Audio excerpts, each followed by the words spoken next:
It's been 2 weeks and it's time for the highlight reel. The dates on this particular reel will be from May 18th until the 29th. And during this span, we did so much. Continuing watching the strawberries, we did a little bit of cloning, we took down the tomato tower, lots of hidden gems in the watermelon tower, and tomorrow, if you'd like to join me, we'll be switching the cucumber towers. Stay up to date with the reels. I know we're busy, but this is a great way to get to the parts that are important to you and stay up to date with the channel. I'm Sherry, and this is Tower Gardening Made Easy. All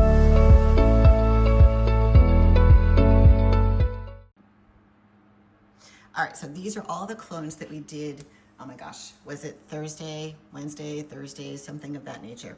And as you can see, the one thing you want to look for with these guys is just the leaves. Just tap them, look at them, make sure that they still feel like they're in the tower as an actual, plant. And you want to just make sure that they're all got life to them and that there's plenty of water. And again, remember how I talked about you don't want to fill this guy up, but you just want to keep enough on the bottom so there's just a slight little puddle.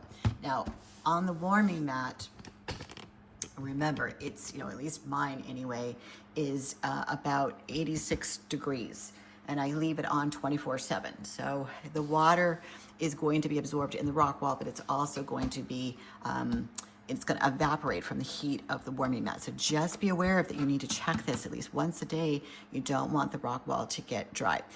So I mentioned that some of these had flowers, and they do. We'll go ahead and stimulate them a little bit more once they get into their tower a little bit later. But what I want to do is I want to concentrate for right now. So let me just move these out of the way and bring in our stars, the strawberries. I will say this. See these two pepper plants right here? When we planted out the pepper plants last week, when they went into the tower, was it Friday? I checked it later, and these guys, I think these are the ones that didn't have any root. So let me just pull them up. And I just said, well, we can chance it. Yeah, so there's a root right there. I'm pretty sure these are the ones that didn't have any root coming through. So now they've got roots. I'll stick them back in a minute. And they were completely like, no, they weren't having it. So the best thing you can do if that ever happens to you, if you put something in the tower from the nursery to your tower and you check it a few hours later or even the next day and it looks like it's dead, just put it back in the nursery. Just put it back in the nursery, just like this, put the cover back on it and give it back where it was. And 9 out of 10 times, it's gonna bounce right back up and it will be just fine. It just needed a couple more days and that's it. They're good. So we'll pop those in a minute. But what I wanna focus on now, here's my my recycle bin. So what I'm gonna be doing is taking small pieces, and I know we did one earlier last week. So see how the hole is right there? So I'm really just gonna be taking a small amount, like teeny tiny. And all I wanna do is just go ahead and just fill that. And the reason why I'm doing that is because the root has to have something to attach to. It can't just hang down in the air. So I'm gonna just pop these in. It'll take us 2 seconds. Got a little algae going on. But I'm not gonna worry about that. I'll come back later and do that.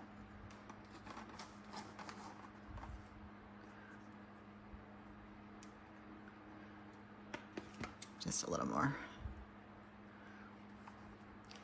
If you go back in the highlight reel from last week that I posted yesterday, I know it was one of these. Yeah, that one. That was the one we did last week. So we'll start this row here. It shows you a lot. You should definitely take a peek at it. So just that's all that is. And then pop them in there. But see all the growth? So this is the only one right here that doesn't have anything. This is the one that I thought, nope, it's never gonna make it, but it did. So I'm actually gonna change the position of it. So maybe that will give it a little more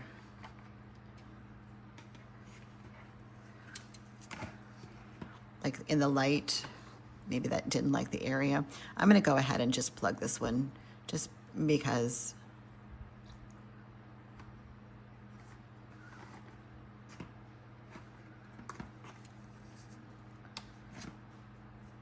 where was I here?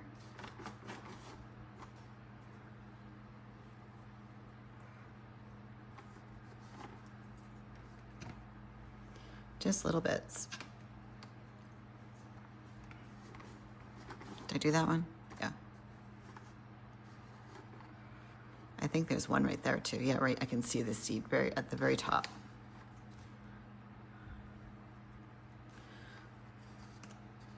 Man, oh man, these seeds are so small.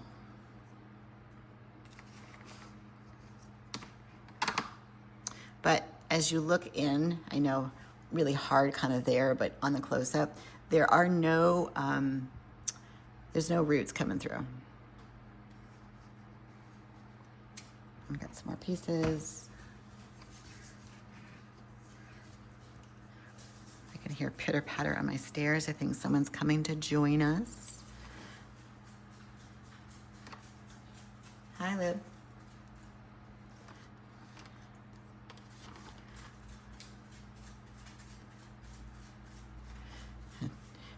Her nails are long. She needs a mani-pedi. So all our floors are hardwood. So I can hear her a mile away if we did that one. Hope everybody had a nice weekend. It's absolutely gorgeous here. I was able to get out on my bike. We took our scooters out. I got too much sun on my face. I think my sunscreen is expired. I had lots of it on, but my face still got a little zapped. Okay, so that's really it. That's all I need to do with those. Now with the tomatoes, let me just wipe my hands.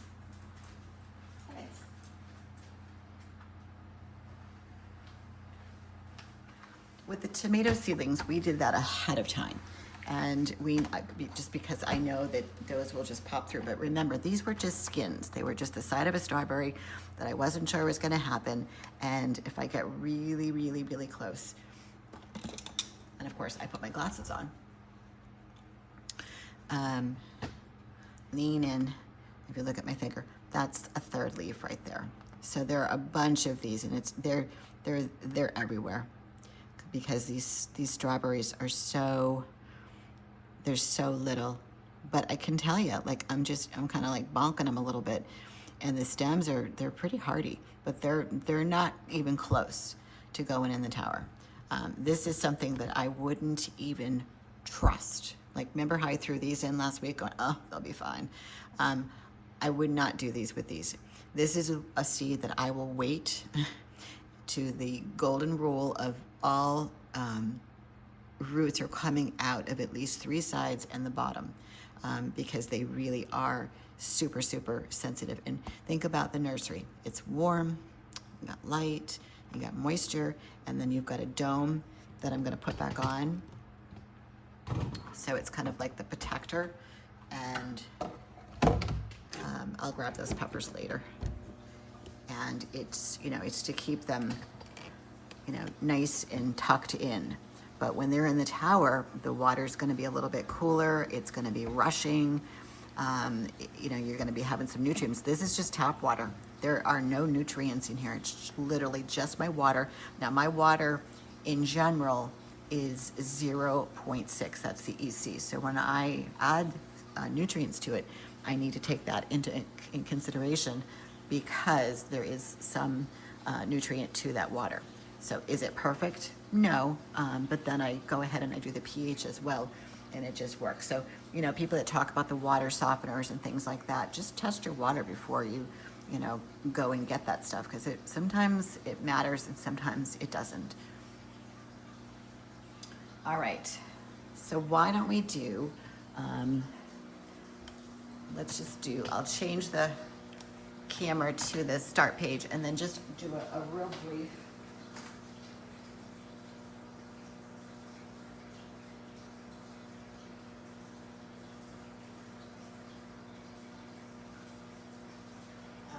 of the peppers. Let me get rid of my glasses. So here are the peppers. You know, they've now been here. There's a little bit of a curled leaf right there. I don't know what that's from. It's a little bit brown on the end, but this is the only one that I can see that has it. The rest of them all look, you know, really, really good. They're all the other tips are green. It's just that one. It may have been something in the nursery where I got too close to one of the lights. So I just back out of that just a little bit. But you know, they're there. And remember, we got those from the grocery store, peppers. So it's pretty much, it's free food. Now here is the cloned. We'll have to give it another name now that we've moved on. And you can see all of the clusters. So the deal is this week, maybe Wednesday, is I need to get rid of some of this foliage. Okay, this is just, it doesn't need to be here.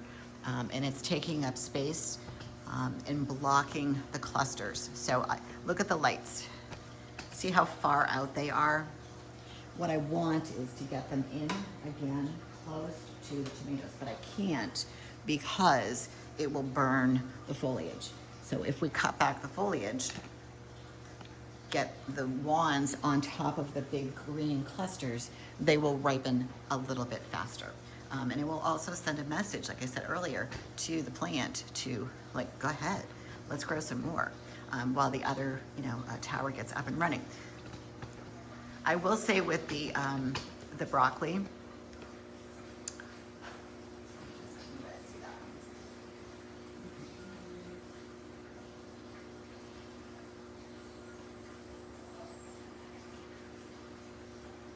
look at that top left-hand corner, you'll see the broccoli over here. The close-up, all right, I'm just gonna be honest, you guys. I've never grown broccoli before. And as beautiful as this tower is, let's back up just a little bit more, with the leaves and really just, it's gorgeous. Okay, I'm not gonna lie. I really do think it's a really pretty tower. But you guys know my rule, no plant, you know, house plants. So I'm watching the stalks and they're getting thicker, stronger, and taller, which it's now really over the lights, which is a no-no. I'm, you know, breaking a rule there. And I'm looking at the tops of it. Now it's starting to crown. And I'll get in close with the camera here so you guys can see. I noticed it yesterday that it's starting. Let's see if I can find it. And get in real close. That might be too close. I don't know. Is it blurry? I'll try again. So it's right there. Is starting to crown. I don't know how much food this is going to produce. Am I going to end up with a teeny tiny stalk? I don't know. Or will I end up with something substantial? I feel like this is broccolini, so it's going to be somewhere in the middle. And you know, it took not a long time, I think, to get here. Probably a few weeks, maybe a month, 2 months. Not sure. Maybe 6 weeks to get here. But we got still a ways to go. It's a healthy, and I'm gonna say it was actually really quite easy to grow. So from that perspective, I would say give it a whirl. But I will also say that this is, you know, this is a big leaf. This is a big plant in the tower. And I'm looking at the stalks, and I will say that they're about this, as big as some of the zucchini. Now, I don't know what the root system is gonna be like. Is this gonna rip my tower apart? Is it gonna act like the celery, where it grew into the net pot and it's gonna be like a struggle, a war to get out of there? I don't know. This is all still kind of a question, you know, learning for me. But depending on the yield, I would say as it is right now, without that information, I don't know that I would do this again. I'm glad that I did it. I'm glad that I took it to this level to experience what this is. But I think that there are certain things that you can grow on these towers, and there's certain things that just belong outside. And I do think that broccoli might be one of them. But again, I can change my mind. I could. if the yield is worth it, because it was really easy to grow. This was not difficult. It wasn't like being challenged like the summer squash. Summer squash can be a little difficult. It can be a little fickle. And cucumbers are wicked easy. Lettuce is easy. Celery is easy. Tomatoes are easy. Peppers are easy. And obviously this was easy to grow, but is it worth it? I took up an entire tower with broccoli. I don't even know that I would do one section because it's so big. It was so mammoth that it would crowd out most things on a tower. It would shadow. Look how big this is. So even just one nut pod, if you had a cucumber plant, if you had a tomato plant, if you had celery, it would completely canopy it and it would stunt its growth.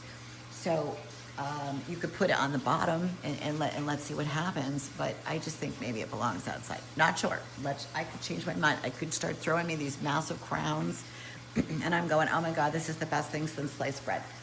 But right now I am leaning towards not doing this one again. I would just keep to what I like in this grow room, which is a lot of zucchini, summer squash, cucumbers, lots of different kinds of lettuce. I love doing the watermelon, the celery, the tomatoes, the peppers. Those are all really easy, at least for me. If you're just starting out, you need to follow the process of my website. Phase 1 plants, phase 2 plants, phase 3. Master each level before you throw in everything together. You know, I know you want to, but you gotta go slow and make sure that, you know, everybody's happy. All right, I'm being Gabby today. I'm really sorry. All right, so here is the big boy. And there are a bunch of zucchinis on here. I don't think I'm gonna harvest today just because I wanna get the tomatoes. And there's one down there, and he's pretty big. There's one that's on the other side. There's a bunch, to be honest.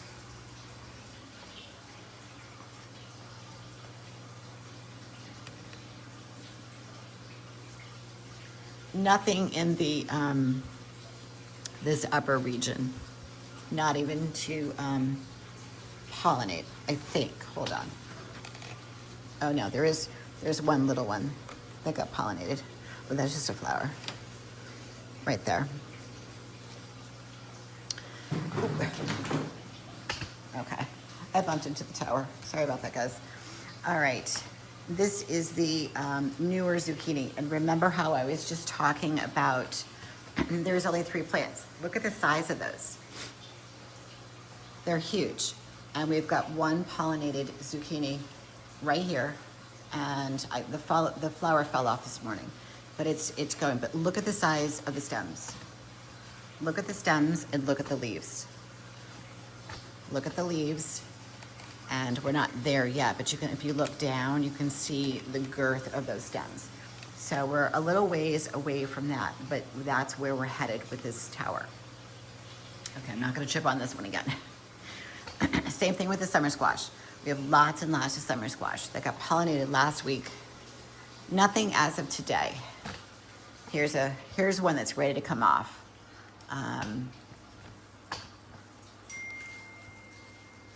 And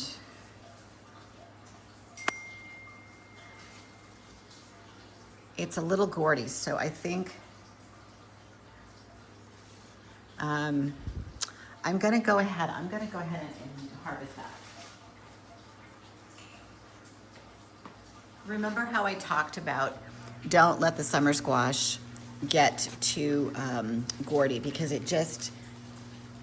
they taste better when they're a little bit like just on the shinier side. So that's like the perfect size for the tower. I would say in all that's about 7 inches. 7, and there's my hand around it. That's the perfect size.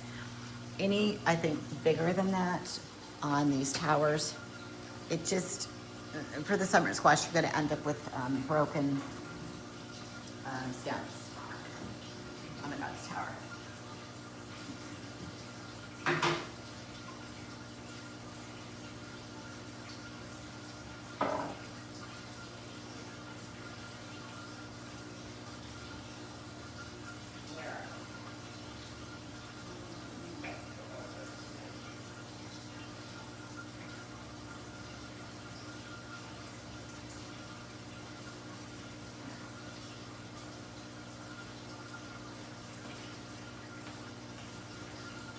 guess I should have moved the tomato tower that we're going to plant afterwards because it's really in our way. All right, lettuce. Lettuce is really, doing well. I will say that I can't eat it as fast as it's growing just because I bumped up the nutrients for the celery. The celery's doing great. So I think I'm gonna pull back on growing anymore. And as I get down to like this guy down here, this was the last one I planted. When that just gets a little bit fuller, then I'll plant out more. But there's so much, and I feel like I'm feeding the rabbits more than us, so I don't want to waste it. But the celery is doing great. Hopefully, we can get that out someday. Watermelon's looking great. Huge as usual. I did a lot of pollinating yesterday, so we'll skip on that. And of course, if you caught that short that I posted yesterday about the tan lines, I wasn't kidding. I do rotate this just a little bit so that it doesn't get the lines, and that it ripens perfectly. So that's doing really great. And then of course the cucumbers. Cucumbers are doing just fine. Keeping up with them. This guy's he's about ready. I need to harvest that and eat it. There's a couple down here that are almost a little too ripe. There's a couple over here. Big guy right there. And then I did some pollinating, was it last week? It's kind of scattered everywhere. There's one on the inside. They're just kind of peppered would be a good word around this tower. In the back, you've got some.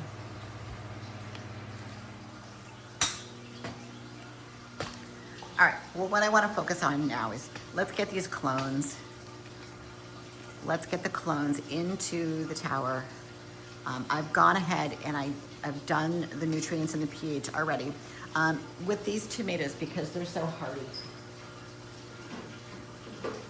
Now I can turn the sucker. The nutrients I bumped up just a little bit more. Let me just. Normally I start everything in a seedling at 1.0 or slightly above it, but I'm telling you, you can't kill these things, the tomatoes, once you get them going. Okay, so it's 1.4 is where I am with this, and I'm really kind of comfortable with it. I'm not going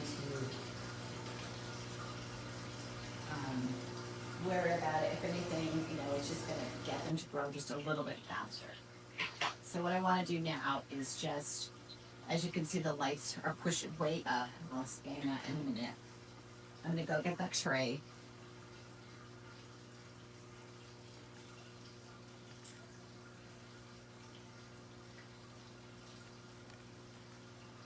Okay. Let's get a tray. Let's pop them in, and we'll get it set up.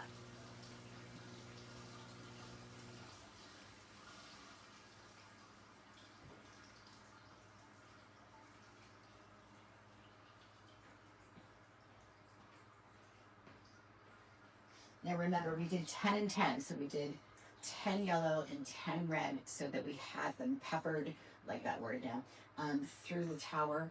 So there'll be equal portions of the yellow and the red tomatoes. I made that mistake once, won't make it again because I ended up with a whole tower mostly of yellow. So over with the one that we have right now, I feel like it's kind of a 50-50, maybe 60-40, but this one's definitely a 50-50. And then moving forward, I couldn't tell you what's what right now, but that's okay. It doesn't matter because they're all going to do just fine. And for some reason, if one of these guys doesn't, and it doesn't make it, which is very, very rare, I have the other tower to pull from. Now, when you place them in the tower, I will say this. Make sure that you push the rock wall all the way to the bottom of the nut pot. Don't leave any room And I'm going to put the stem to the back, all the way down. You want to be sure that the water is going to reach.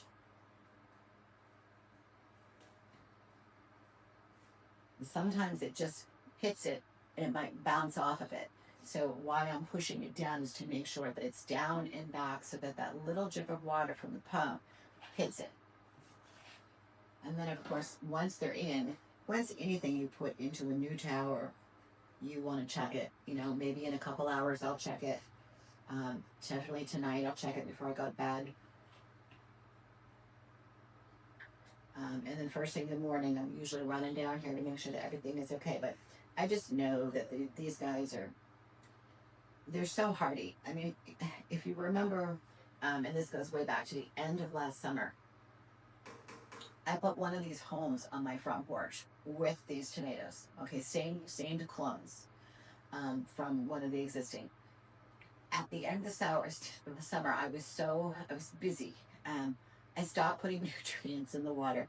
I stopped testing the pH, and I didn't care because I knew that I was going to be taking it apart. And the damn thing was still growing tomatoes. It was still giving me flowers. It was still giving me beautiful foliage. It was just outside in Mother Nature on my front porch with indirect sunlight because it's facing north. And they loved it.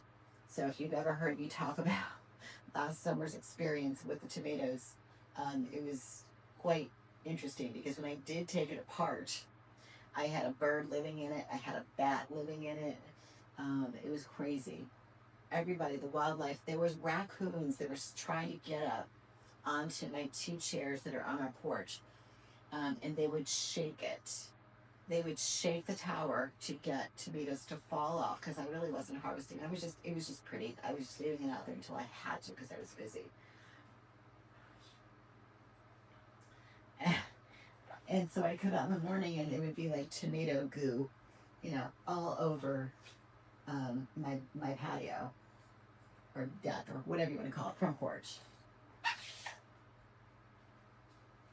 And I was like, well, is it the birds? And then we have a ring. So my husband looked at it and he goes, no, he goes, it's raccoons. And they're shaking it. And I just laughed. I was like, oh my God. But you know what? I'm glad. And then I think I tossed whatever was left for food. Like, look at this guy. Look at the flowers that opened up over the past couple days.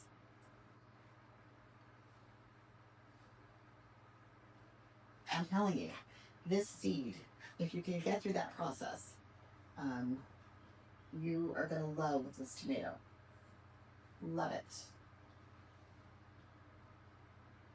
Like this one, I think I kept because it had a little tomato on it, and it will grow.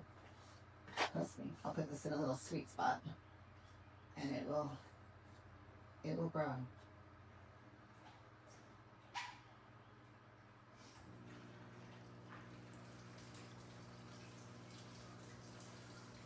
I think the only time that I had purchased tomatoes was when I ran out of reds, and I was desperate. And like, I'm making, I don't know, something Mexican or something, and I just wanted a red tomato.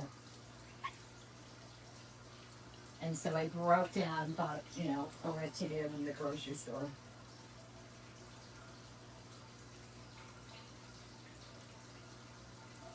And I got one more.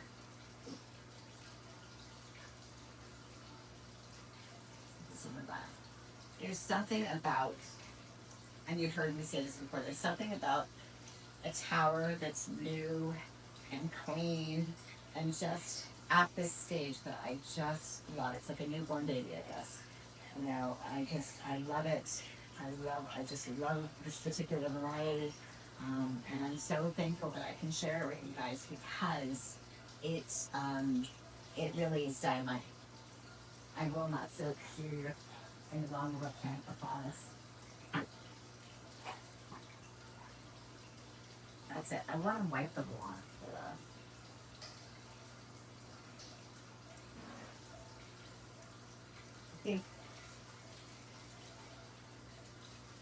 I touched it with dirty hands. It must have been when I was cleaning it. I didn't clean the wands because I was wearing gloves.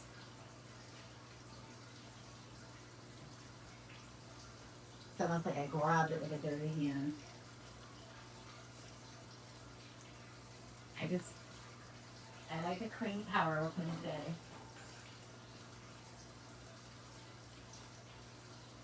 My husband jokes that this is the cleanest room in the house because it's food. It's our food. It's our grocery store. It has to be clean. It's all right. So I'm going to push this back into its place. And it's going to go by the broccoli. We're going to go real dry. And the wheels on the home are not very. Let's just say I don't like them. They don't move as well as the flip-flops do by the dolly.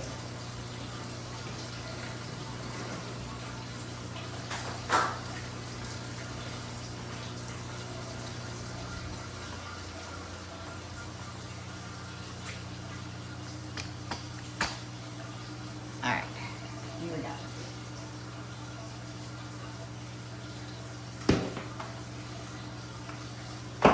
So it's going to share a timer with the broccoli. Plug in some lights.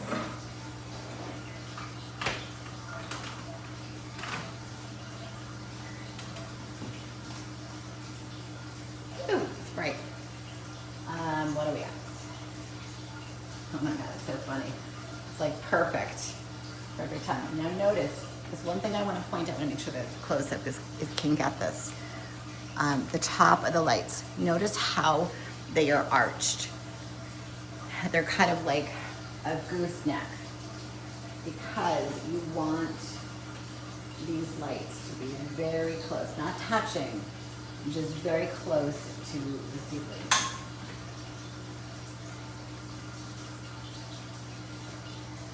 And as they grow,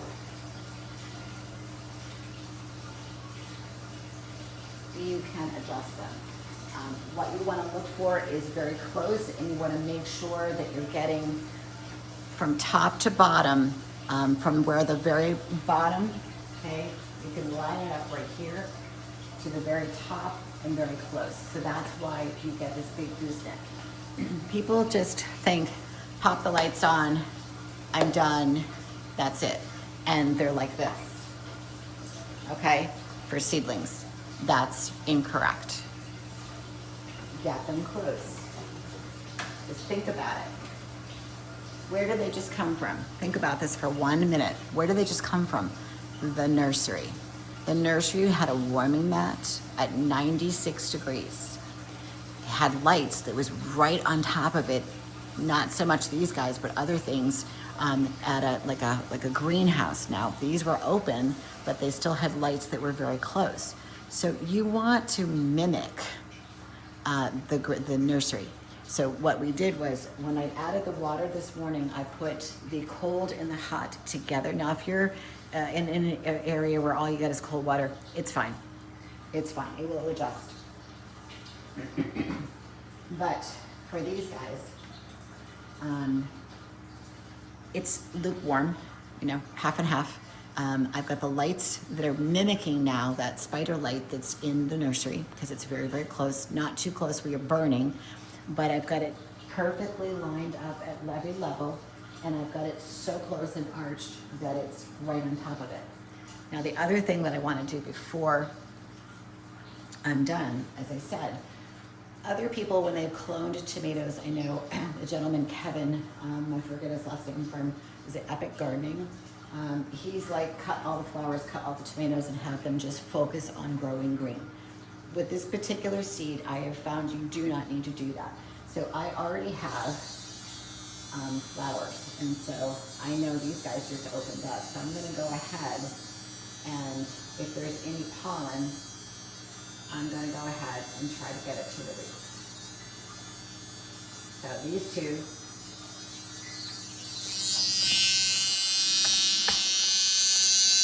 right here. had some pollen.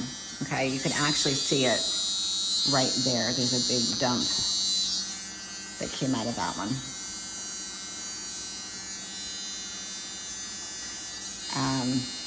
And for right now, that's fine. And they'll grow. Just see whether any others. I'll go back here.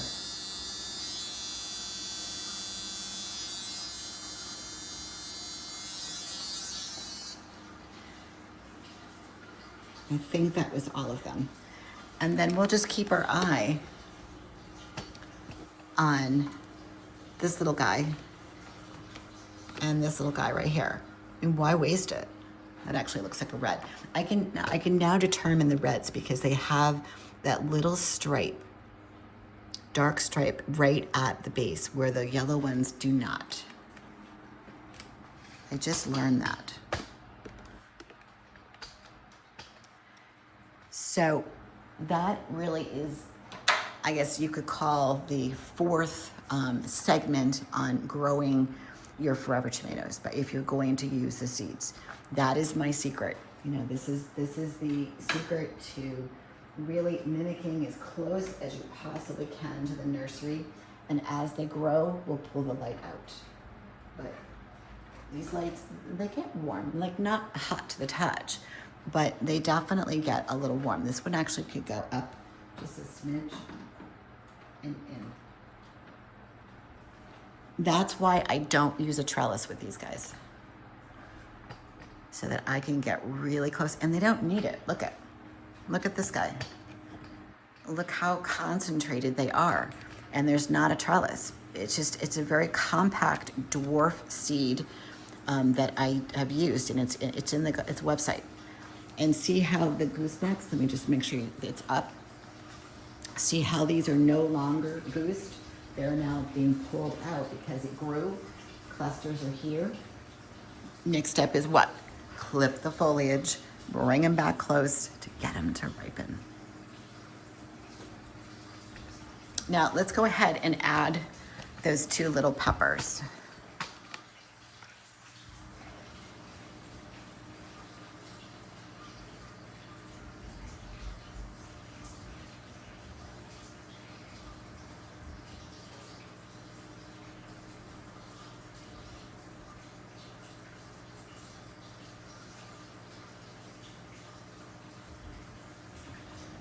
Grab the two little peppers. Stay with me.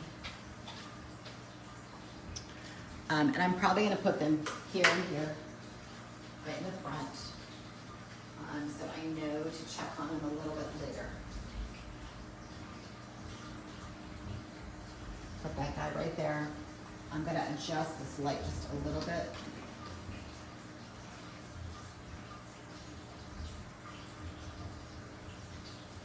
And they have a faint root, so I think actually I'm going to put it down here because I know these guys get really tall, so I know when they go up and out, that will be fine. Let me recover the strawberries. I'm going to push them over and then put those lights right back on them.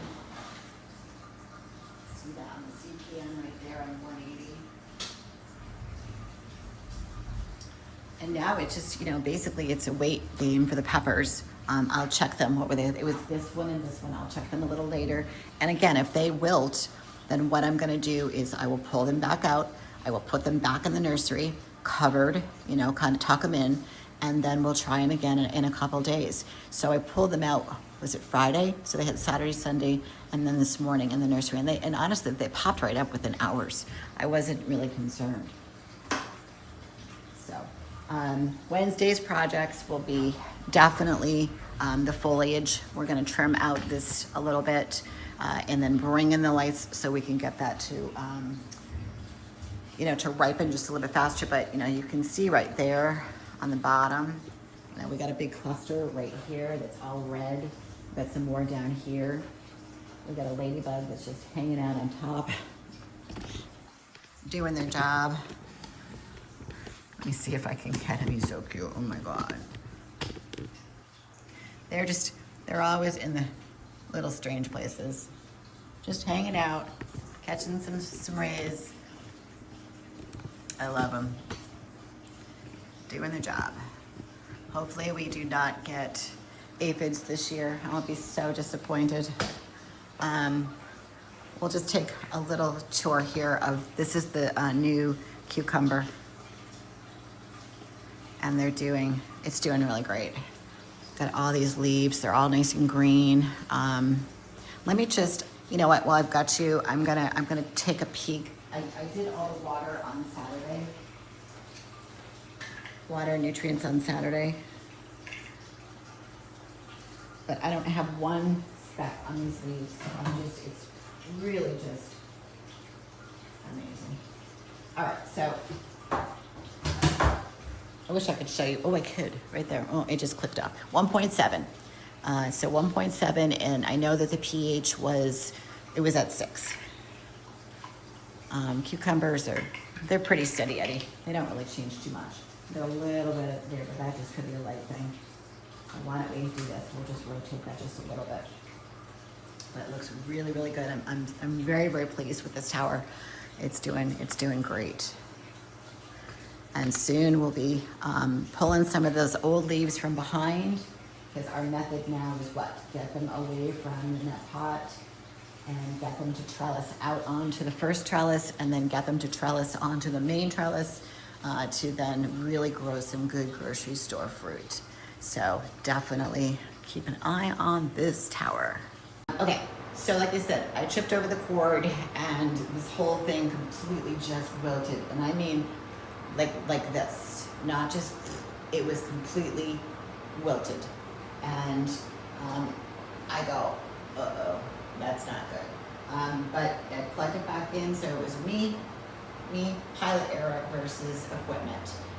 But just the wheels don't go over cords, and they just push. And there's so much weight in these things between the plants, the water, and the actual equipment. You've got some good weight. So all it's gonna have to do is hit that cord, and that's it, lights out. So you just really wanna pay attention to that. I always love to go into my husband's tool chest, and I came down, like I said, and I've been struggling with this because just pay attention to the top of this. The light, or if you can see my arm right here, I'll try to bring it down a little bit. That's the top of the light cap. We're all the way to the top of these lights.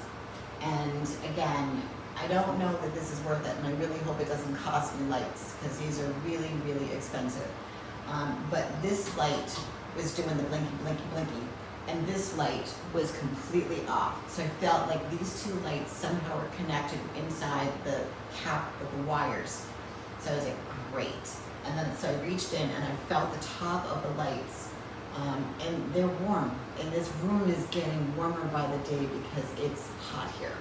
But what I did was I just took a pair of standard pliers and adjusted it to the outside of the light wand. Now you know that when you clip them, when you put this together, you clip them and you insert that little, I'm not gonna take it off and do it because it's really, really hard.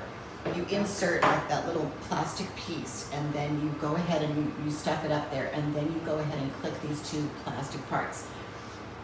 You feel like they're never ever gonna come off because you've gotta be like a strong man to get them off with your fingers, and most of us just don't have that, but I don't have that. I'm strong.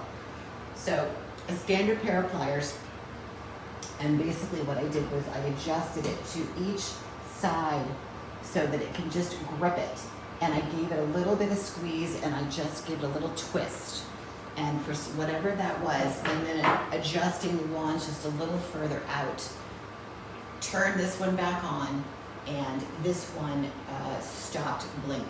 So I pretty much left them alone, other than just keep slightly moving them out. And I gotta be honest with you guys, I'm getting to the point where I'm really excited because I do see a crown. I'm gonna show that on the close-up in a minute. But I want this tower to be done because it's kind of scaring me because it's just getting so big that I just don't want to spend hundreds of dollars to replace these lights because it's just too hot. The other thing that I'm going to do now that it is getting warmer, probably I'll do it on Monday because we're gonna go through a cold stretch. It's gonna go back down here in Newport, like into the, I wanna say the 62, 63, 64. So I'm gonna wait until next week when the weather gets warmer again and we don't have that cold snap. But I'm gonna adjust my lights. Instead of being 6 to 9, I'm gonna do 6 to 6. So as the sun starts to set here, I'm going to go ahead and just turn these off, and then I'll come down and close my windows a couple hours later so I can continue to vent the heat out with a fan. But I'll stop pumping the heat into the room with the LEDs, okay? Because they're not hot, but they're warm to touch. And remember, I have 13 towers, so all of that excess is just pumping in the house. And granted, I do have AC, but we haven't turned it on yet because at night we're on the water, well, 3 streets away, and it's we get that natural AC. So with the windows open and a fan, this gets completely aired out.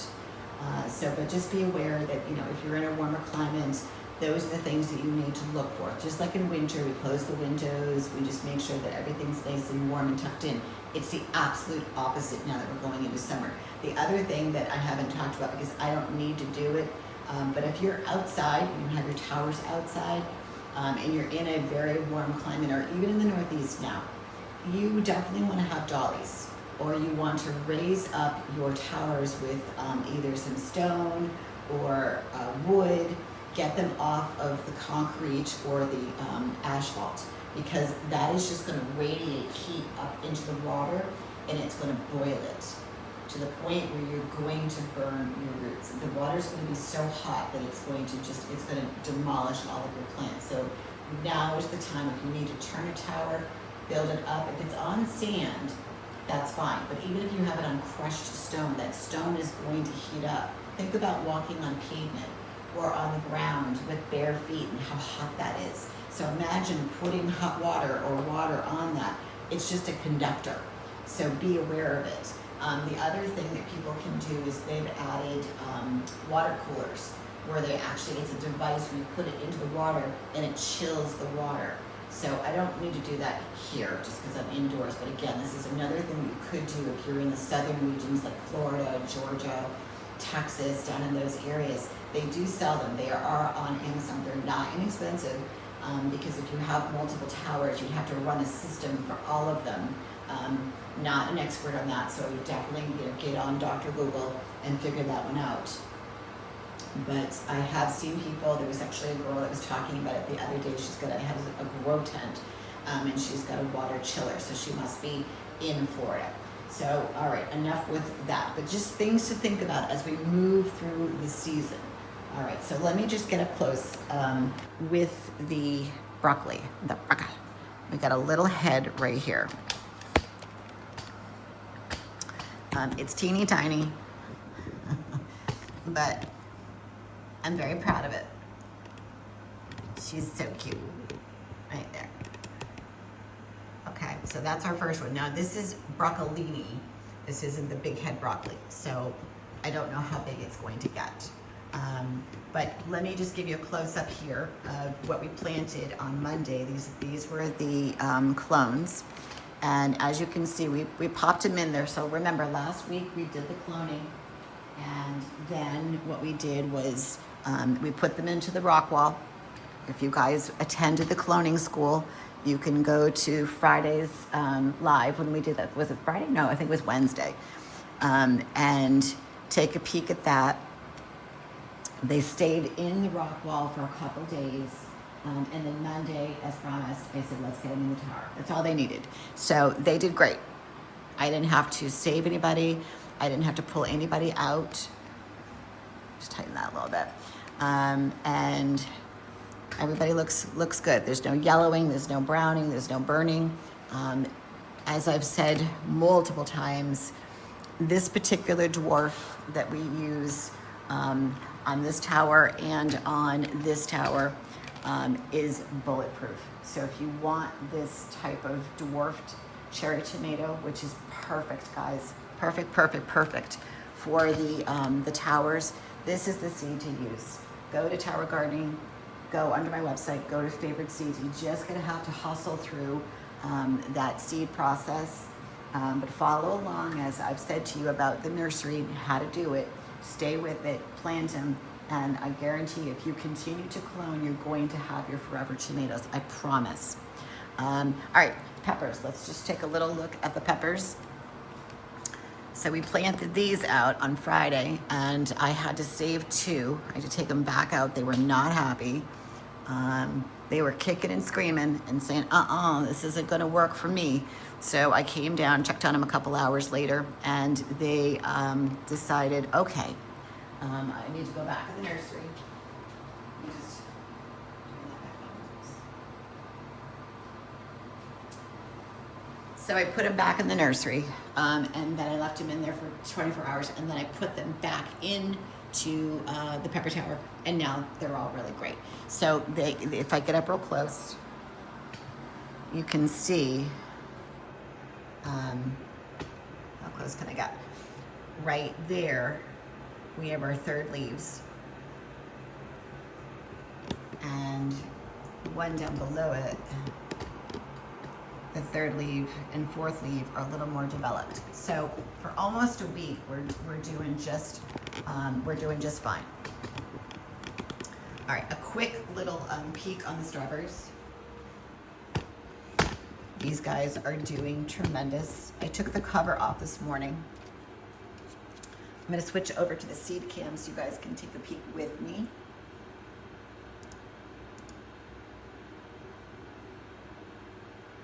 There we go. And as you can see, they're getting bigger and bigger. So the decision I have to make is, are they ready to be uncovered? And I kind of scratching my head going, I think so. Like these guys are still a little, and they should maybe have the container, but honestly, the majority of them are up and they have the 3rd leaves. It's just really this guy, not even that guy. I do think that they're ready to be uncovered with just the lights, and I'll just have to keep up with the water. So I am really, really happy with the growth. Again, I never thought we would be here. There is just a little bit of algae that's here. If you guys watch that video that I dropped this morning about how to clean it up, it's in the shorts. So it should be popping up in your feeds. It's just a quick little tutorial on how to do it if you forgot. You know, again, it's just go to Walmart and get yourself that really, a cheap of kids paintbrushes, and I use a flat brush, and it's pretty stiff, so that when you use the hydrogen peroxide on the paper towel, and then you're able just to kind of scrape around the seedlings. Don't touch the seedlings with the hydrogen peroxide because you'll burn them. But they're all doing really well. Now the root system, I took one that was kind of, I don't know, something happened to it. And I noticed that it was about, I don't know, maybe 5 centimeters, because it had popped out. So I kind of squished it right back into the center to see whether or not it will survive. I don't know what happened. Maybe I pulled it out with the brush when I was cleaning. But it's good. I mean, these guys, I bet the root systems are a little bit longer, but we don't know, because we put the plugs in on Monday, and so they've got to penetrate that plug. They've got to penetrate the side of the rock wall. And I do think that we're still many weeks away from putting these guys into a tower. But for now, they're very pretty in the nursery, and we're going to leave them there because they're very, very happy. So, okay. Why don't we go ahead and I'm going to go to the back side so we can take a look on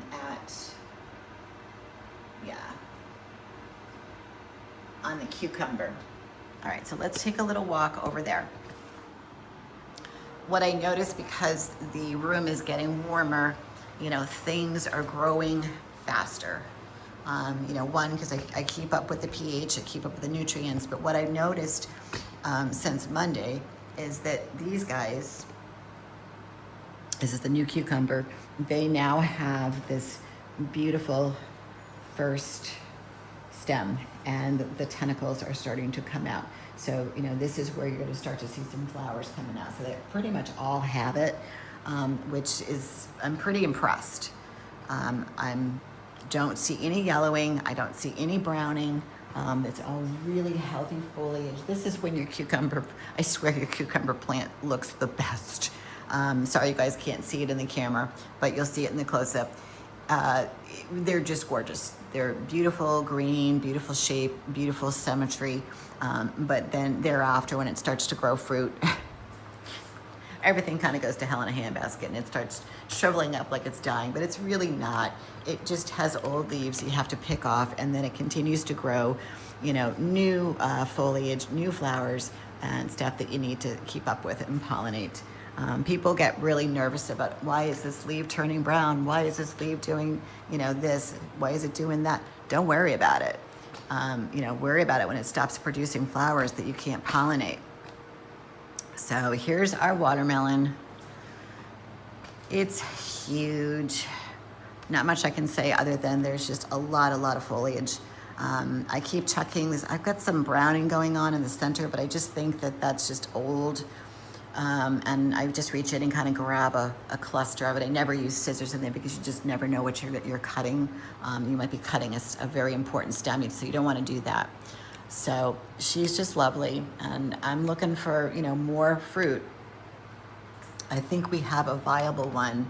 Let me see if I can zone in on it.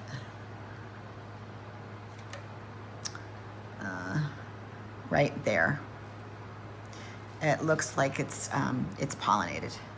It just is starting to drop. It's got that color, the stripes to it, and it's in a really good location of where the light is, you know, and you can see the good one right here. That's, again, let me just twist a little bit so we don't get any tan lines. Every day I just kind of swivel it just a little bit. You can see right there. And I'm still looking for the tentacles to turn kind of a brown color, because that's when you know that the inside is pink and it's ready to be harvested. But these things, because they're in the vegetable hammock, they like the hammock, and they're just getting really big. So I'm excited, because these three that I have in the hammocks right now are bigger than anything that I harvested last year. So I'm pretty excited. And then there's just lots of like flowers and stuff that I've been pollinating. So we'll see. You know, it's just, it's a wait and see. I just get in there, I do my best to pollinate, and we just see if it is viable. You know, there's a lot that goes into it. A gentleman had asked, you know, I don't have any watermelons, and I was like, just keep pollinating. Eventually one will stick. It really is, it depends on the lighting. It depends on where you are in the growth stage. Like, I keep clipping that top, but look at that. This is the other day, I clipped all that, and now it's all back. It depends on your pH, depends on, you know, how you care for it. So let's go on the back side. I mean, look at that one. That's mammoth. That's bigger than the one in the front. And then if you look through the Growroom light, I just don't want to take this off the stand. Go above it a little bit, yeah, right there. That's getting pretty big too. That's the smallest of the three that I have. But that one on the left, ever since I put it into the hammock, it took off. It really just took off, and I mean, it's pretty good size. It's bigger than a softball now. I would say it's smaller than a butternut squash. I'm trying to think of what else is round. It's a little bit smaller than a cantaloupe, but it's getting to that size. So let's go over here. Let me switch the camera. I've got some pollinating, and we've got some harvesting to do with the summer squash. Be back out of that.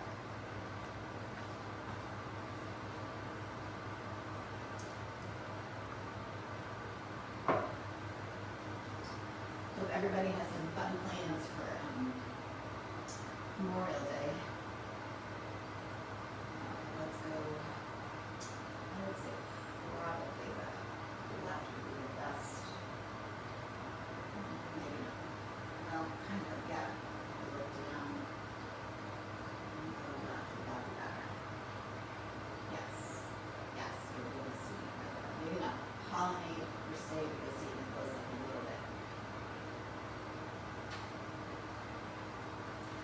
like I said earlier, the weather is going to turn as of today. So we're going to get some pretty crazy thunderstorms coming through tonight, maybe, and big winds. So we're going to make sure that everything that's outside is battened down. Hopefully all my plants will be okay. And we'll see what happens. It's going to go from like 85 today to 60. So that will be, fun. All right, so we've got a big boy right there. Okay, right there. I want to, let's see, what do we got? We got this one, and then there's one down here. Ooh, we got a broken, let me assess what's going on there. There's something broken.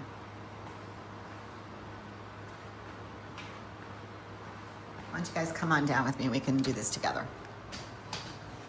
I don't know if it's a stem, a leaf. Let me just move that out of the way. I did pull something off of here the other day. Okay, what's going on there?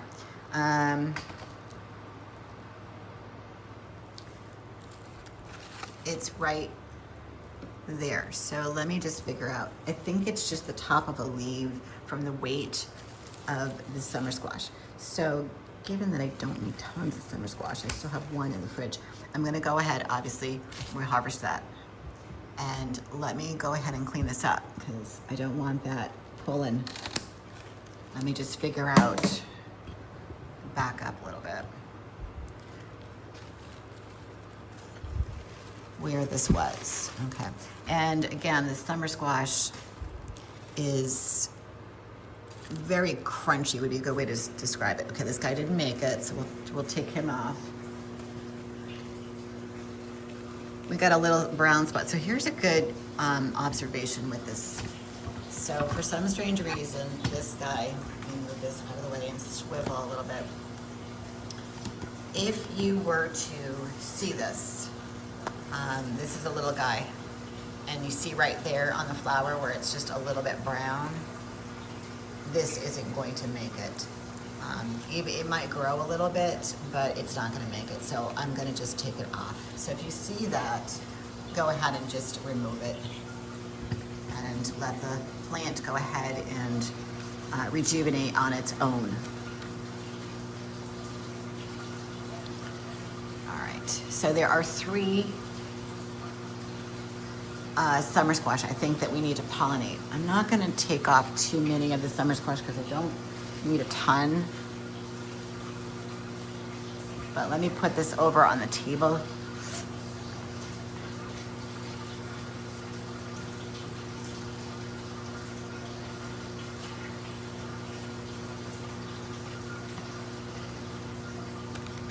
You don't want to let them get too big because again, they get, kind of tough.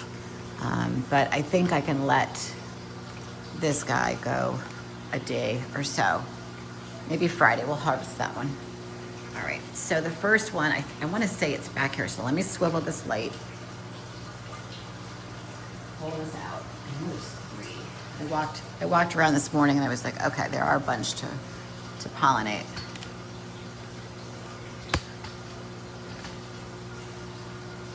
All right, so there's one right there.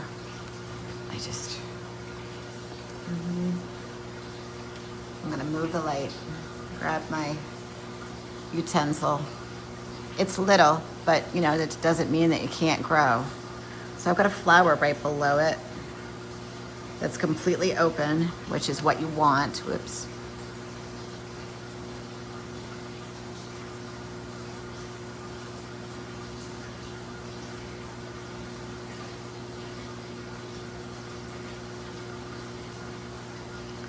And I just broke off part of the core. Not a big to do. It might pollinate, it may not, so I'm not going to spend a whole lot of time.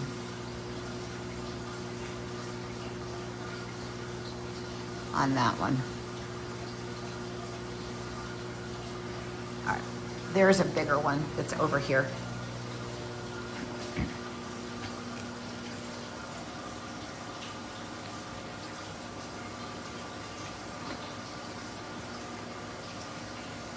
one of my things I keep telling myself I need to be better at is I move the lights and then I forget to move them back.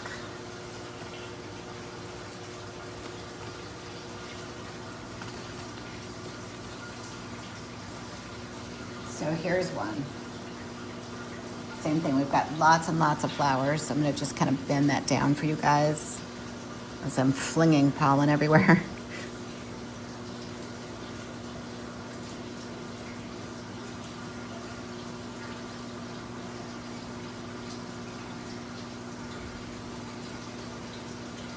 Just give it a little coat. Summer squash are so different from zucchini.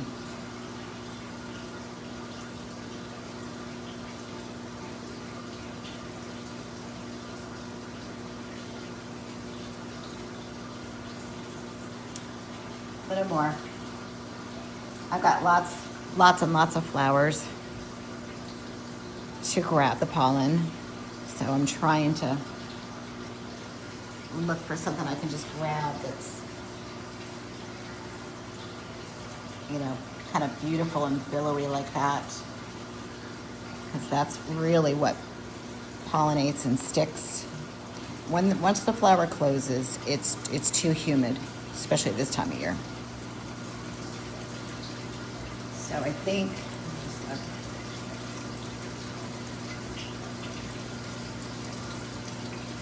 maybe it was just two.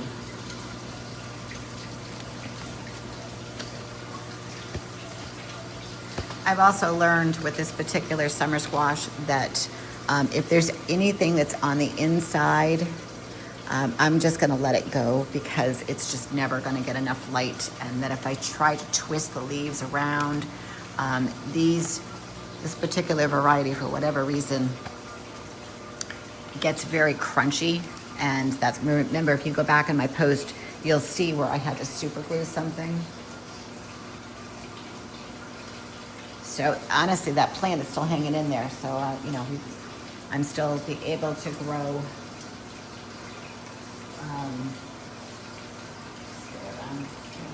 No, it's still holding.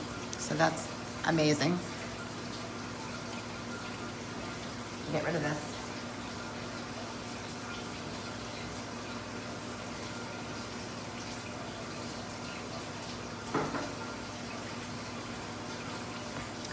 All right, let's get to some good stuff.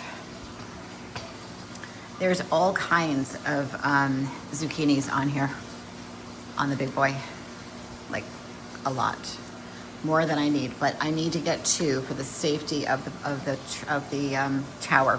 I don't want to let it go. There's one in the front and there's one in the back.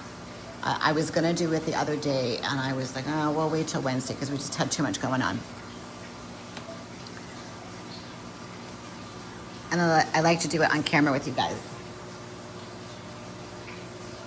All right, so we're still on the right camera over there. So you just move these leaves right in there. Look at that. Look at that monster. And if you look to the left, there's another one, and there's another one in the back. There's like three. I'm gonna harvest this one. And the one on the back, I'm gonna leave the one that's to the left alone until Friday, and then we'll harvest that one. But it's pinching a leaf. There we go. So I'm gonna get the camera in here. I think the best way of doing it is from the top. And sorry if I'm sniffling too much. I do think it's allergies. And again, remember, I'm going to support the mother vein stem, which is right here. I could probably get a little bit closer for you guys. Just gonna move some of these leaves out of the way. There we go. There we go. Now you get a full picture of that. So I'm gonna just reach up with the stem. Oh my God, I'm so sorry. Where the string is, I'm gonna hold it And with my other hand, which is right here, but I'm gonna go to the base of it, kind of right there, I'm gonna just gently twist.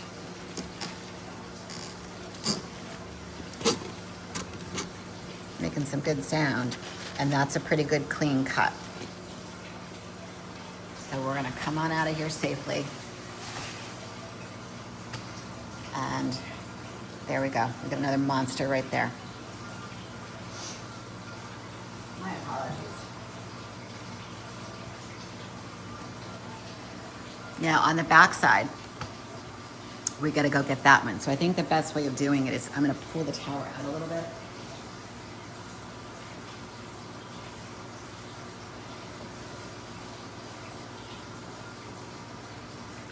And come in from this direction. Now it's on the, surprising, it's on the top of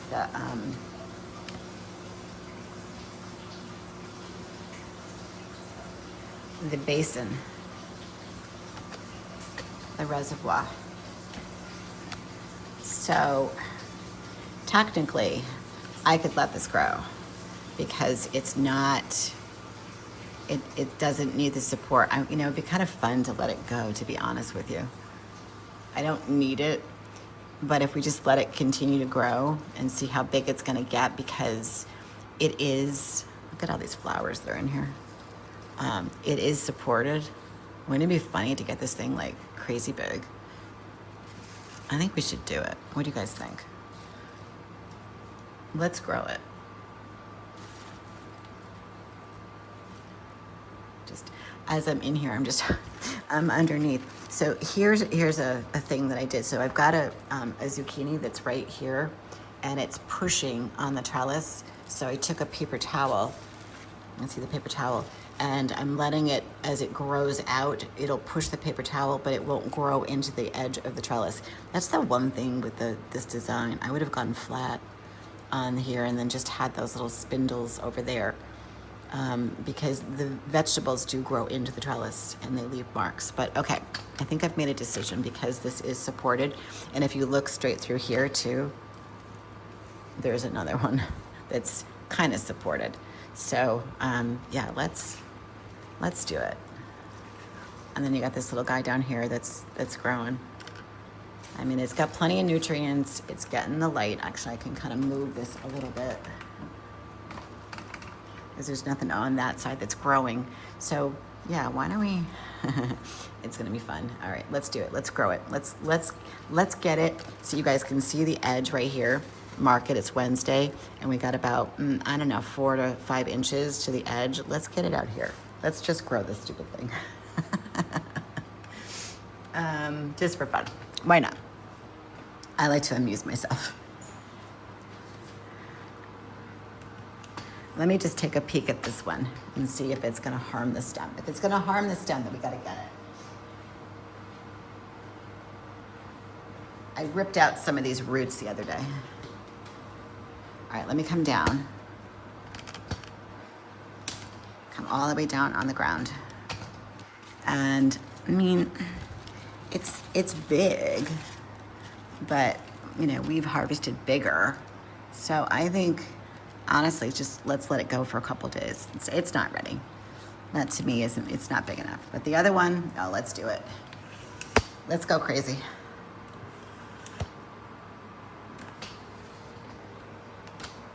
All right. So let me just push the tower back.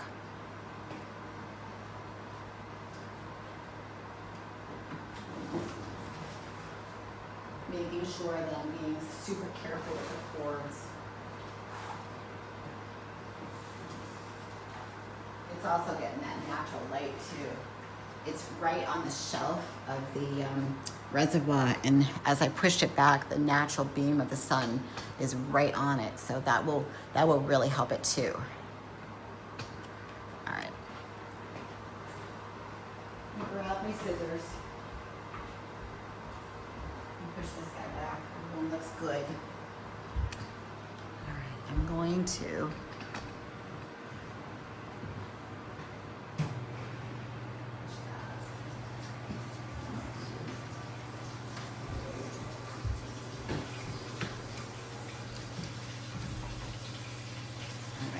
think the dehumidifier was creating a little bit of noise. Now, I'm not gonna do a huge haircut on this, just a little, okay? Just a little. I'm gonna grab a pair of gloves.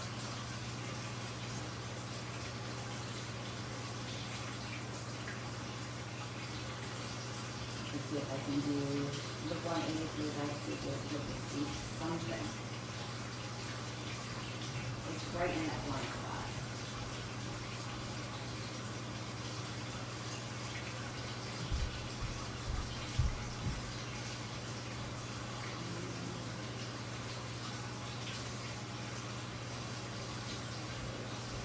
I'm just looking for the best angle, guys. Sorry.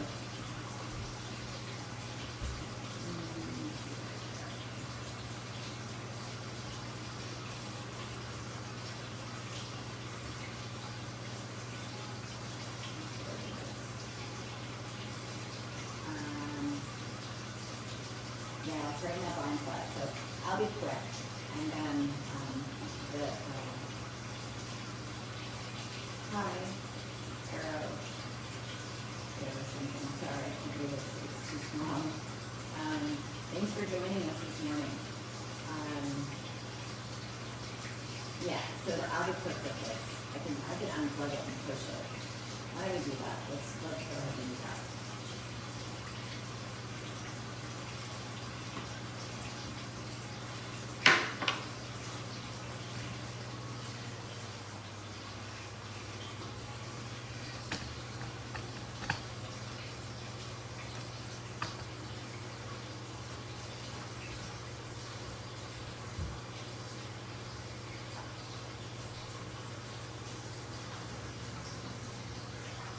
All right, I can push this without having to.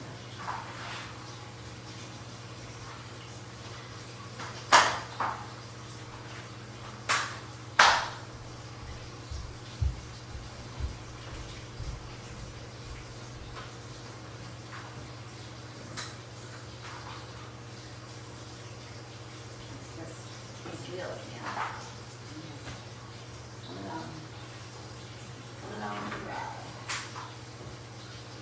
Alright, let me see if you guys can see that. Let me put it into the lap.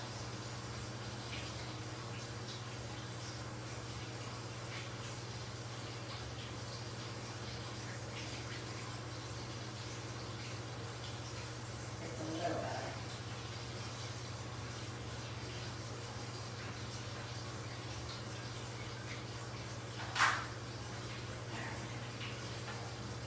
I guess I'm gonna do this. Let's do it. Okay, come here.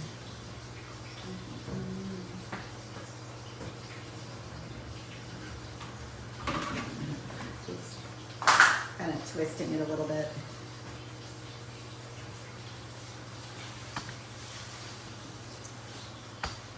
I'm gonna push the big boy back a little bit more. Give some room.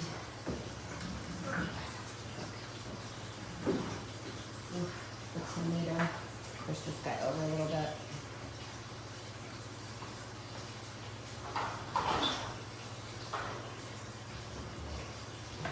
Tight quarters in here. All right, let me just go grab the garbage.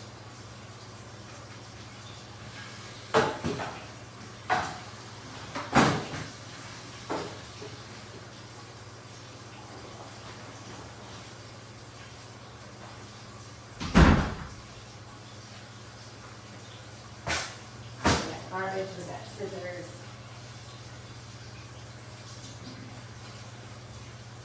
And all I need now is rust. All right, make sure you don't see me a little bit. Just I'll light this on. I don't have a plug.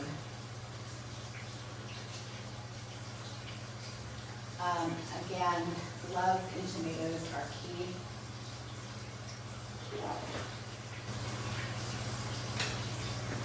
Set up a little bit. Gloves and tomatoes are key. So I'm just gonna do this one little section over here.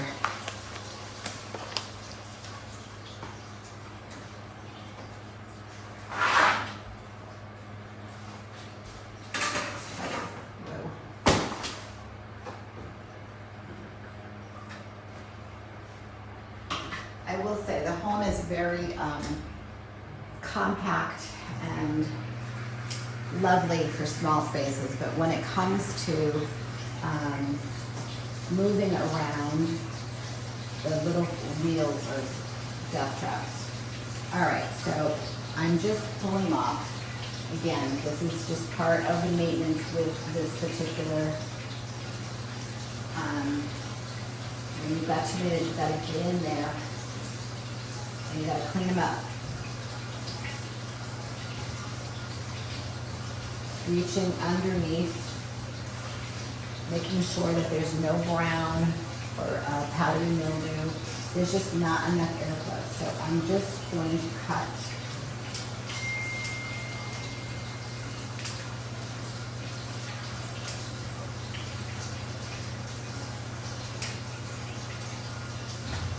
a little bit of foliage.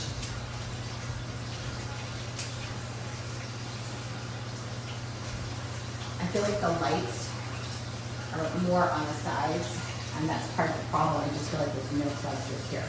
But I'm going to pull this, what I call non-essential foliage,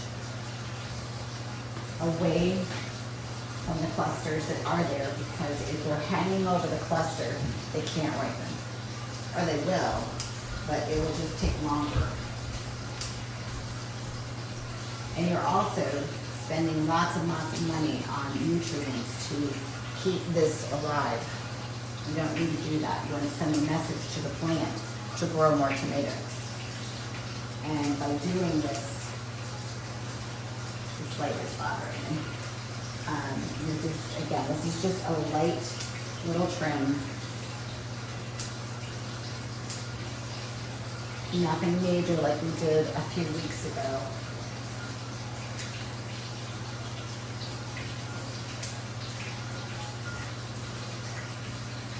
So when you look at this cluster, there's all kinds of beautiful red tomatoes.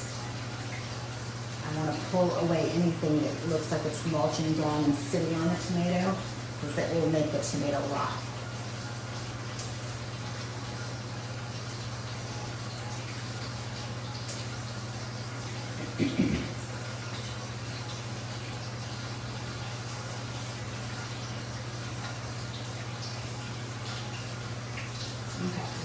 Pretty good.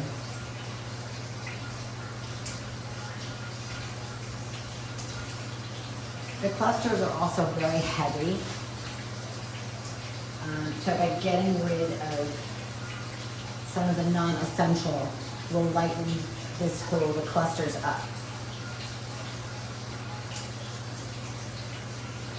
So I feel pretty good about that. Make sure that when you're trimming around the cord, you're not nicking it.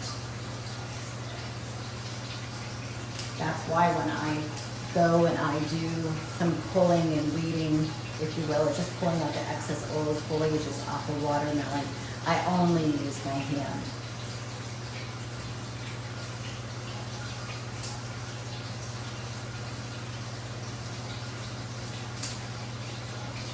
I'm going to give this a little bit of a twist.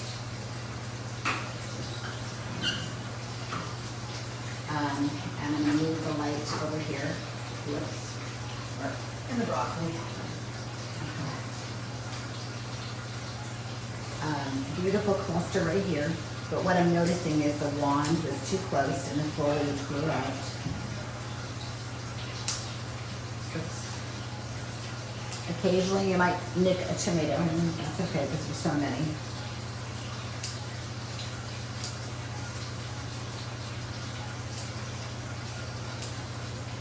You know, you want it to stay dwarfed. You want everything to stay compartmentalized. There's some foliage that just got light burned.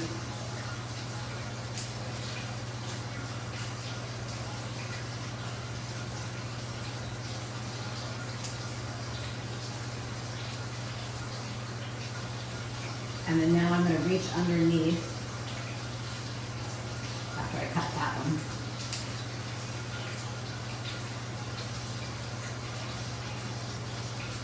And that one.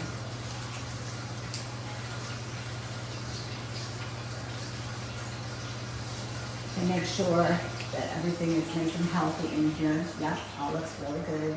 Even the tops look good. There's no mold growing or any powdered mildew underneath. It's hard to believe that this was the clone, right? And now it's the main tomato. But look how beautiful that is. And I've got lots of reds, so that makes me very happy. If you guys are following me along, you know I was very unhappy for a while because I had no red tomatoes. I had all yellow. Okay, but I will say with the reds, they're very concentrated with the foliage, much more so than the yellow. Okay, so I've got a little bit of old stuff in here that needs to come out. One little red tomato will save her. And again, just looking in there, looks pretty good. I'm going to go underneath. Everything looks good there. A couple leaves that got burnt by the light. So wasted energy tanning the leaf when it should be tanning the tomato.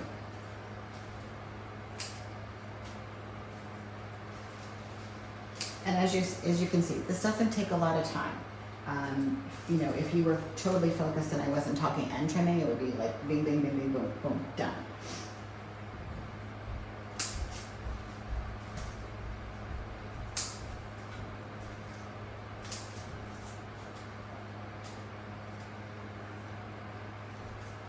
Okay, so I'm going to lift this cluster up and go underneath just a little bit. Oh, looks pretty good. Now there is one tomato that's in there. I'll get rid of that because that's definitely gonna do some naughty things in this heat in this room. All right, that all looks good. Let me just break up some of this foliage down here. If I can, with one hand. That looks pretty good. But I got one that's rogue. I'm going to go back underneath. I want to get that leaf and this leaf. Okay, put her gently down.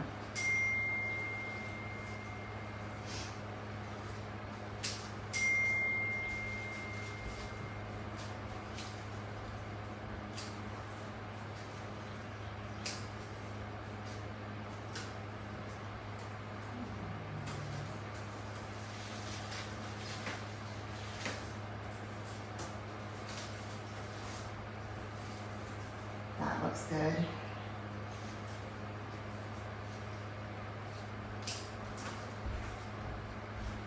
Let's do a little quarter turn.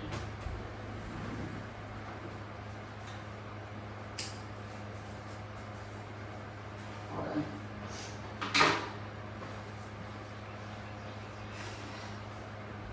It is hot.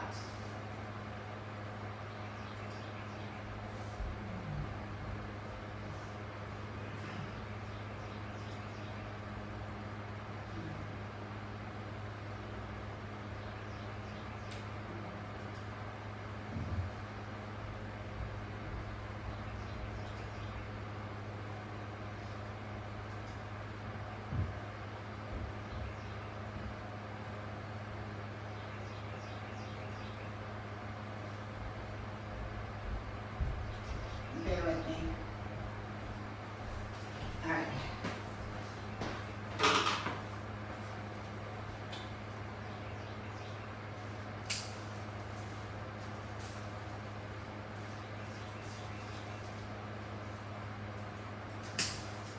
Put little rogue tomatoes.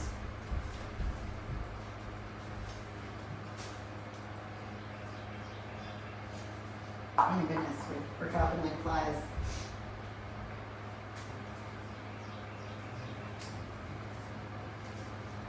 Gonna go underneath, looking for any goodies. Got a little bit down here, grab it. I'm gonna go underneath each cluster. Just pull just a little bit.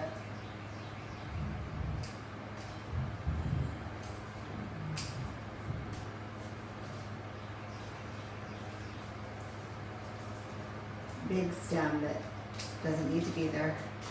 That's good. Okay. Quarter turn. little foliage there. Got so weird not having the lights on.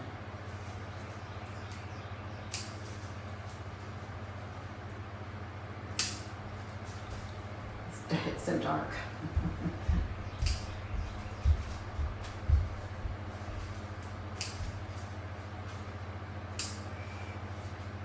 Fly.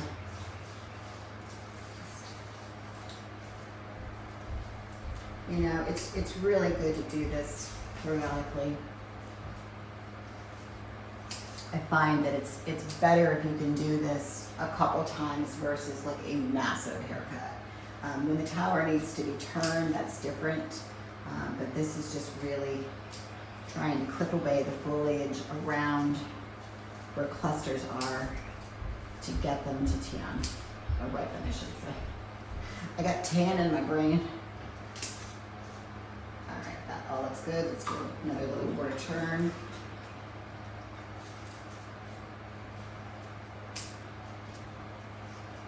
Two in here.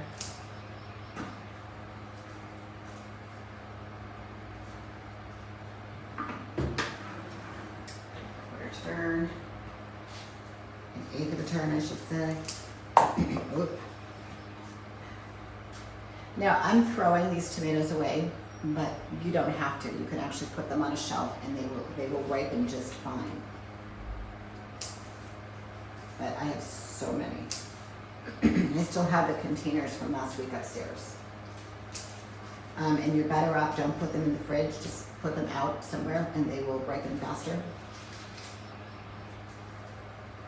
Okay, I'm gonna go underneath. Look, there's a couple of tomatoes in here. I don't need them, but I don't want them way back here. Because I'll never know that they're there.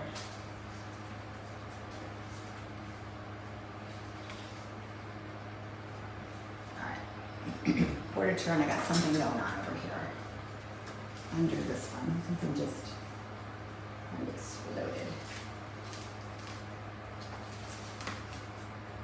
A big puff of white powdery mildew came out and said, hello, how are ya? So I'm gonna get in here and just get rid of some of this foliage.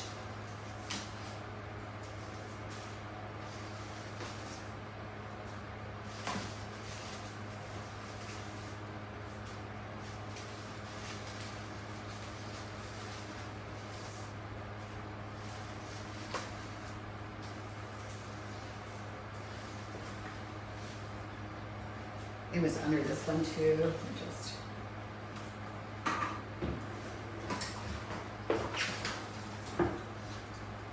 kind of right in here.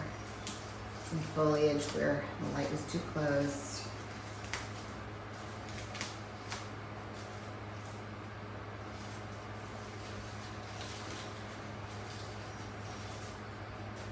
You know, you just want to look right deep down into the tower.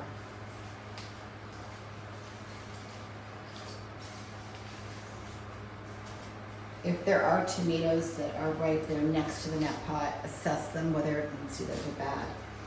They're just going to mulch down in there and create, oh, that's a nice one. Just some real bad stuff.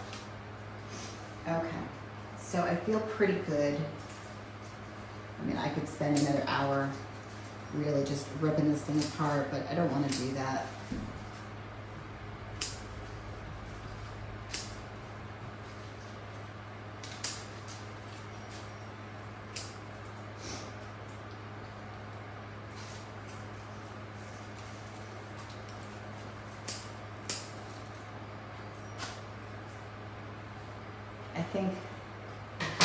I think that's good. So if I look down, you can see, if we get up real close, you can just see that the clusters are more exposed, and I can get, so what I was talking about, actually better from this angle, when you don't have that foliage, you can gooseneck the light and then bring it in. Here's one that will get, killed. But you can bring it in a little bit closer so that the tomatoes will ripen a little bit faster. So this one still has foliage that will be in the way.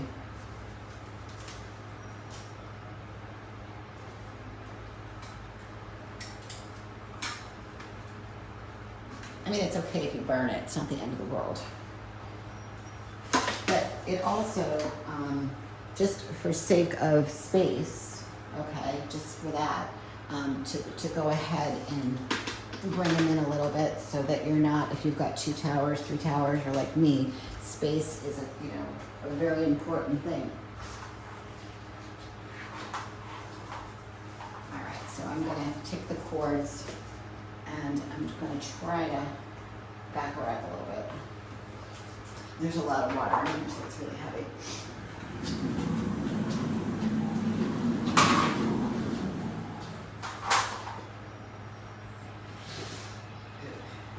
We got some green stuff on the floor.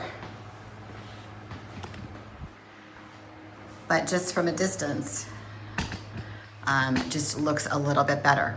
Okay, so that's really whether you have a 2 towers, a tower, a couple sections, that's really what you want to see are these beautiful jeweled clusters. You never want to see the foliage outnumber the the clusters. So that's kind of the takeaway for today. There's the summer squash kind of peeking out. I think it's time to harvest that. It's looking a little bit what I consider gourdy, and I don't like that. I like more of a smooth skin. I think the taste and the texture is just a little bit softer. When they get a little bit like this versus the smooth, it's just it gets a little tough. So it's okay. I might even I've got some upstairs in the fridge, so even if I gave it away or just gave it to the rabbits, no big deal, because there's a lot of summer squash on this particular tower. And then of course we got these guys. But let's go down the list. I want to go down the list of how to prep your towers for being away. Like, this is a lot of work. Okay, I'm not gonna lie. This is a lot of work, and to go on vacation, which I'm not, I'm here. But if I were to go away for a day or two, these are the things that I do.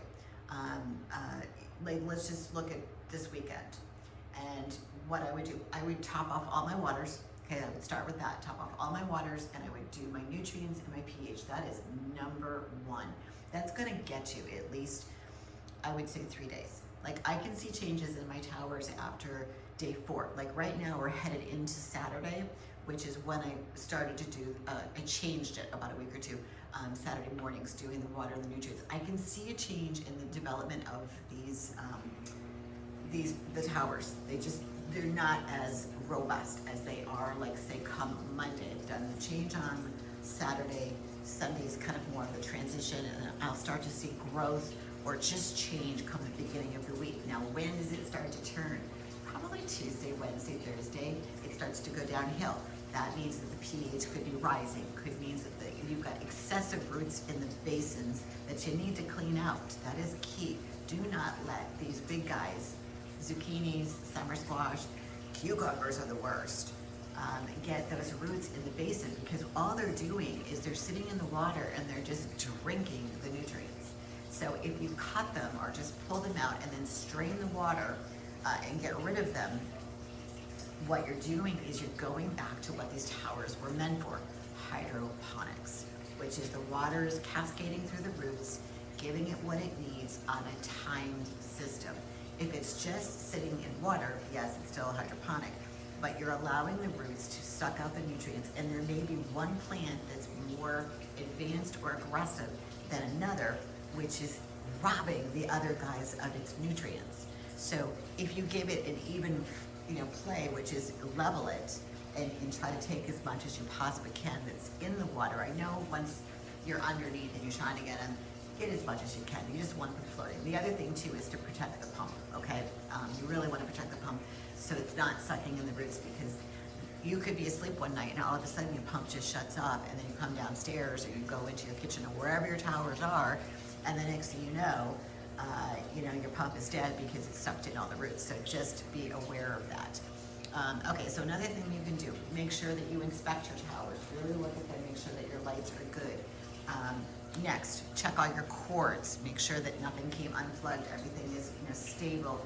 Making sure that everything looks good with the outlets. Okay. Proper ventilation. Make sure you've got the fans on, a window that's cracked, that's safe to leave open. Things of that nature. Because remember, they are hydroponic, aeroponic towers. You need the airflow. Don't leave for a couple of days and turn off your fan. Your tower will not be happy. Just give it that airflow that it needs.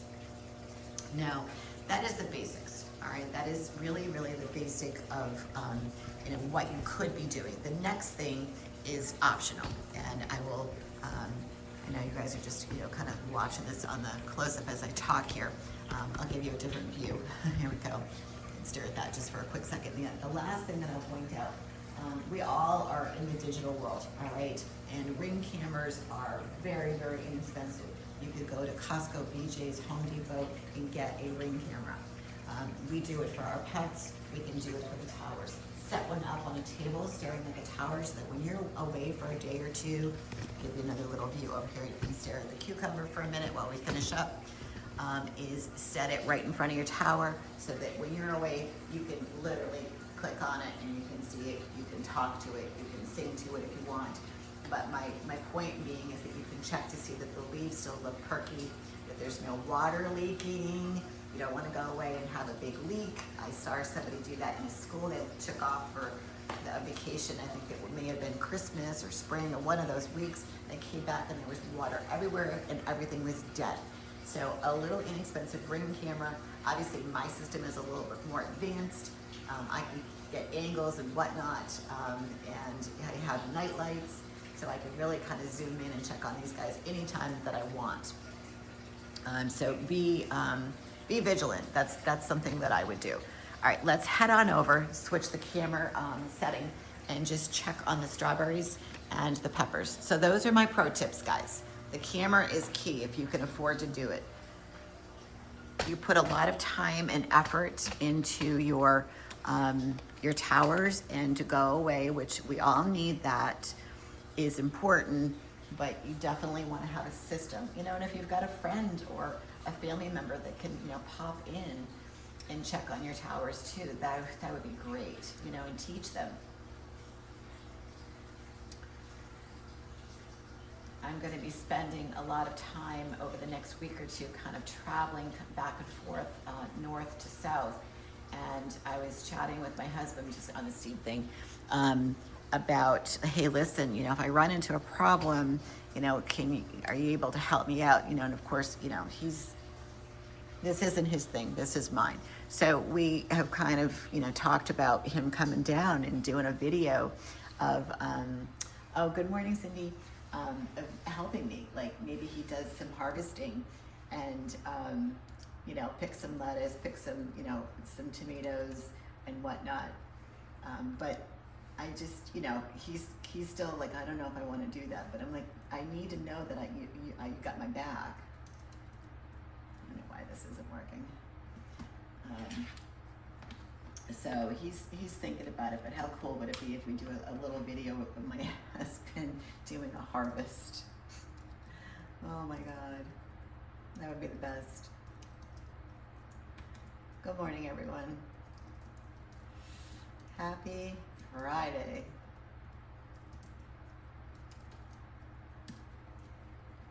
He definitely likes the benefits of this room, but he gets a little, when it comes to being down here.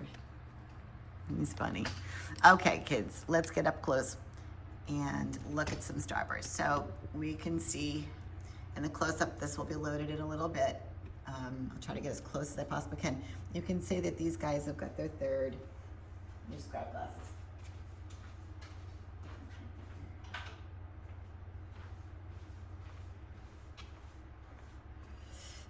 Third, actually in fourth leaf. So I'm looking at one right now that's got 4 leaves, and they're teeny tiny.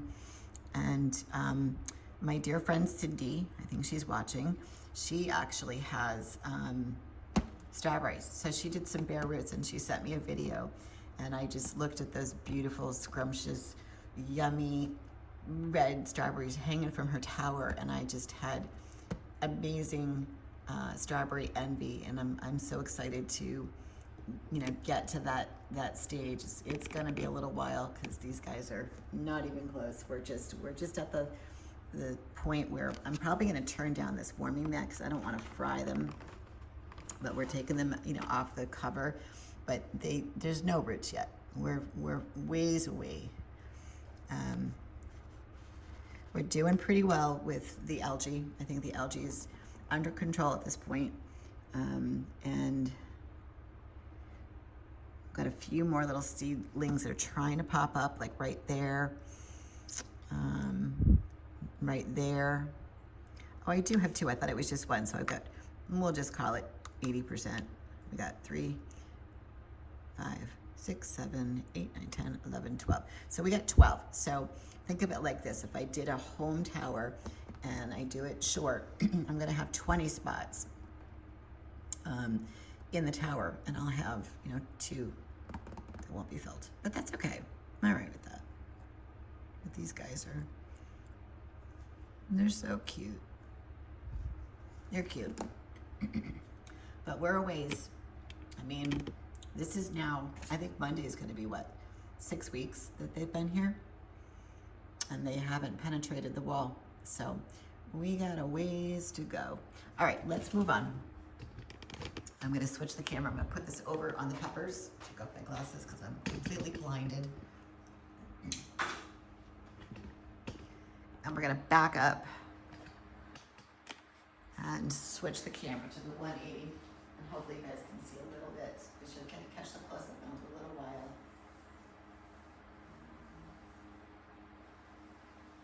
Yes, TGIF. Okay, these are the peps.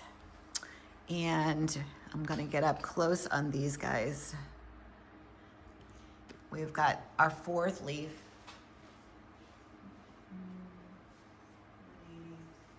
Is there a better view? Let me just see this in this start page.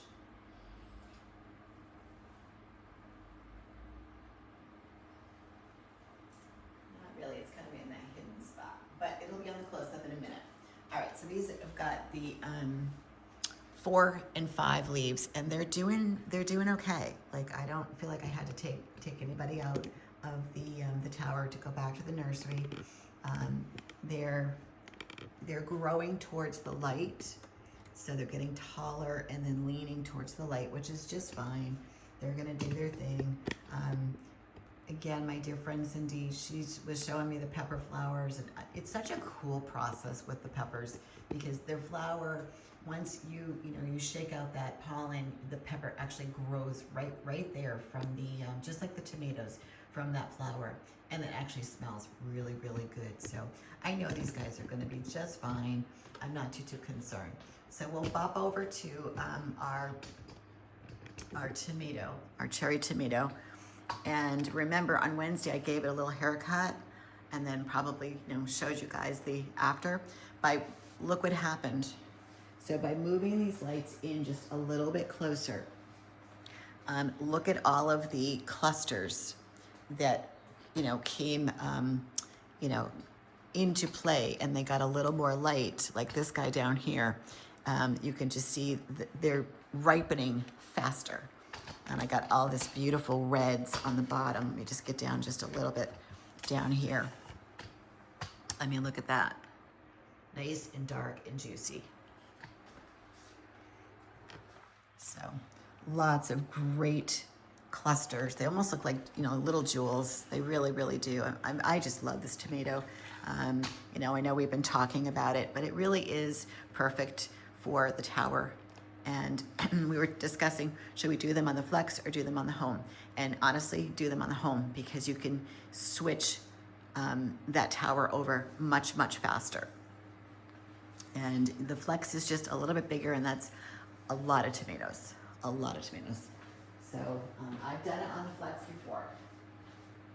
Let me go left on this. Aw. Thank you, friend.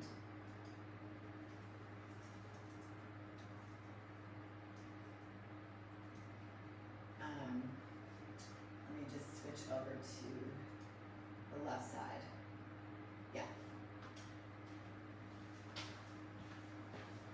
Here we go. It's just, and you don't even need a trellis. That's the beautiful thing. They're so compact that if you keep it nice and clean, like I showed you the other day in terms of like lifting it up and grabbing out any leaves or foliage that is non-viable, don't need it, clean it, keep it, you know, nice and organized. This is what you're gonna end up, these little clusters of jewels.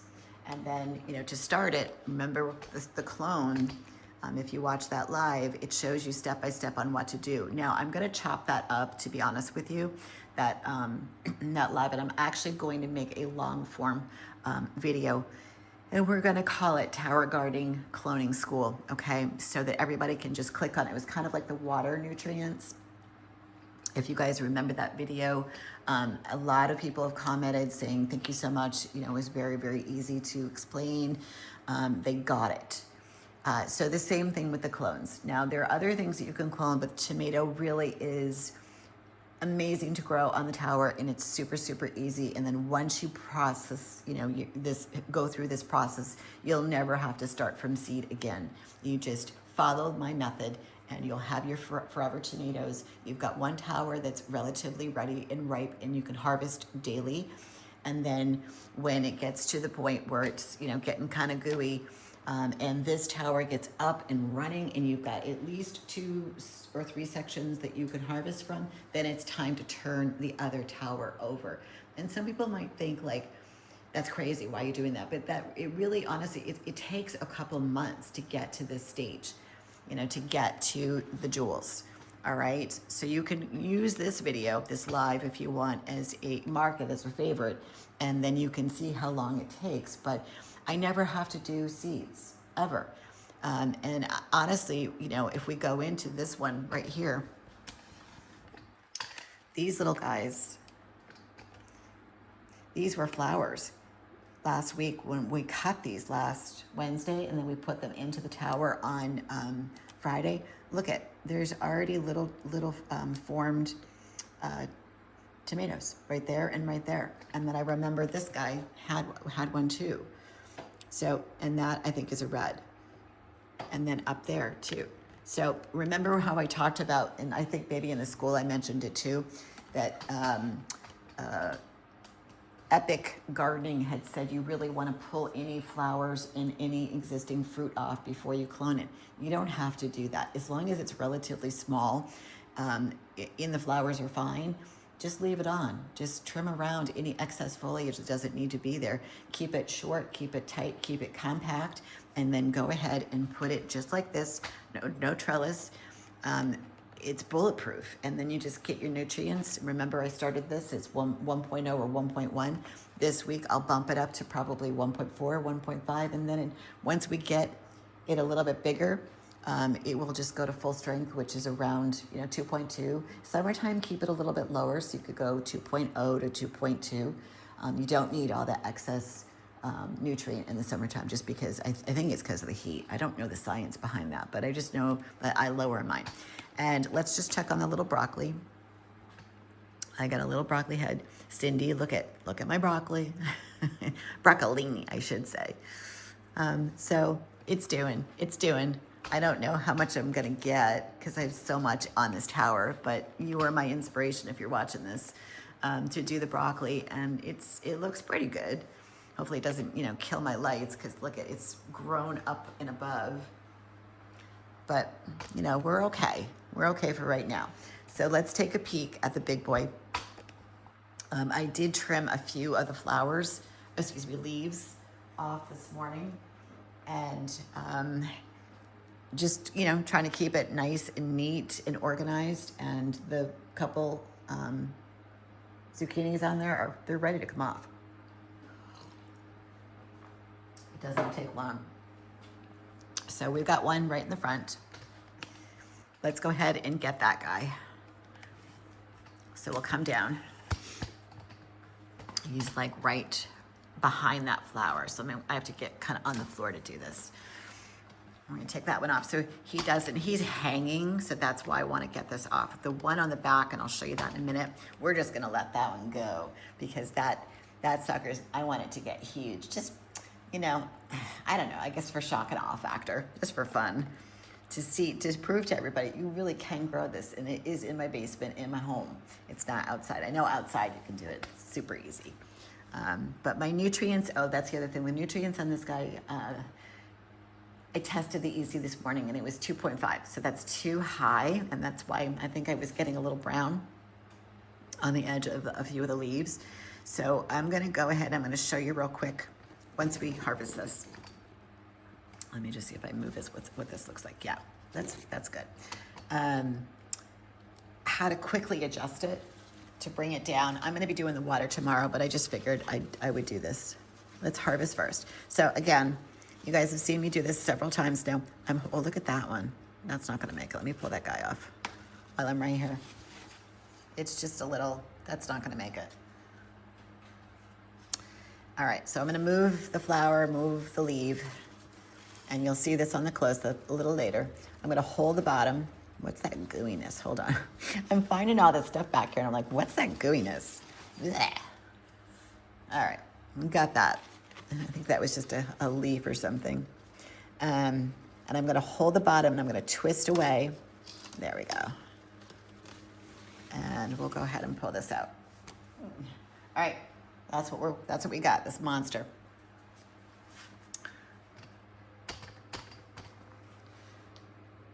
Good size. A little on the thin side. I like it a little bit on the thicker. So let me just bring this back up for you guys.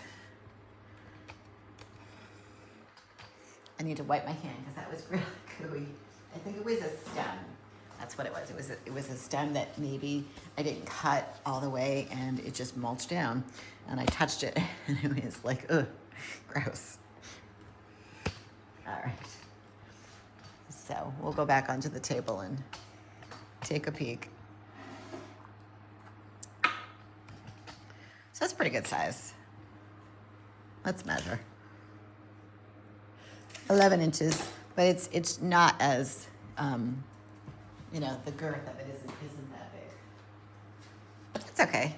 It's not too bad. But I wanted to harvest it because it is hanging from the plant, and that will cause stress on that main vine. So that's why I wanted to do that. Now, let me get on the back side. I'm gonna pull this out, the big boy, so we can take a look at the back side and see how big that one is. And then we'll go ahead and adjust the EC.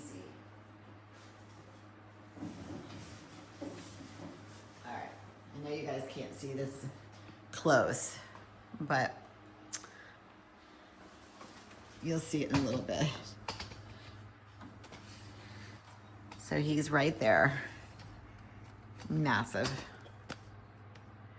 I want to measure it.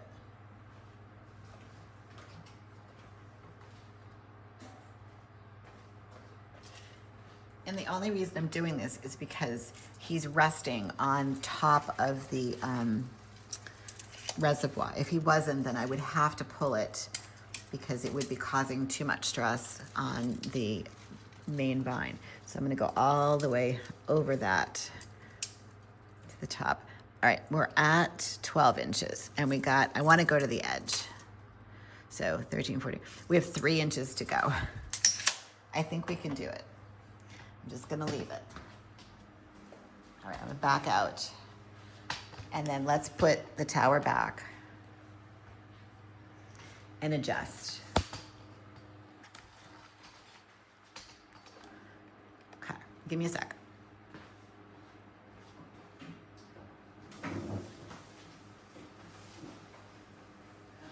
That's pretty good. All right, so this morning, you know, I see from time to time that the leaves, you know, the edges, they'll get a little crusty. Let me just make sure that this is still on. Okay. I'm just making sure. Good.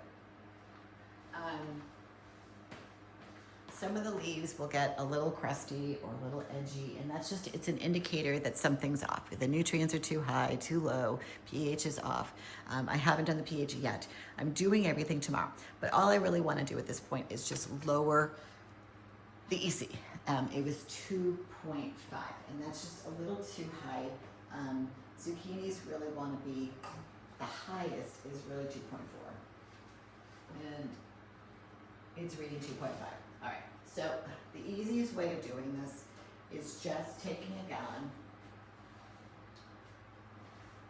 a simple gallon of water, and that's all I'm gonna do for today because I've got stuff I've gotta do this afternoon, and then I'll be doing all of the water and nutrients tomorrow, is just add 1 gallon.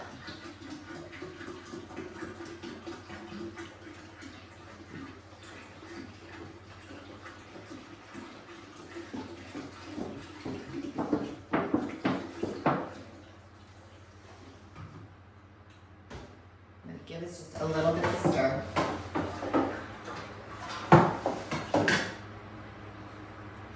I'm gonna tally out to it to 0, and then I'm gonna get back in here and good. So now it's reading 2.3, which for me is perfect for 24 hours. And you're probably asking yourself, well, why does it rise? You know, because again, I don't have a lot of root matter. Let me just double check, because I think I've got, yes. I clipped these roots, I want to say it was last week. And I got them out, just throw them out. Because remember, we just talked about sitting roots in the water. There's one plant that's probably more aggressive than the others. On this tower, I've got a very old section. I have some new sections, and an even newer. So remember, we did it in phases. So it's important that you make everybody happy. So if I had all old plants, 2.4 is good to go. But I gotta find a middle ground. So 2.3, especially for summertime, is fine. But why does it rise? That's the question. People are like, I don't understand how it gets so high. What happens? Think about where we are right now, and the temperature is rising. So when the temperature rises, what happens? The water evaporates. And it goes, into the air, and that's why it gets so humid. So when the water's gone, that doesn't necessarily mean that the nutrients are gone, because they're not going to evaporate even though they're in the water. So then the water's gone, but the matter's still there. So that makes the concentration thicker. All right, so it goes from let's just think of a liquid, okay? Think of lemonade, super, super light, refreshing. Tomato juice, thick. That's kind of what happens. Now, it's not as thick as tomato juice, but I'm using it as an example. But the concentration, the nutrients are still sitting there, and they're usually settling to the bottom. So you really want to make sure that you stir. So it's really important to get in there and give it a good whirl. So that'll buy me some time. I'm not going to test the pH because I'm not going to. It's fine. If you have an electric meter, which I do, I just know that 1 gallon's not going to take it off. If anything, it's probably going to get it right back into the range that it needs. If you've got a meter, go ahead and dop it in there. For the people who don't have meters, I'm right here. So why don't I just I'll do the old school, all right, just to see where it is. I know some people are doing both, and that's fine. Let me just see if I can find a kit. I think I have it. I have it on the cart. Hold on. Again, having a meter is really the best way of doing this. And if you don't, then you want to use the old school tower garden. I still use both. If I think that my meter is acting a little weird and it doesn't make sense, it means that it needs to be calibrated. So you have to use the solvents to calibrate it back to the the factory settings, or the different levels of where it's supposed to be, and you can double check it with the old school. So you definitely want to have one of these guys on tap. So it's just 5 drops to 5 mils. So here we go, 1, 2, 3, 4, and 5.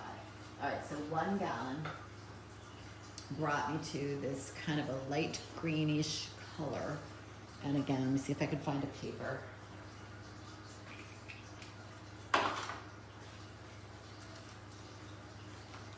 That old school paper, and you just pop it on, and it's perfect. It's right at 6.0.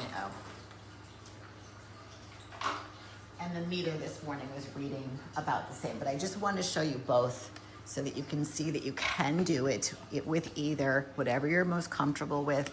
And if, let's just say that you haven't used your meter in a few days, so it pops up and it's giving you this really strange number, do the old school and then go calibrate your meter to make sure that it's doing okay. All right, so let's get into this guy right here. And you can see this bad boy, he's there and he's looking really yummy and delicious. I think I'm gonna let it get just a little bit bigger. This is the other zucchini tower with the 3 plants. There's a plant on the bottom that's kind of giving me a hard time, but I clipped back some of the leaves. But the upper and then the left lower is doing just great. I wanna go ahead and harvest the summer squash that's right there underneath, you guys. So I'm just a quick little cut.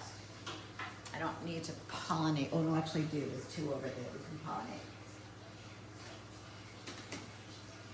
So we got a nice little summer squash there. Okay, we'll add this over here to the pile. I have so much in my fridge, guys. It's crazy. Like, so much. Let me get my brush. Let's head on over. There's 2, and they're, you know how I feel about when I've got fruit that needs to be pollinated and it's growing upside down. It's really pretty, right? Like you get that beautiful flower and they're just kind of down. You'll see this in the close-up, sorry. And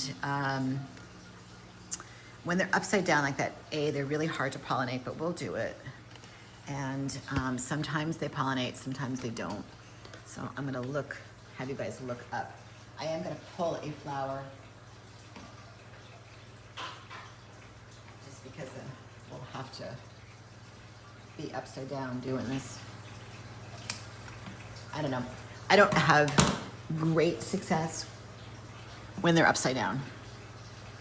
And there's also 3 right there. So if you look up, there's 1 that needs to be pollinated, second one, and then there's a couple little ones. I just feel like when they do that, it's problematic. But we don't know till we try.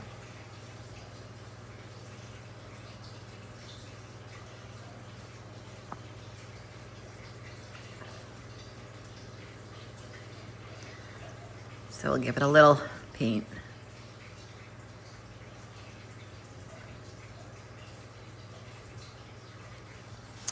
And if it takes, it takes. If it doesn't, it doesn't. The other one, the flower's kind of closed, so I may have missed that one. That may have happened yesterday when I wasn't around.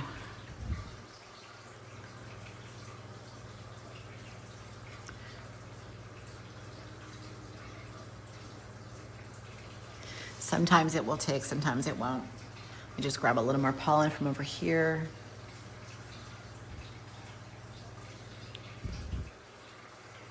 This pollen seems to be a little bit stickier, has a little humidity to it, so we'll see. I'm just gonna put a little bit just because we can, and we can move on. What I am really happy about, and again, it's right under the camera, my apologies, is the cucumbers. The new guys come up. This tower's looking really good. I'm loving it. I'm really loving this tower. It's got some great foliage. You've got your first good leg stems that have the tentacles to it. So we'll get up close. And all of the foliage, again, this is like, it's a new tower. It's like a new baby. They're just so cute. All right, so we know that this is now looking to trellis. There are no flowers as of yet. So, but I still have the other tower in case we do. So let me switch the camera back to right.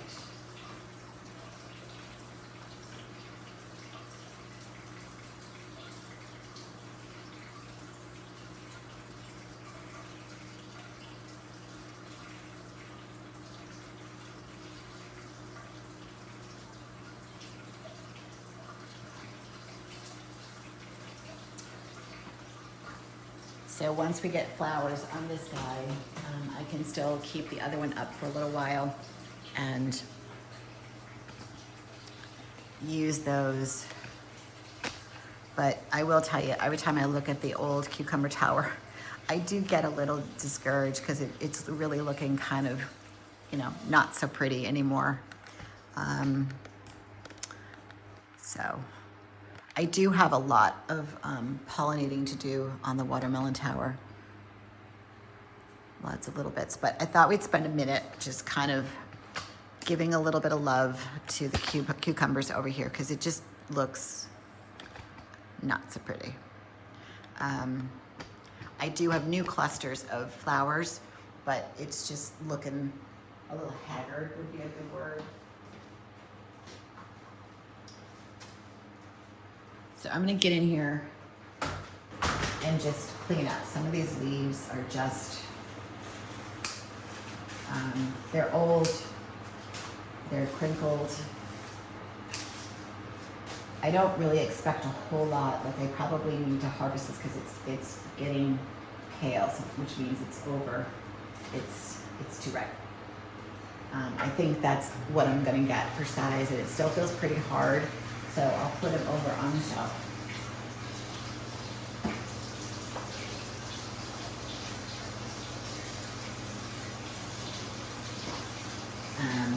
But they just, you know, I know the nutrients are fine and pH are fine. It's just, it's run its course.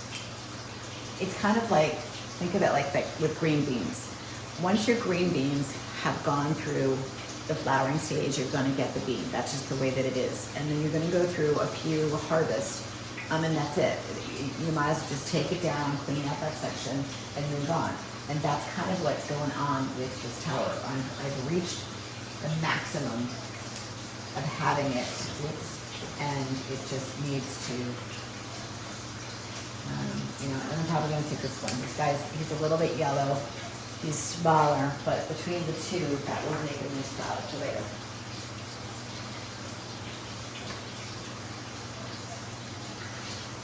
I guess what I'm trying to say is don't be afraid to turn your tower. Let's start another section, start another seed, you know, put some caps, you know, put some seeds into the rock wall, and just get ready to say goodbye and flip it. You know, in my head, I'm always thinking, you know, it's time. I gotta do it, and I'm preparing for it, even though, you know, it's still producing, you know, some good fruit, not great fruit, but some. I don't want to go without. So I know the other tower over there, we're still a few weeks away from having, you know, cucumbers. I've got a bunch that are still here. I can probably take this down now.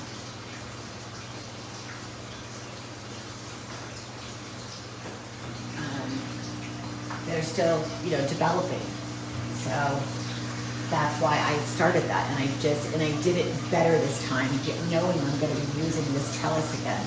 I only did the fronts and a little bit of the sides because when I planted this one out, I did the backs and realized it's not only against the wall, but I can't reach it. So I was kind of clipping, cleaning.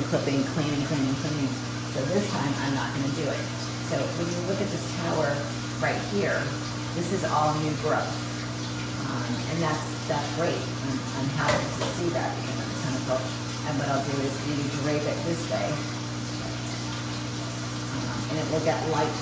It'll get light from that spider light up top.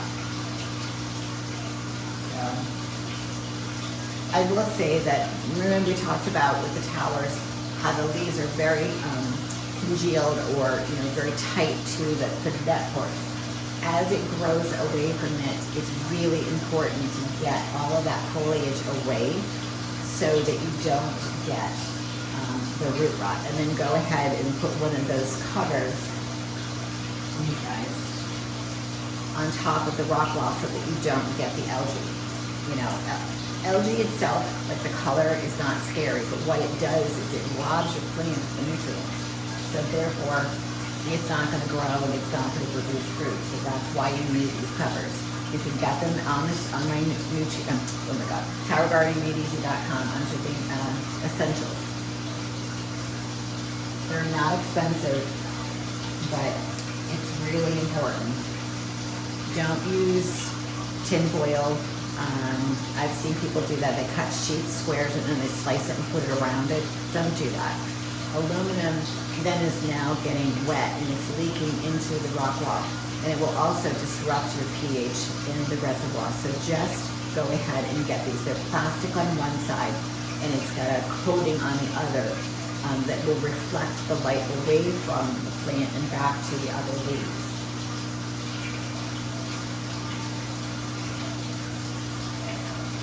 Now, I know, I look at this as kind of a sport. You could spend a lot of money on all the little goodies that come with this. But the purpose is you're growing your food. So you just want it to be as healthy as possible. And remember, this plastic is made from food safe plastic. Some of the other towers, I can't say or speak for them whether they are or they're not. But having something that's made that's not food grade, you're leaking what they call phytoestrogens into the water, into your food. So it's a disruptor of hormones. So just be aware of that.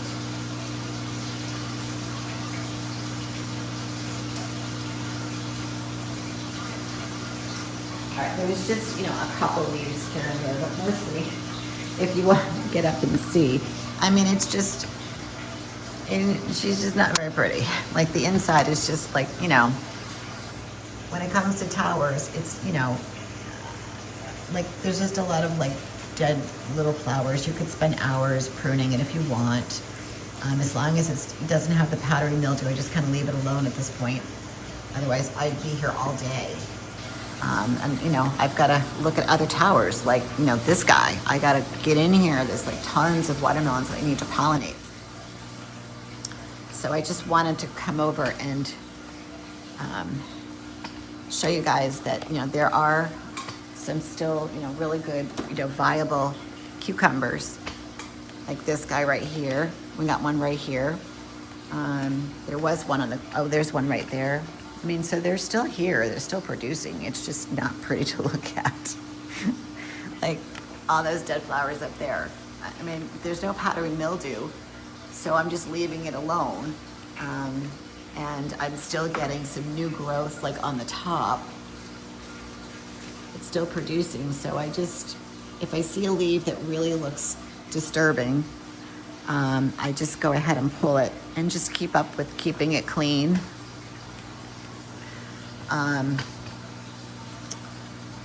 And when you do get a new section that grows like this, I try to look at that and focus on the positive and not the negative, which is like all of that, which is not very pretty. But there is cucumbers, so if you look in there, if we go on the back side, and you go down, there's one here, there's one way back there. You probably can't see that one. Oh, actually there's two. If you see, right there and right there. There's 1, 2, 3 there. There's a little one right here. So you see there's still a ton of fruit. Oh, right there on the inside. This guy right there. So there's still a ton. And then there's one growing up there. I did pollinate that one. You took, good. So I want to keep it going. So I have, my forever cucumbers. But, I don't know whether you could clone this or not. To me, it's not worth it. You just start over with the seeds. And if you wanted to do the second generation seeds, you could take the seeds that you scrape out because you're not supposed to eat them, right? And go ahead and put them into rock wall and get them planted. But we'll take a little tour of this guy. Still getting big. It's much bigger than I grew last year. And then the ones on the backside. So look at the ones right here. These all need to be pollinated. There's a cluster. And then there's one up here. Where'd it go? Oh, right there. I think that's pollinated. I'm pretty sure. It's, when I looked at it yesterday, I was like, interesting. And then it definitely popped up a little bit overnight. So I can say that might be pollinated. And then here's another one that needs to be pollinated. This section, for some strange reason, it likes the light. So, and then there's like that cluster right there. So we just need to do that. Let me go ahead and rinse the paintbrush, and maybe we just do a little pollinating.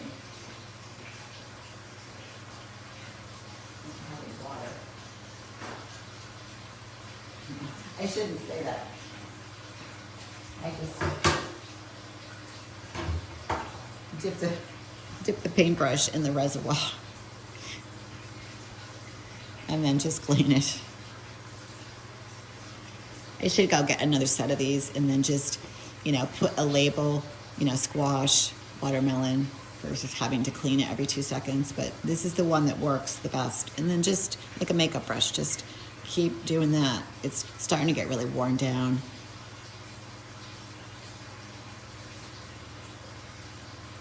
And just twist. There we go.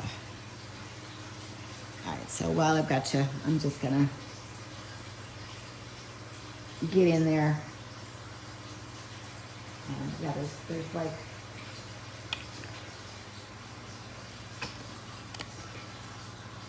a bunch of these here. Just throw that down.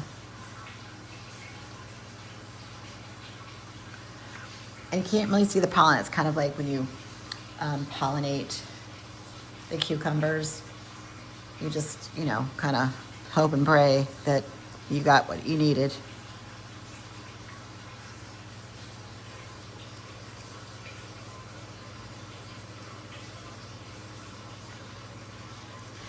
I've been doing a lot of cleaning on this tower. A lot of dead leaves, like on the inside, in between the two sections.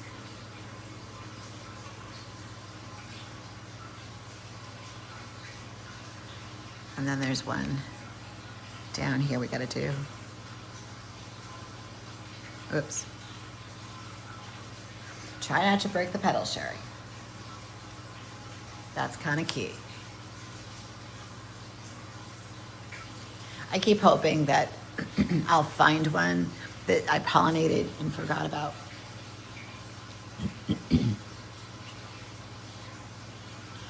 And it will just pop up and I'll go, look. But it hasn't happened yet.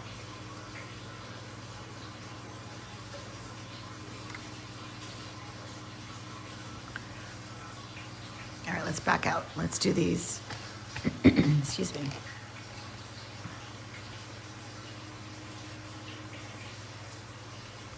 These little guys right here. There's like two together, like twins.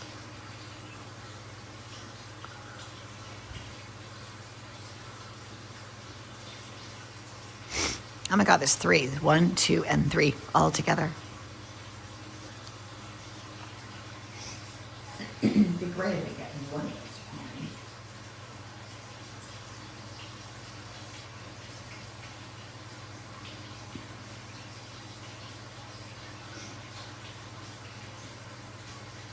I'm even thinking ahead with this particular this trellis. I need a sip of water, excuse me.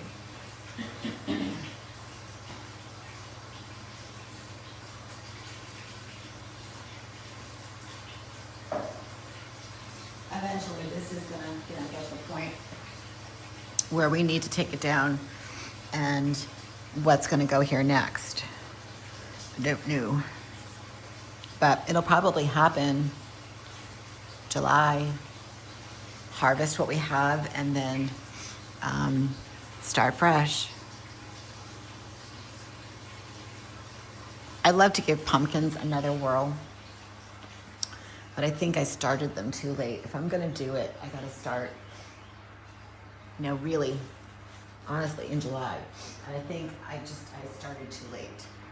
And maybe try a couple different seeds. It was epic failure last year. So I'm like, I'm gonna start trying again. But you know, maybe it was just the seed. Not sure.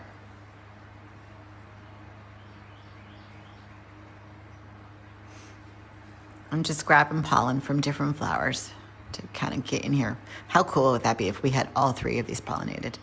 Like there's a cluster.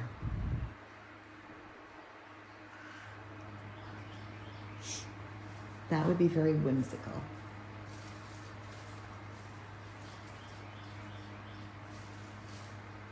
But there's a lot of foliage here. It's very dense. It's definitely drinking a lot of water. And the nutrients, you know, they don't go too high. The pH stays pretty much the way that it is. Let me go back on the other side. So I think that's why I do like the watermelon, because it really is, honestly guys, it's easy to grow. Let's go to the 180. Okay, you'll be able to see the back of the watermelon now. So let me zoom in. Every time I take this off the tripod, I end up ending the close-up. But that guy is just getting bigger and bigger. I'm gonna go ahead and just give it a little bit of a rotation. I'm gonna lift and spin just a little bit so it doesn't get, you see the tan lines there. Not too much to report. I did move this light out a little bit, trying to get the other side. Just a little more light here. It's also getting some secondary light from this tower, from the lettuce tower, which is good. I did do a little bit of grooming to the top. I keep cutting that back because I just don't want it to go any higher. There's no light up there, so I'm never gonna get any good, you know, pollination because there's not enough light, so why let it grow? And then you got the other one that's right there through the light. Let me see if I can zoom in. Right there through the light. And again, if you can slightly see this little line right there, those are the tan lines. I did this one this morning. I just kind of moved it a little bit so that it's not blonde lines. You can actually see it. I can see it in the close-up. And a few flowers here and there, but much more on the other side. I feel like it goes kind of back and forth. Sometimes there's more on this side and then there's more on the other, like the next week. So it just really kind of depends on what's happening. But I'm already thinking, get what we can, harvest what we can in July, and then flipping this and doing something, I don't know, maybe like I said, we try the pumpkins again. But I don't know, tell me what you guys think about in the comments. Make a suggestion, something that's climbing. We did, you know, the cucumbers, those were very successful. I would definitely not do tomatoes because that would be just way too many tomatoes. Don't need it. And I mean, the zucchini, the leaves would never really work just because of the netting that I'd have to use. If you go back in the videos, the netting is very small and I'd have to fasten the leaves and the stems to it. So it does better just the way that it is with the basic tower garden trellis.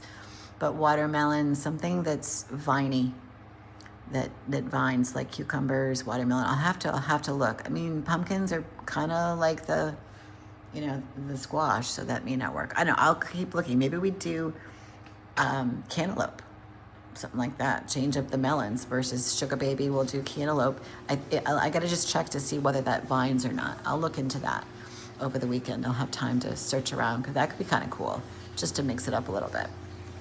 So let me know what you think in the comments. The zucchini that's on the backside, we will go ahead and measure, but the guy that's hanging, and I need to get that off because it's just dangling and it's going to hurt the main stem. So let me just back out so you can get the full view of that. There we go. I always get my yayas off of how big these guys get.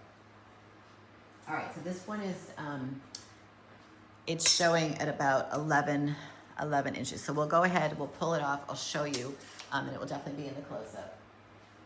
I think I'm gonna use a knife to do it. So it's a clean break, but let me get in there nice and close, you guys can watch.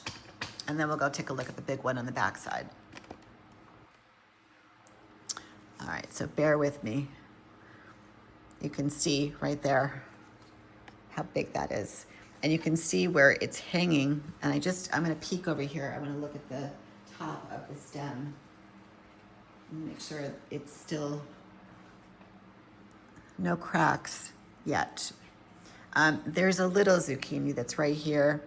It really hasn't done a whole lot, but it could be just because the nutrients are kind of being taken over by this guy. So I'm gonna maybe the twist might be better. So I'm gonna get in here, and again, wow, this is huge. the girth of it, I have to go from the bottom. So if you can see my hand right there. So I'm gonna just do a gently push up, and then I'm gonna swivel clockwise till we get the break. There we go. Whoa, this thing is huge. That's 11 inches, but look how thick that is. It's really, I can't get my hand around it. That's huge. That's a monster. All right, so we'll put this over here. On the back side, remember we're doing this zucchini just for fun. It's because it's laying flat on top of the reservoir. It's not hanging. It's not gonna hurt the mother plant, but I just wanna see how big I can grow it on a tower. That's, you know, my little pet project. So let me get back there so we can just take a peek. And again, you'll see this on the close-up.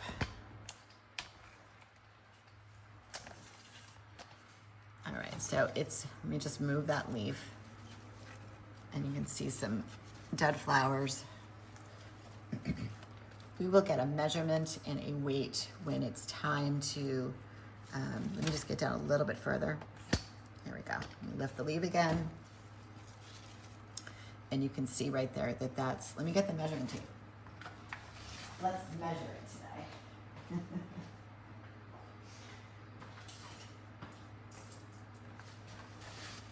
I wonder if I could get into the Guinness Book of World Records. The biggest zucchini grown on a tower garden. All right, so and I'm not gonna count the whole stem because I don't think that that's fair. But right now it's measuring, whoops.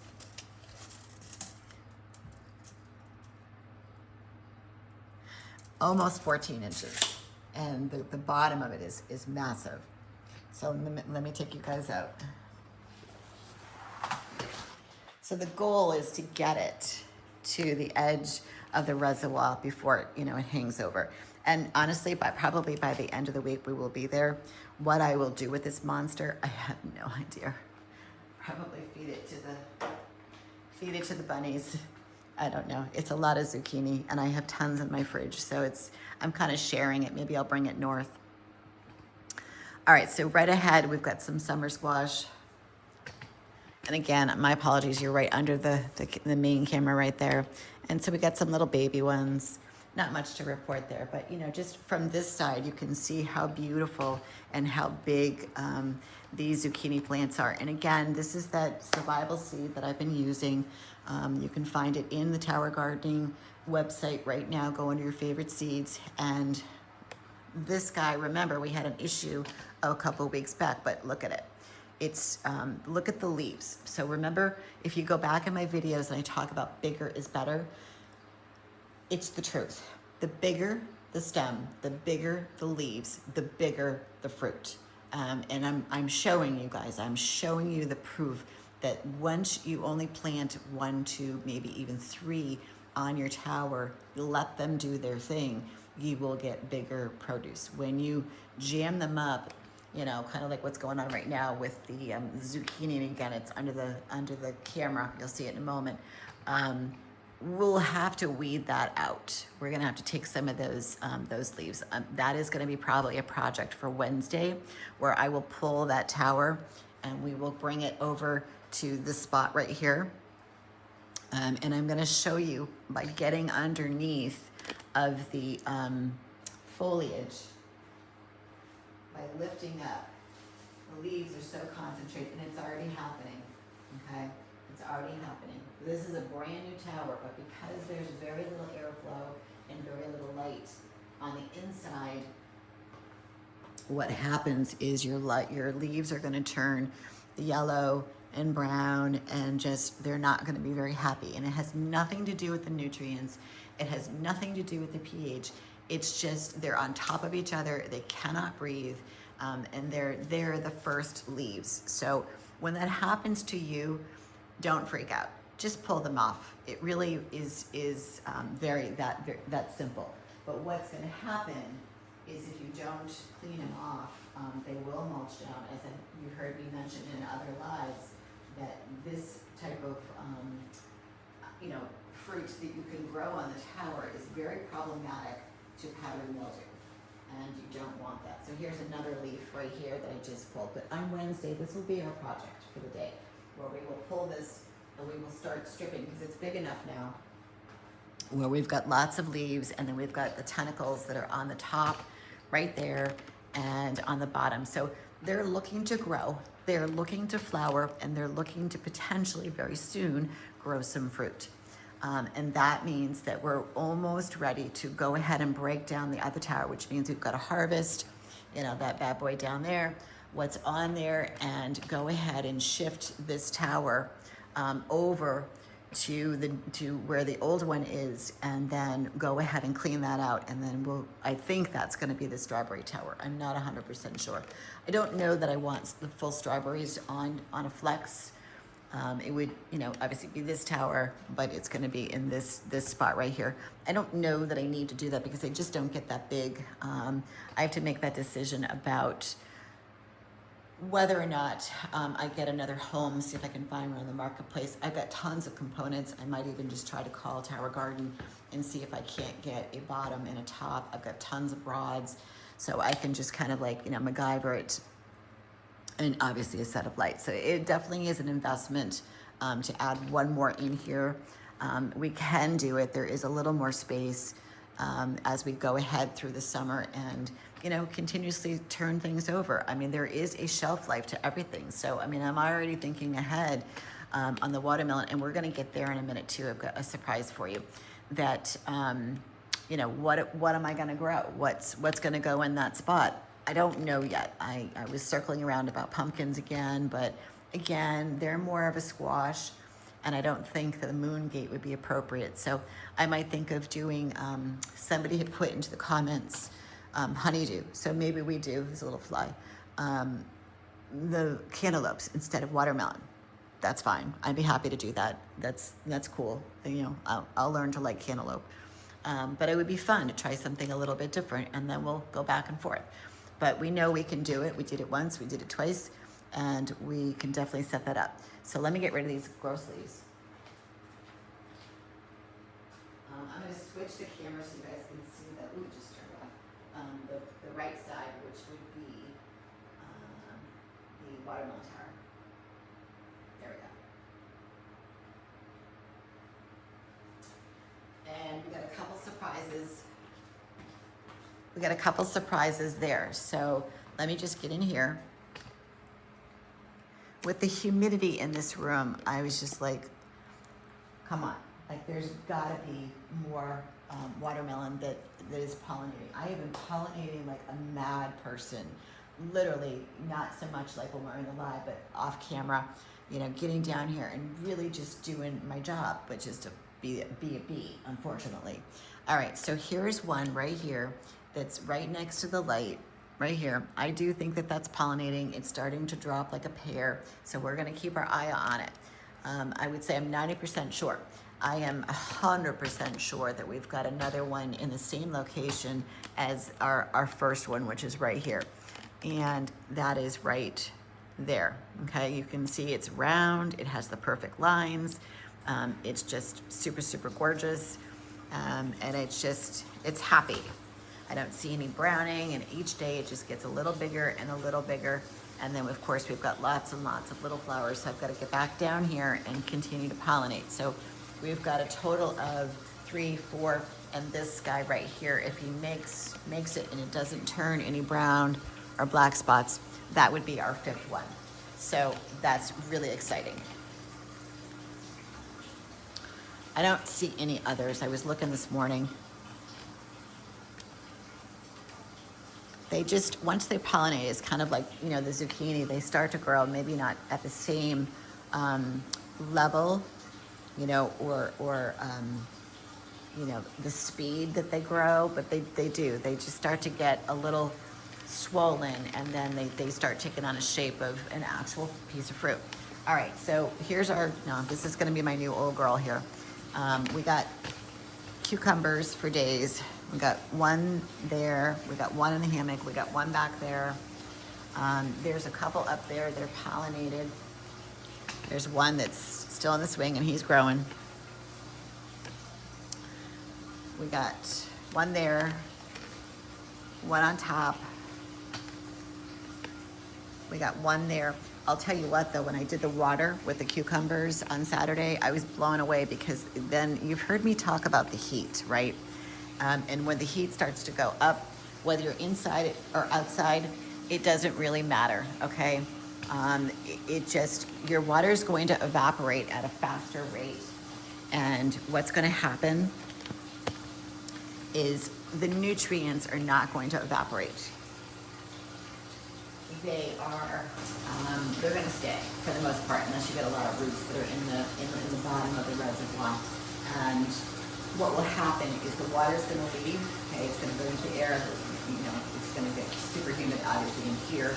Outside, if it's a beautiful day, it'll just evaporate and go away. But it's gonna leave the nutrients, which what happens? It starts to raise your EC. Okay, the nutrient level goes up because the water is gone down.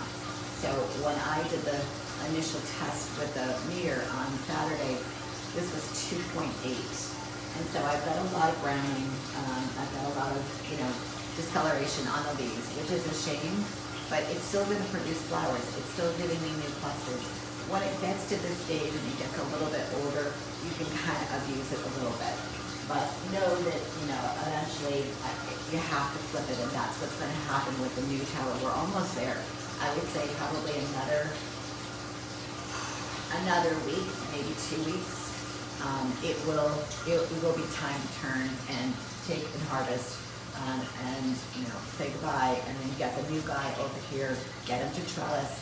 And I did it better this time by not putting stuff on the back, which I just can't reach back there.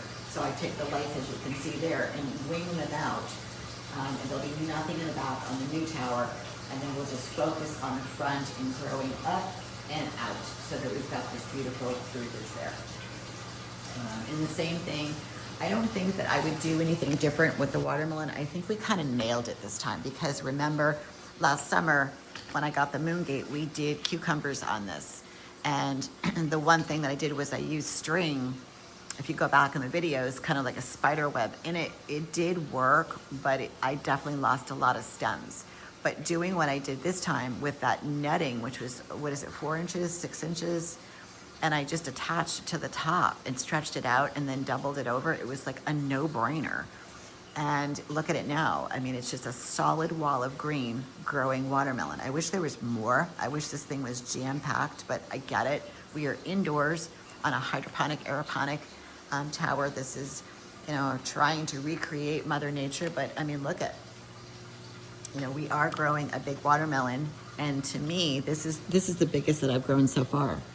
I can see the stem up here, and it was touching, and now it's about a ½ an inch up, which just means that, you know, this guy it's doing it.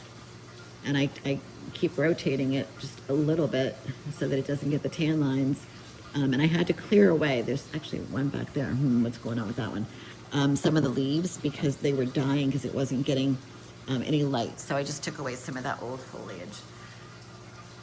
Yeah, so it's doing great. And then to have that little sister right here, I mean, look at that little gem. She's so cute. All right, and then we got the other one over there. So, but we got to deal with this, guys.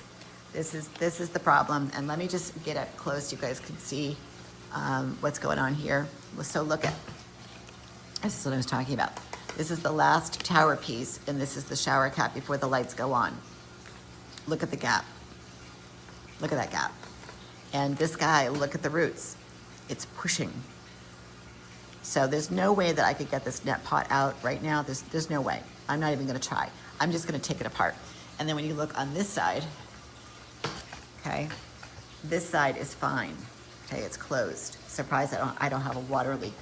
But when you look at them side by side, you can see, just balance that for a quick second, get this light out of here. You can see the gap, no gap, or just a little bit, but you can see how it's tilted. So this is what I mean. You've gotta keep an eye on your towers. All right, the other thing too, just another little,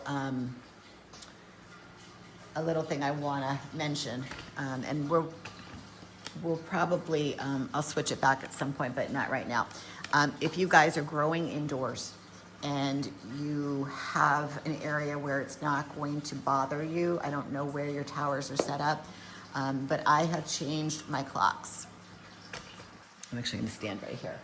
I've changed my clocks, and I changed it for two reasons. So let me just explain. The clocks, and I changed it for two reasons. So let me just explain. They were set to go off at 6 a.m. and turn off at 9 p.m. So now what I did was I changed for them to come on at 4 a.m. and turn off at 7. So think about it for a minute. The day, the warmth of the day, obviously is between 12 and 3 that, the earth gets super, super hot.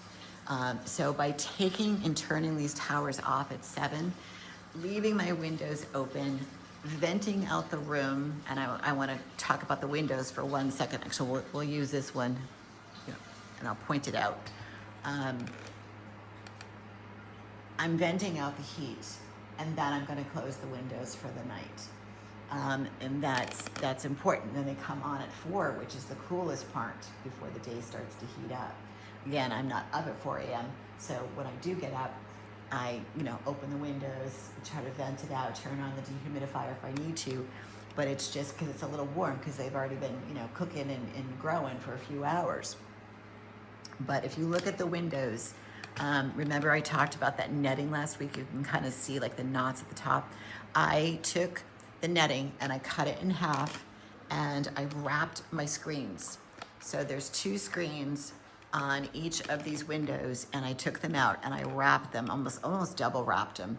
It's not pretty, but I'm really, really hoping that this is going to cure the aphids coming into here, because I do think that they could see the light between 8 and 9 when the towers turned off. Maybe that's when they were trying to get through the windows. Maybe they were coming through the day. I don't know.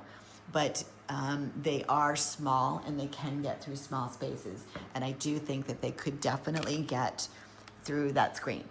And now with this, bug meshing, they got to get through the screen and the bug meshing, which I don't think they can, because I actually looked and a little black fly tried to come in and it couldn't because it was kind of stuck between the 2.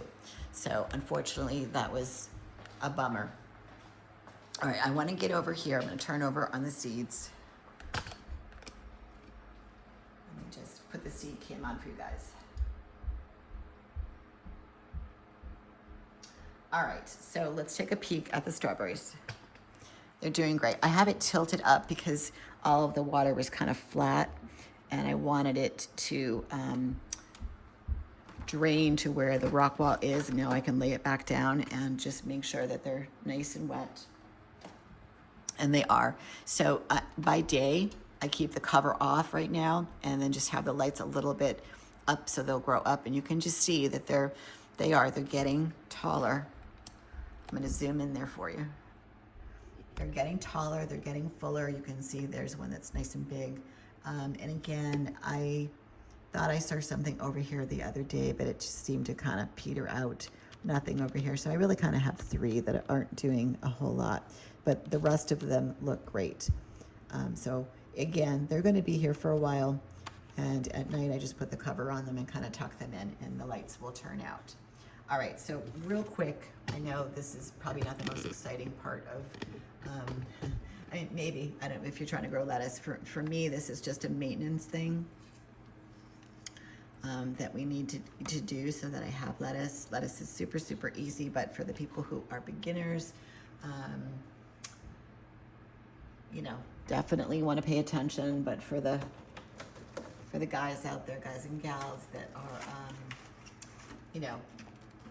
seasoned, which I would think a lot of you are, this is, I won't say boring, but anyway, make sure these are pushed down. Let me just get a paper towel. It's maintenance, guys. When you grow your own food, sometimes it's not exciting. All right, I'm just going to pull out a little bit of, and can you kind of see that? Not really. So let me just move this over and get this in line. There you go. And I'll move the light so you can see what I'm doing. There. Let's see. Let me just grab some of this stuff.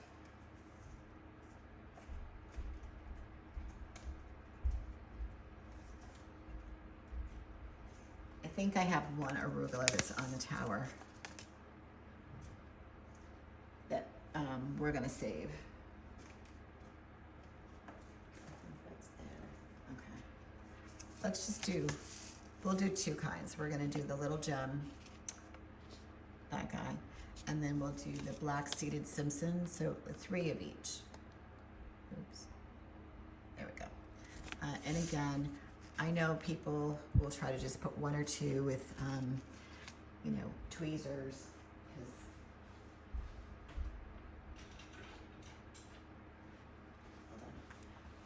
I need glasses, because they're so small. But here's my formula, guys. You ready? I put a little crease into, let me just make sure this is lined up. There we go.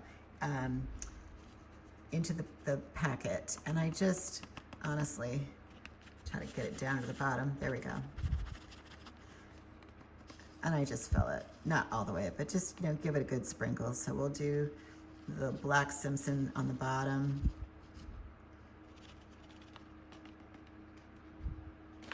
Get this last couple. And then we'll do the little gem, which there's a lot more of these guys. Again, just make a little pour tip.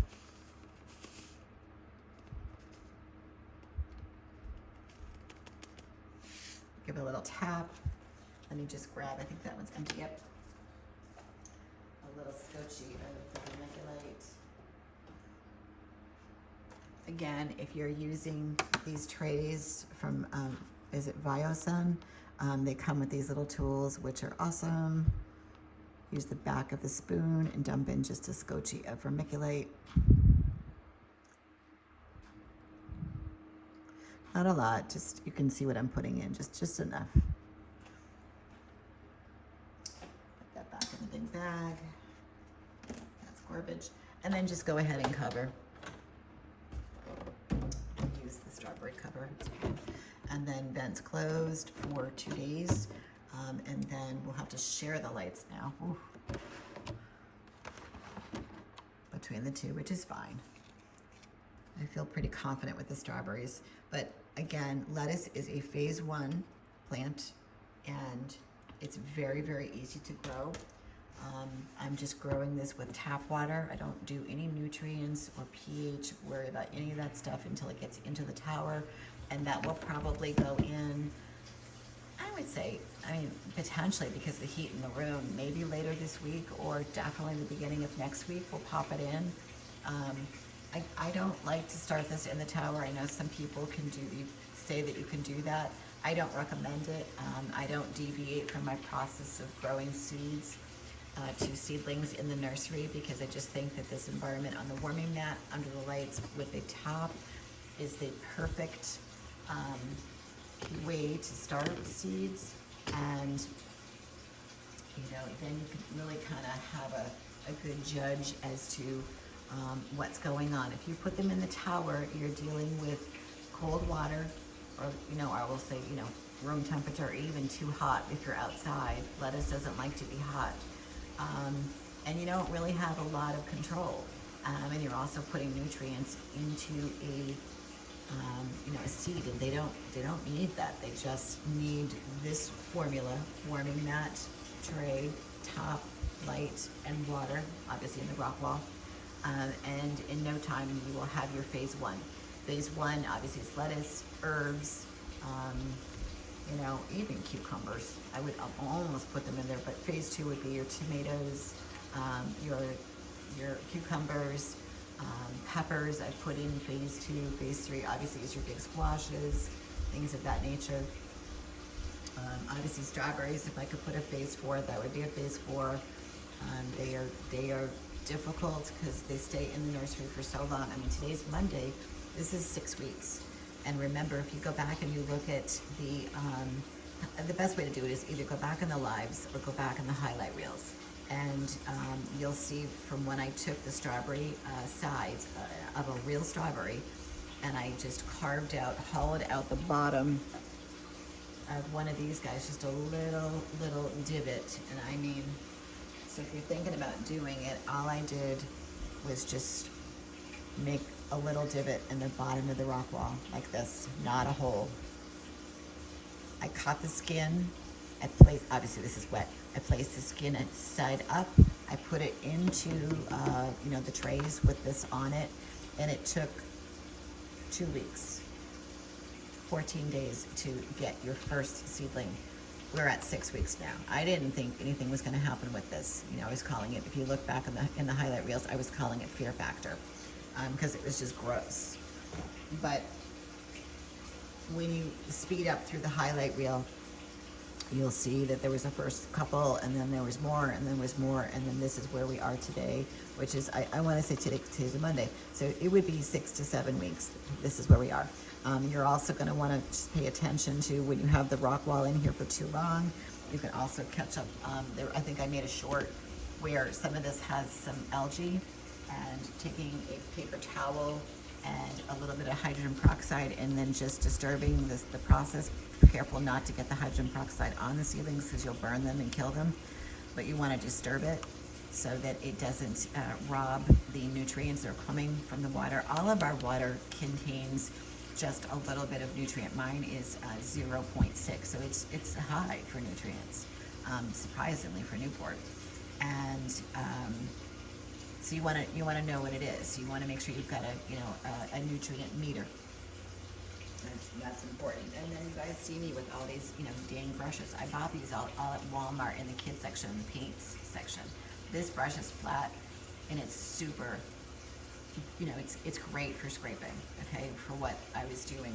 The round yellow one that I use is for pollinating. It's more of like a softer round tip.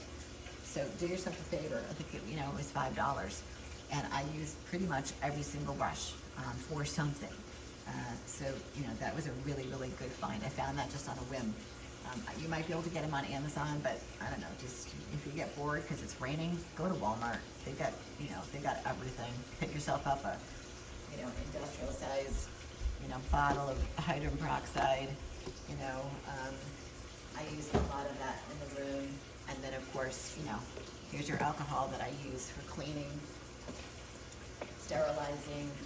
I just keep things really basic. So that being said, why don't we go over and start the taking apart our tower and getting the celery out. So the first thing, I think I'm going to have to clip it and just angle out of this. I'll go ahead and switch the camera.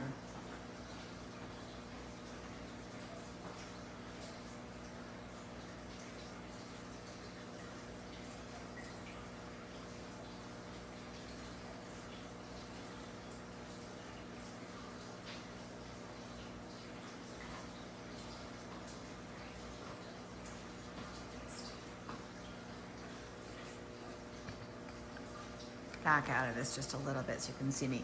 All right, so the first thing I want to do, obviously, is I'm going to just trim off all of the celery and put it into a container.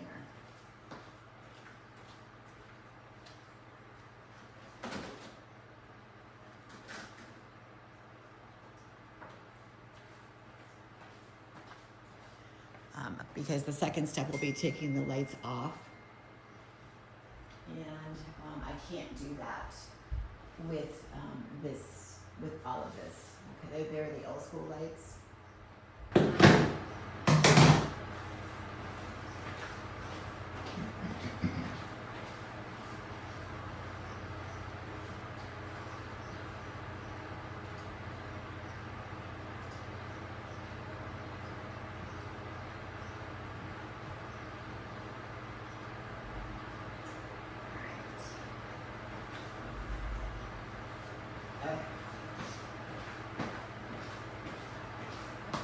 So let's get all the celery off.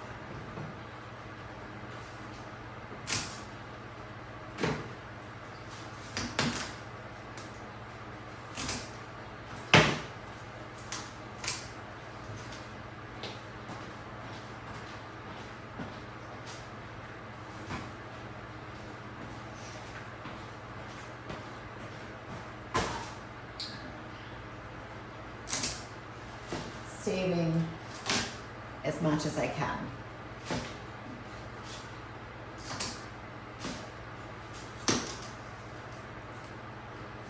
Ugh, the smell, amazing.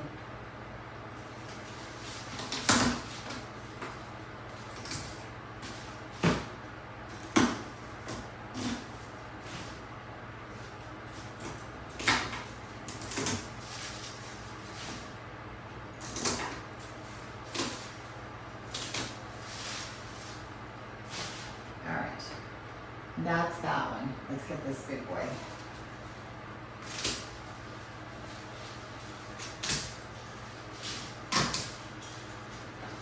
So I'll go to the grocery store and get a package of celery at some point. Definitely not today because I have so much. I'll try to get through that and share it.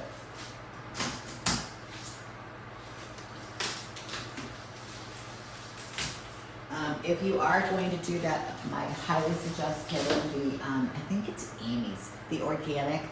And you literally just shave off the top, cut it a half, cut it down, so it fits in the net pot.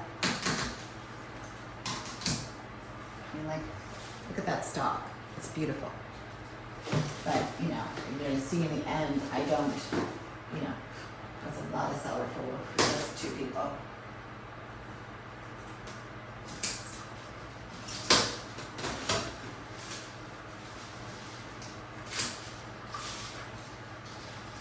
Yeah, I'll show you in a minute.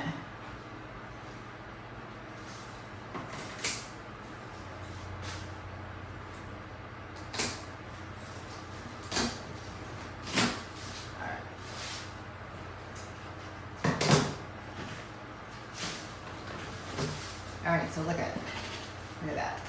That's a lot of celery. So I can't do all this. So I'll have to share it. All right, so we're gonna set this aside.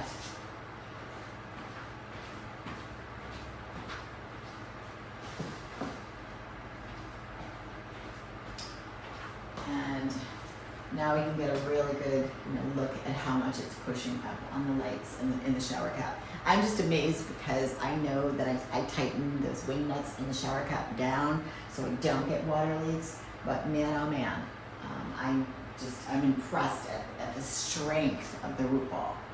All right, so the next step at this point is let's take the lights off. Now these are my help if I unplug it.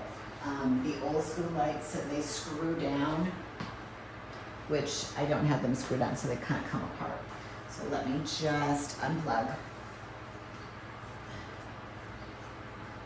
It's this one.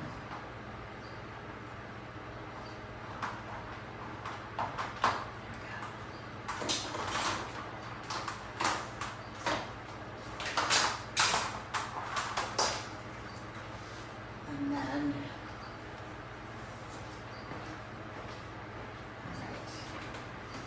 so when taking off the lights, another pro tip is if there isn't a trellis, try to bring them in as close as possible because it just helps with moving them.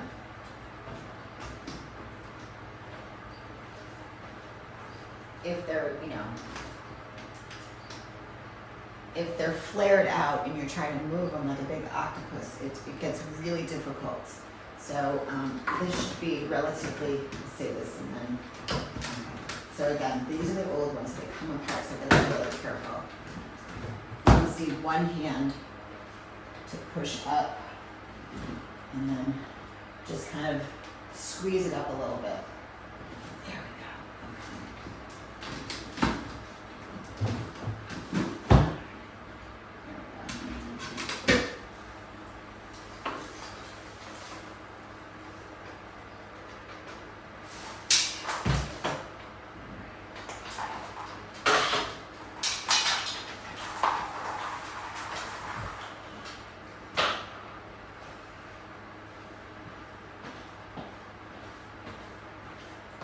So,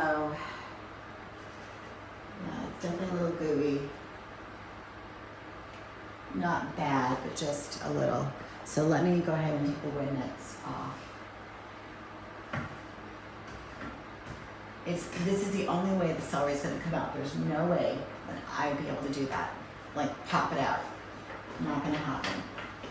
If you watched that video that I did a while ago at a live trying to move it from the old summer squash to the new summer squash, that was, I did it, but it was hard. Now let's see if this is gonna come off. That's the key. It's definitely on there. You know, it wants to take the whole thing, just come from the side. There we go.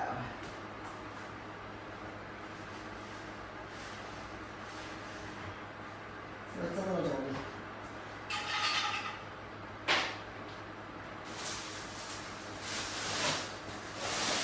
So I take all my pieces, I just put them in a garbage bag and bring them upstairs and then pop them in the dishwasher. So I want to, before we do this, I want to get up close. I want to show you guys. Just take a look at that. See how close that was to the expansion of the net pot and how it just grew into the tower. That's how aggressive celery can be. So now let's go ahead and take it out. I don't even know if we'll be able to salvage these net pots.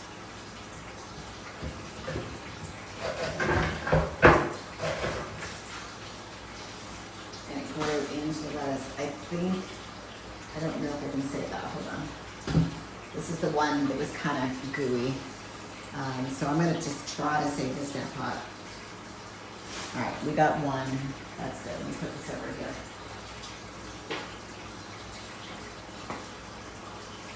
But back to the celery. That is just solid. I can feel some of the bigger roots inside, and you can see where they're just, so that's not coming out. So unfortunately, I have to sacrifice that. Look how solid that root is. Same thing with this guy. I have a feeling there was a lettuce down below on the back side, and it was just getting strangled. So same thing, a little bit of root rot there too. It's just solid. I mean, it's just thick. I'm not getting that nut pot out for sure. Let me get another container for that pot.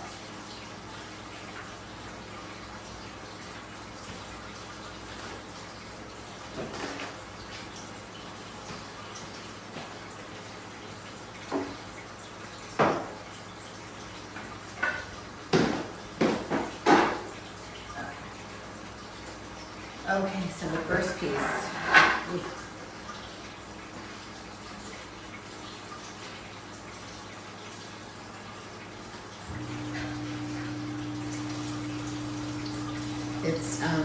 It's not pretty. It's definitely gross. Needs to be cleaned. I believe this tower was on since beginning of December. So and look at this poor little pathetic little lettuce. And the reason why it wasn't growing is because it was getting completely strangled by the celery.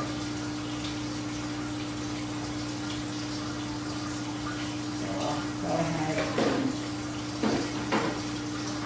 but here's some arugula, and I definitely think that I think that's one leaf of something else. I think we can save him, so I'm gonna put I don't know, probably on the floor. We will put him back in when we go ahead and rebuild this in a minute. Again, pretty dirty.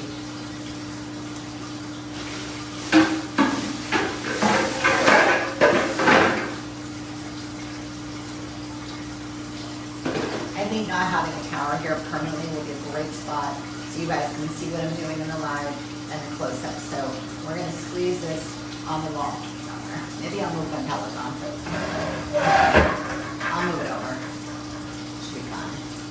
riding outside. Whoa. I got the pump is still on. We did not. There we go. Let me just unplug it.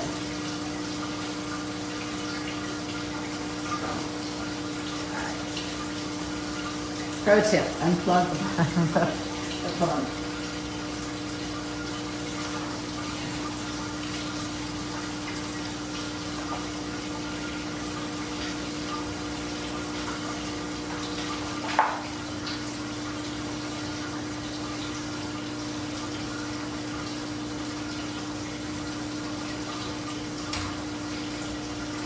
That's the beauty of being live. You get to see all this.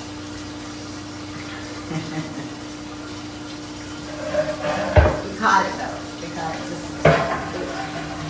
So this one's looking a little nasty too. Not as bad as we get away from the celery. Couple empty nut pots that are just fine. Here's another little lettuce, which is just fine. It's just fine. So we'll hang on to that one. I'm gonna need it. I don't have any, this is it other than what we just planted, so I don't want to have to buy the lettuce in the stores. It's so expensive.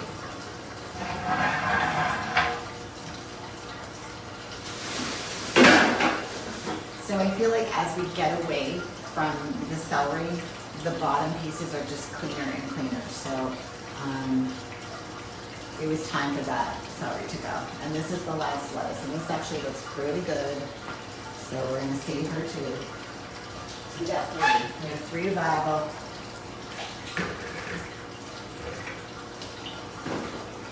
I will say this, for not putting covers on top of the open slots, that there's not a lot of algae. Usually you see that. There's not. It's just, there's a little right there. Just a little.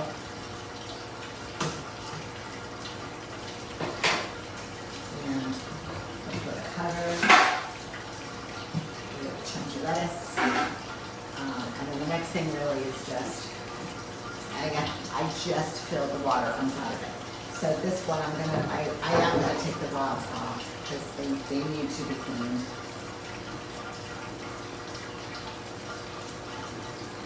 This whole thing just needs to be cleaned.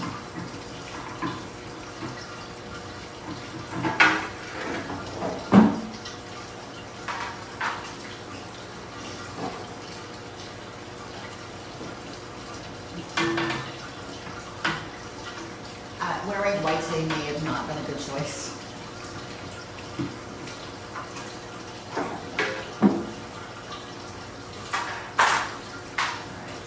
So I am going to leave the blue hose attached.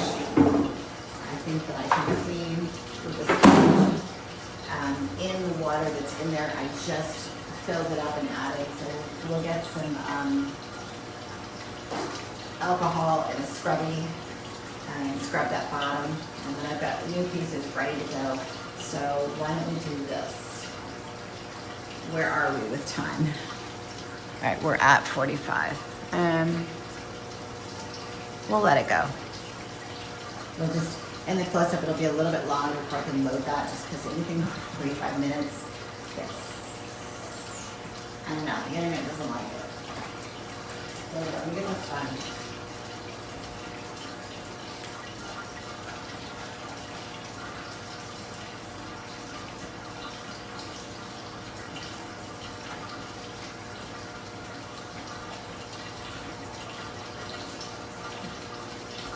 Close the door, let me get some alcohol.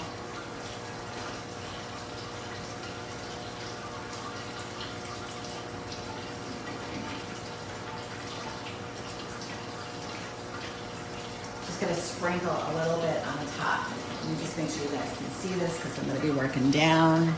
Yes. And you're saying, why are you cleaning with alcohol? Well, a lot of what's growing is, it's just bacteria. It's, algae, it's alive. So alcohol kills everything. And also, if your hands are super sensitive, this would be the time to put gloves on. Mine are so used to this. So I'm gonna wet the sponge. I'm gonna work that alcohol just a little bit into the top, giving it a little bit of scrub. Also too, you're sensitive to smell, this would be a good time to put a mask on. And as you can see, it's cleaning up real nice. If you've got citric acid, you can run that citric acid. It's upstairs. I'm just gonna do this with alcohol and a sponge. Getting off as much as I possibly can. Whatever's on here, goo, whatever you want to call it.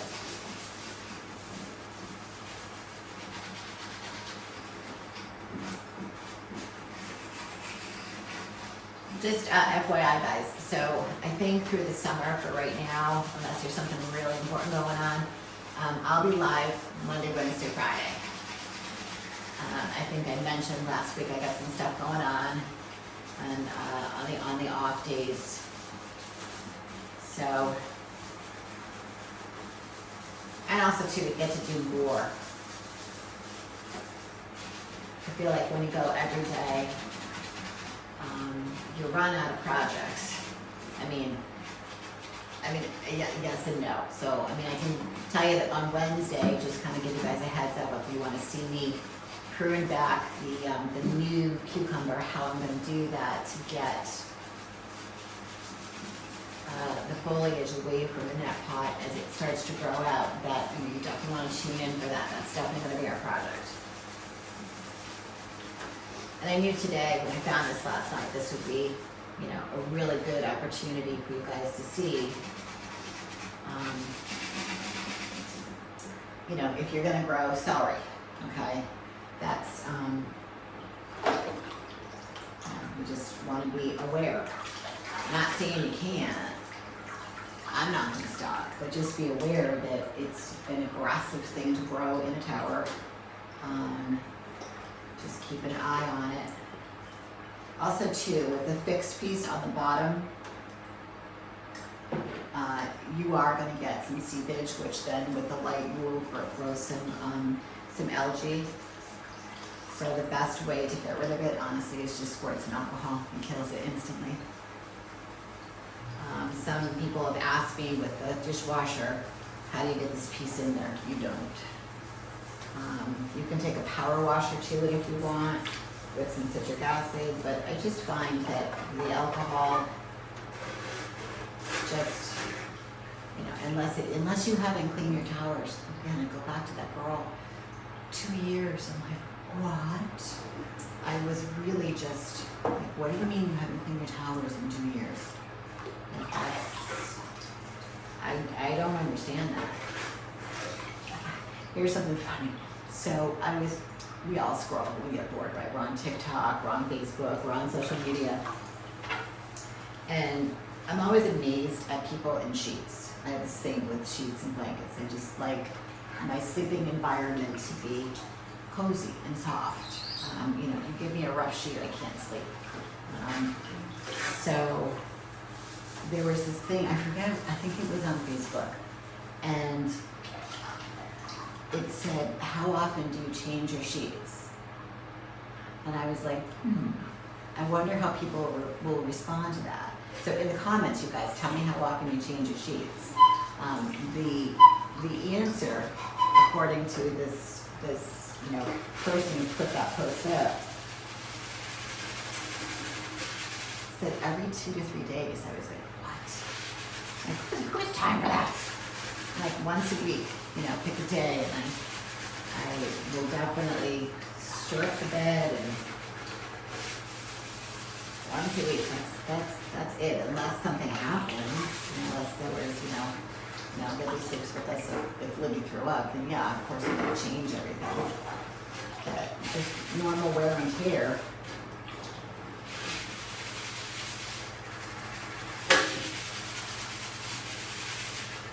Alright, so I'm just giving the inside, this bottom piece, a nice little scrub. It's got a lot of brown bits to it. Little algae.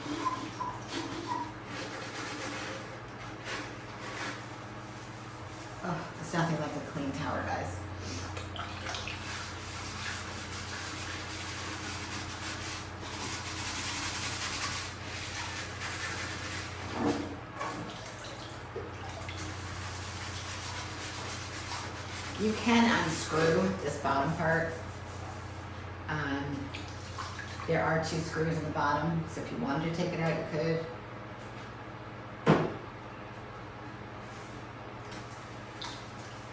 But again, I think, you know, just for general maintenance, if you do this every 4 or 5 months to something, it just depends on what you're growing. I will say, like, cucumbers are super clean. They don't really make the tower too dirty. But tomatoes, you know, they're nasty. They will definitely that's something that's going to go in the dishwasher to the best of your ability. And then just using a scrubby sponge with lots of water.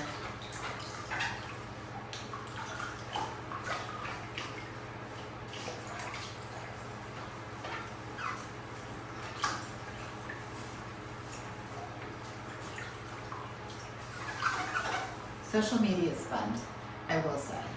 You know, even outside of TikTok and, you know, some of those other forums.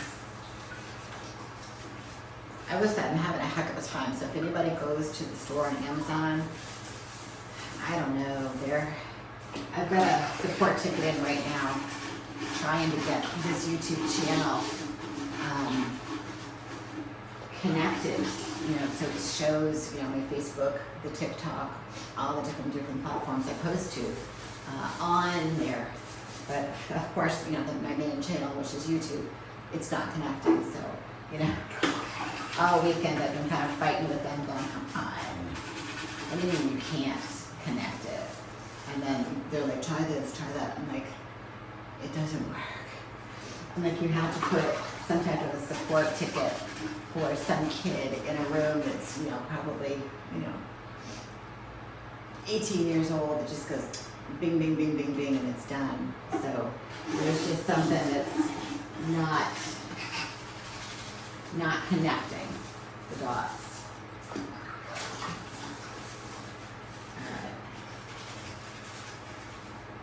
I'm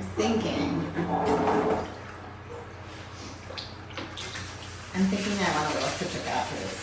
It's not coming out as clean as I want, so I think what I'll do is grab a paper towel. Let me just check on this. I'm gonna run upstairs real quick, guys, and get the citric acid. It's not coming out as clean as I want.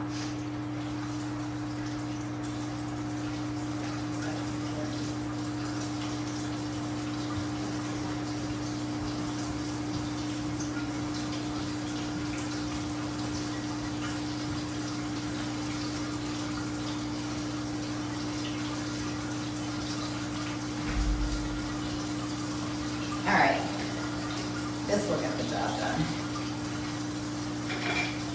Sometimes you just need a little extra, that's all. You just sprinkle it a little on the sponge. Try not to put a wet sponge.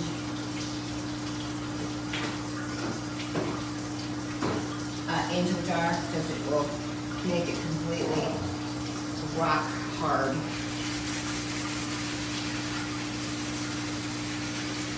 There, that's what I'm talking about now.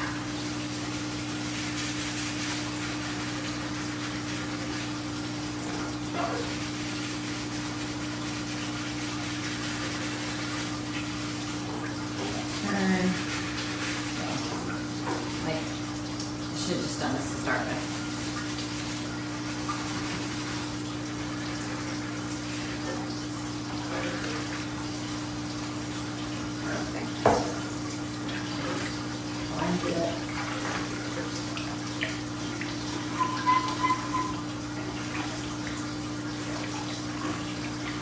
The beauty of citric acid is, you know, it's not going to hurt you. This is, I think, food grade, believe it or not. It's used for canning. Now, I'm noticing a little bit of a smell of the water, even though I added to it. It's probably because of the temperature in the room, to be honest with you. Alright, so I'm Now I'm gonna spin this. And I'm just gonna get a couple little sections. That I just want a little bit cleaner.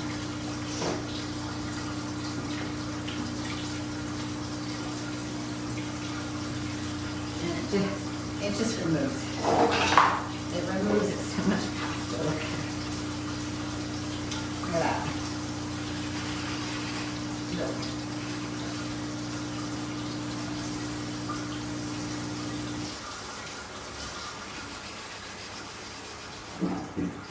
I saw someone take this, gosh, I think it was the gentleman that was in Arizona, and he took, typical guy, I love it. He took a power drill with some type of a cleaning device on the end, and he took the citric acid. He was outside, yeah, it was him, the guy in Arizona, and are you guys seeing this? It's cleaning up really nice. And he just took the citric acid, and he was like, bing, bing, bing, bing, bing, with the power cleaner with his drill. I was amazed. Like 2 seconds, it was clean. I'm like, here I am with a sponge doing old school. But that's the difference I think between a guy and a girl. I'm not apt to go into the shed and go get my husband's, power drill. I think if he saw me walking through the house with this power drill, he'd be like, "Honey, what are you doing?" Kind of like if you've seen those little memes on TikTok, that's me. If he sees me with something that I shouldn't have, he'll be wondering like, what is she doing now? I grew up very independent. Try not to rely on people. Try not to ask for favors. All right, now I'm just rinsing this off into the water. I like to do it myself. Sometimes I feel like when I rely on people, they disappoint me. Not always. I will say, when I had to move that big cauldron, I think is the name of it, into the backyard, I still have to take people. Well, no, I did. I posted a picture in the post. And my husband goes, "You're really just trying to kill me." He's like, "This thing weighs a million pounds." He's like, "Why? Why are you trying to kill me?"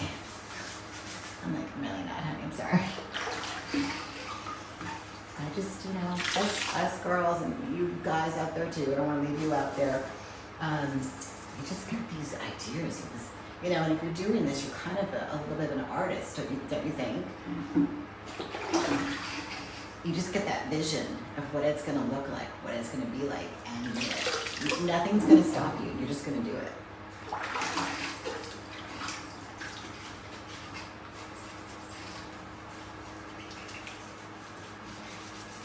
I used to be like that, I think, with shopping. Shoes and handbags, but now, I don't know. Maybe it's my age.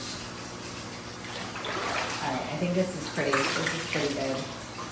I don't do that anymore. It's not my thing. Unless we're going somewhere. But I really try not to.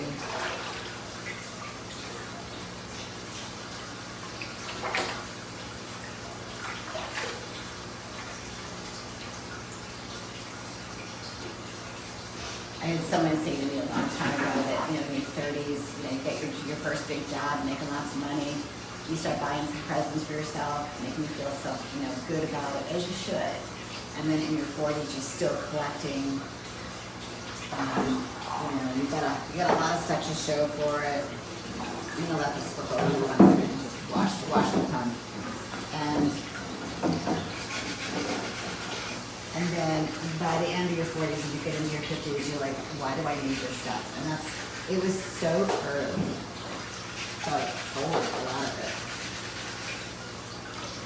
I think that was, the pandemic taught me that. Like, you don't need it. If you can live without it, don't get it.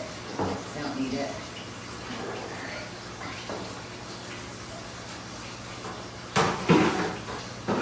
So I'm just going to give this a little bit of a scrub here.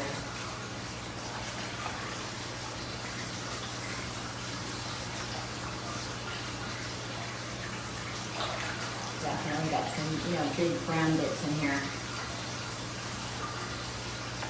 You know, I do wonder, out of all the towers, if the celery was the culprit. I don't know. Just know that it is time to clean it up.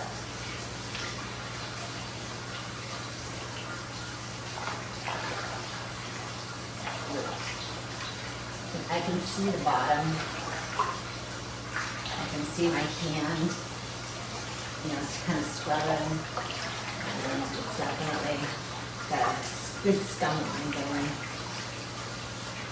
But I will say that these towers, these food grade towers, the plastic that is, they wash really well.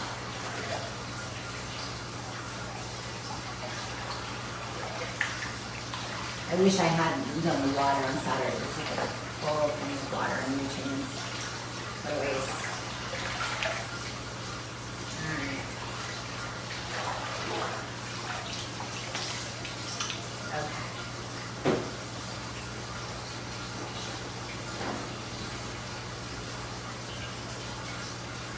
Gonna need a shower after this.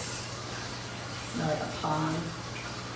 There is, it's a little bit, I can smell it in the water. It's just a little bit of, so I'm glad that I did this today. Alright, this is gonna be good. Look at it.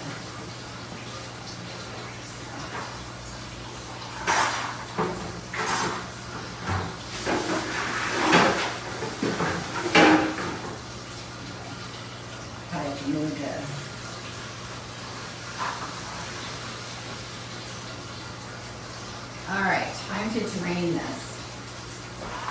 Pull it out of there. And then we can start building. So I'm going to pause that. Okay, so I'll put this into the editor and marry them together. So let's go ahead now that this is all cleaned out and put the cover back on. It's hot in here. I'm starting to sweat. And rebuild this with clean parts that I have extras of. So let's go ahead and do that. You know the pump and the blue hose goes in. Let me find the divot on the other side. So this is the reverse. So remember, always keep your cord at one end and keep the water port to the other so that you keep the electricity away from where you're, you know, topping off your water, and then your lights should line up as well. Same thing with on the home. If you have an old flex where there's a pull, the cord goes through, same thing, just make sure it's lined up that way too. Just gonna wipe this down just a little bit, it's still wet. So let's go ahead and put our rods in. Also too, if you have a flex, I haven't cleaned the flex in a minute, that has a trellis, this would be the time we want to line up the holes on the edge. Don't build it and then go, oh, I gotta do that. So this is the time that you kind of want to get it as close as possible. I don't have a trellis for this one. I don't need it for the lettuce, but just as an example and a reminder, don't build it with the lights and then try to shimmy it because it is heavy now. All right, let's put those nasty rods back in that are now clean. We'll put them back on. So with a tower, you should have 2 sets of wing nuts for the top of the shower and 2 for the bottom. My rule of thumb is, you know, obviously you're gonna put this into A, and then when your hand goes underneath, as it will in a minute, you want to screw the rod and not the wing nut because 99% of the time you're going to drop the wing nut. So I'm going to put my hand in. This goes into A, guys, not B, because your first component will be B. And notice how I'm spinning, spin, spin, spin, and then just please get it as tight as you possibly can. This is what holds your stack, okay? The other thing too is make sure that they're screwed in at the same height. So after you have them adjusted, just look across. I know that sounds kind of type A, but here's the thing: if one's a little bit tighter or this wing nut on the bottom is loose, at the very top when you go to put the shower cap on, one may fit and the other one may not. So that means you have to take the whole thing apart, go back down and try to fix it. So I've done it all, okay? I have built complete towers and had to take them all apart because I did something wrong. You know, I've always say you learn more from your failures than you do your successes.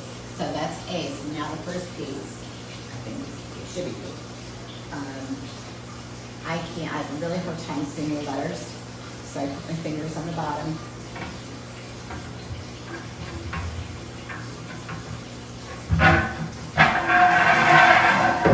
Slide it down, and these are pieces that have been used, so they're a little stretched, so they fit on nice and tight, or I should say easy. This is our shower cap, whatever's on last. That was A. Let's go to B.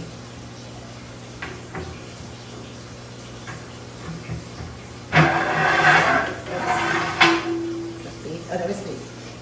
Again, you just can't see these. I wish there was a way that Tower Garden could make the indentation of the A and the B just a little more pronounced, because it's white on white, so you really can't see it.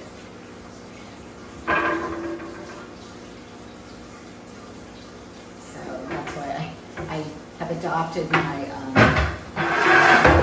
Helen Keller method of putting these on, which is putting my fingers on the holes. Alright, so we got one more component. Where is it? And again, you're going to see these cowboys out there on social media making these towers, you know, 12 feet high, using the high, you know, velocity pump. You know, it's the shock and awe factor. When you're outside, you can do a lot more. On the inside, I'm telling you, build them shorter. Don't go crazy and make them super, super tall, because when you go to put the lights on, I'm 5'4". You do not want to get on a ladder doing that, especially if you're doing it by yourself. So I learned the hard way just to do them shorter and turn them over faster.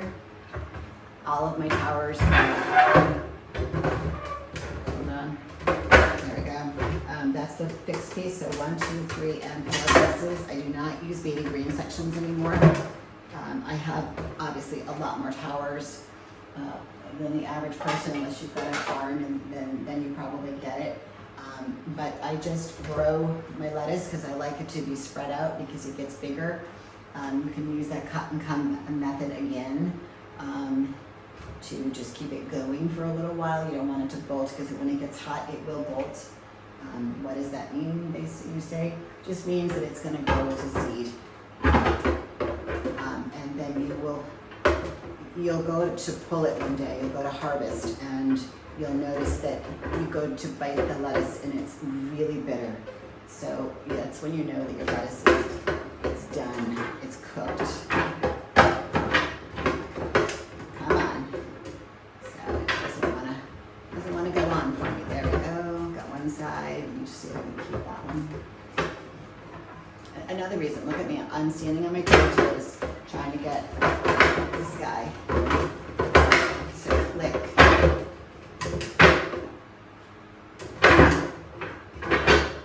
It just doesn't want to do it.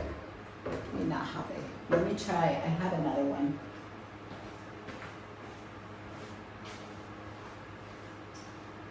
I'm pretty sure. My spare parts. Alright, let me just try to fight through it. I mix and match all of my tower parts coming from a variety of sources. So this could just be that this is an older piece. Let me just sort the other one.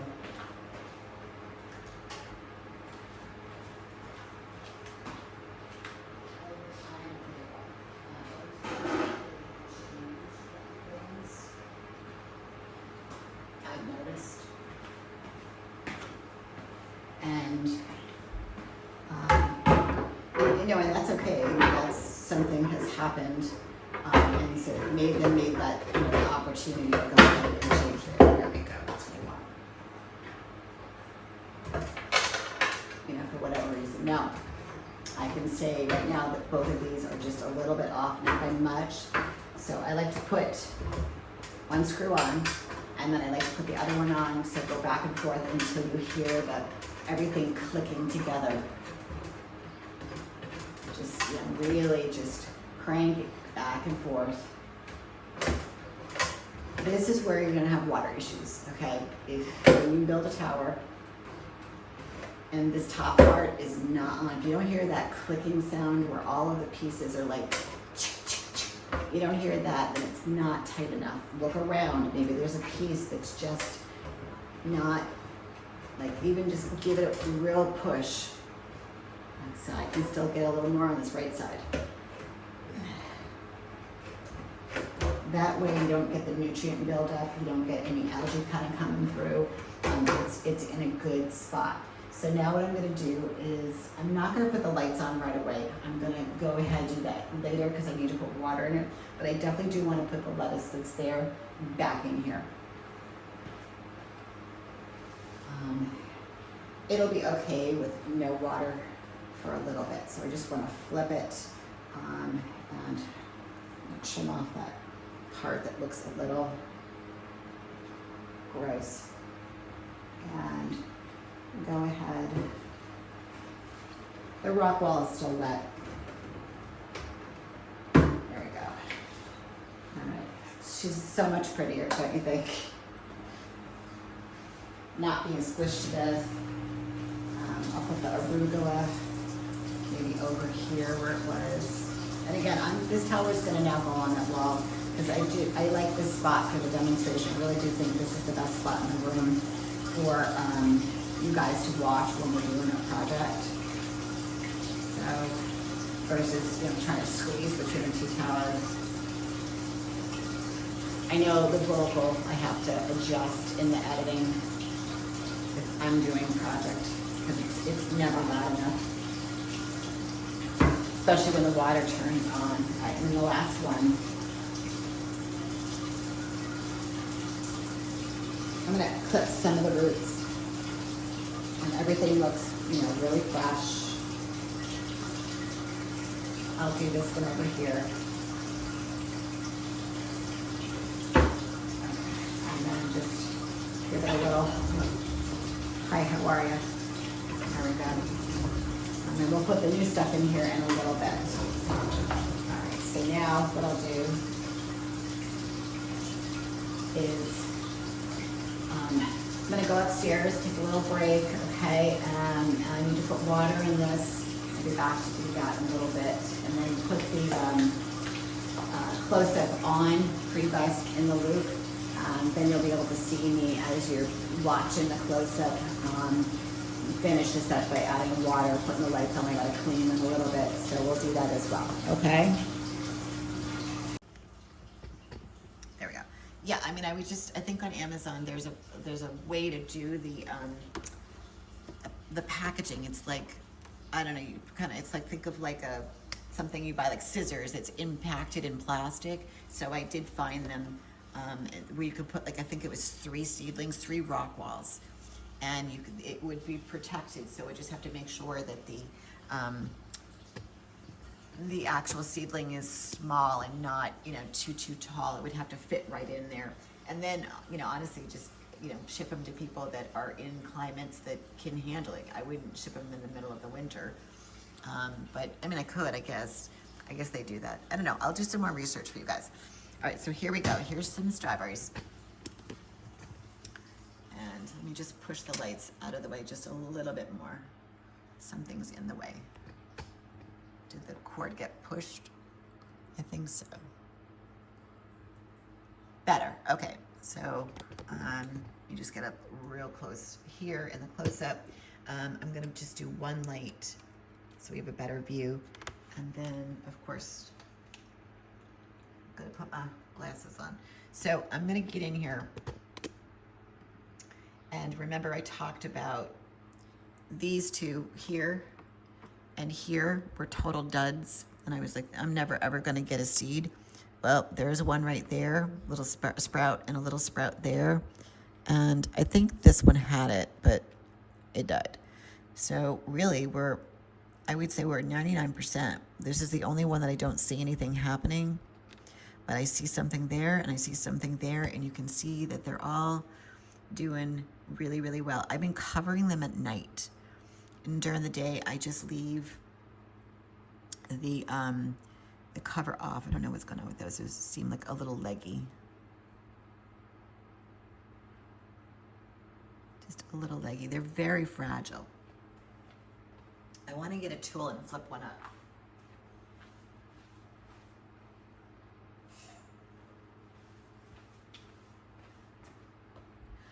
You know, I'm thinking like, where are my roots? I need roots in order to put them in. But they're cute. Let me just get up close for you guys. Oh wait, what's that? I don't want to break it, but let me just, whoa. Guys, that's a root. And it came right through the plug that we did last week. So there we go. We have our first root. Teeny tiny. So now I just have to be really careful to make sure that the water level stays. And I actually, you know what I'm gonna do? I'm gonna lower this warming mat to maybe 70. And the reason is that if the water were to ever get too low and there's roots that are just kind of swimming in the bottom, if the warming mat is too high, oh yeah, look at, guys, look at that. There's one, there's two. What will happen is that they will fry those roots. I'm so glad we put those plugs in last week. They're really just taking off now. Oh, look at. Oh my God, guys. I didn't think that that was gonna happen so fast. All right, so we really gotta flip a tower.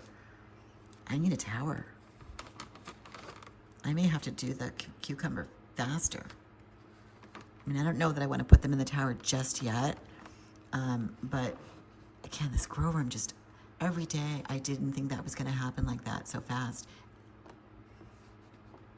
I mean, we are one step closer to, yeah, see this one right here, if you're looking, just a little lucky. So I'm just gonna push it down.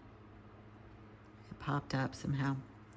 I think they like the airflow, having them on being off during the day, and then the grow lights just right on top of them. And then the lettuce. Lettuce is lettuce. We planted this on Monday. I always get like, you know, like lettuce, I need it, but you know, do I have to actually plant it? To me, it's kind of boring, but I know for some people who's starting, I shouldn't do that. That's mean. Because, you know, it is a staple in our diet. And, you know, when you're growing it for the first time, you know, when it comes up, it's like strawberries, like how excited I was to see roots. When you guys see the sprouts here and here, you know, it's just, it's exciting. You're doing it. You're growing your own food. So I'm gonna actually, because it's so warm in here, I'm gonna actually give this a little bit of air, and I'll cover them a little bit later. They'll be fine because there's plenty of water in there. So I want to get to the good stuff. Let's get to the good stuff. Let's go take a look at the peppers.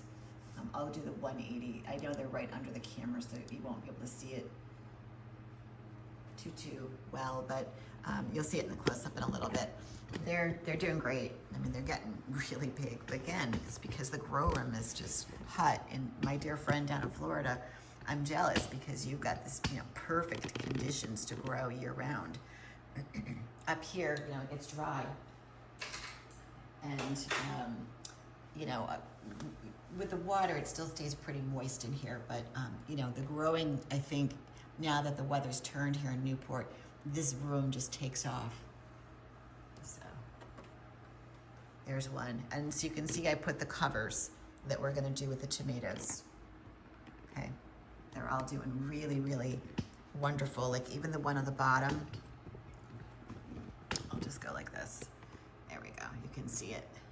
And I put covers, I think, on 90%. And then our little tomato, our little Jules. She's beautiful.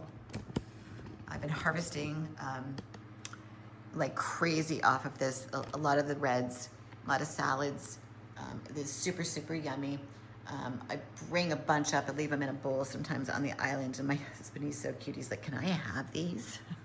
I'm like, yes. Even Libby loves them. She loves me to just cut it in fours, and she'll lick off all the juice. And it's just, she's so happy. All right, here's the clones, and then we need to put the covers on. So I'm gonna go ahead and switch back so you guys can see. I don't think you can see it in the 180. Let's go left.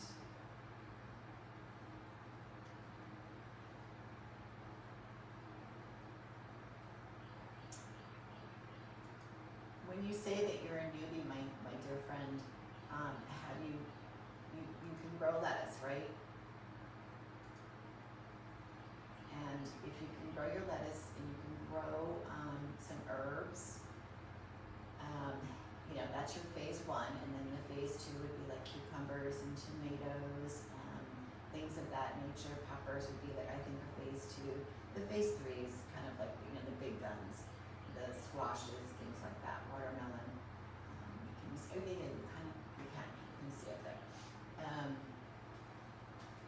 Is that the left? Just go to the start page, is that better?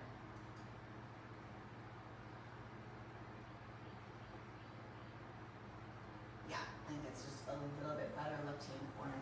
Okay. So if you can get through those different phases, you know, your 1, 2, you know, just try. Master the phase 1, master your lettuce, follow the steps, doing the nursery, you know, keeping the lettuce. I just broke my rule, keep the lettuce covered for, you know, many, many days until you really see a little poof of green pop up. But my room is so warm that I feel confident doing that. But if it was the middle of the winter, my warming mat would be like at 86 degrees. And, you know, the cover would be on with the vents closed for at least 3 days. So don't be afraid to, you know, if you're super, super warm, you can break that rule. But tonight it will be covered just because the room will get cooler. And I want to trap as much moisture in there as possible to really just elevate that growth. All right, so I'm going to get up close. You guys can see this little cube right here. Now I've used different kinds of rock wall, and you can see right there that this is turning this lovely shade of green. I do like green, but not on my rock wall. And what's happening is the algae is building. It's building because you've got light, you've got water, you've got humidity in the room. And so now what we need to do is just deprive it. And what do? So these little Malar covers, if you go to Tower Gardening, maybe either in the nursery supplies, they're very inexpensive. They come like a pack is 100, and you can recycle them. So don't think that you put them on once and then that's it, you have to throw them out. I recycle, unless it's really gross, then you can get rid of it. But it's literally like a rubber on one side and a little bit of type of a tin foil on the other. Put the dark side down. And what it's doing is it's reflecting the light away from the rock wall. Now, it's not gonna get all of it, so you'll take it off in a little bit. I think Libby's coming down. You wanna come down, baby? And everybody, thank you. Say hi to everybody. Yeah, say hi. Say hi. You did it. It's going to reflect the light away from the rock wall, so you'll still have a little bit of green. So what you want to do is you can move it around. It's got a collar. If you have a dog that's ever had to go and have surgery, they give them those little cones. So that's what it looks like. You fold it like this, and then just get it in. I will say this, when you kind of tuck it in under the tower bits, that be aware that when the water comes down and the pressure of your pump, depending on how you have it set, it can catch it, and then it becomes a pathway of the water hopping out. So just after you put them on, let it go through a cycle of the pump, and make sure that you don't have any water coming out. Check your floors. You know, if you're doing this on a carpet, be careful. Maybe put you know, some paper towels around the tower just to make sure. It's so funny, I had mentioned that I couldn't tell the yellows from the reds, and now I'm just gonna back out while I do this. The plants, and now I can. I'll show you. So this one right here, I can just tell by the way the leaf is. This is a yellow versus over here. And look at the stem, it's a little more green. And then when you look at this guy right here, where this stem is just a little more purple, that's a red. So I have finally mastered the color coding of when I plant the clones as to getting the proper 10 and 10.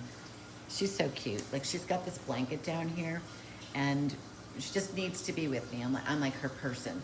And she gets underneath it. It's hot in here, but she just wants to burrow and go under there. And she's like, peace out, everybody. Oh, that's her.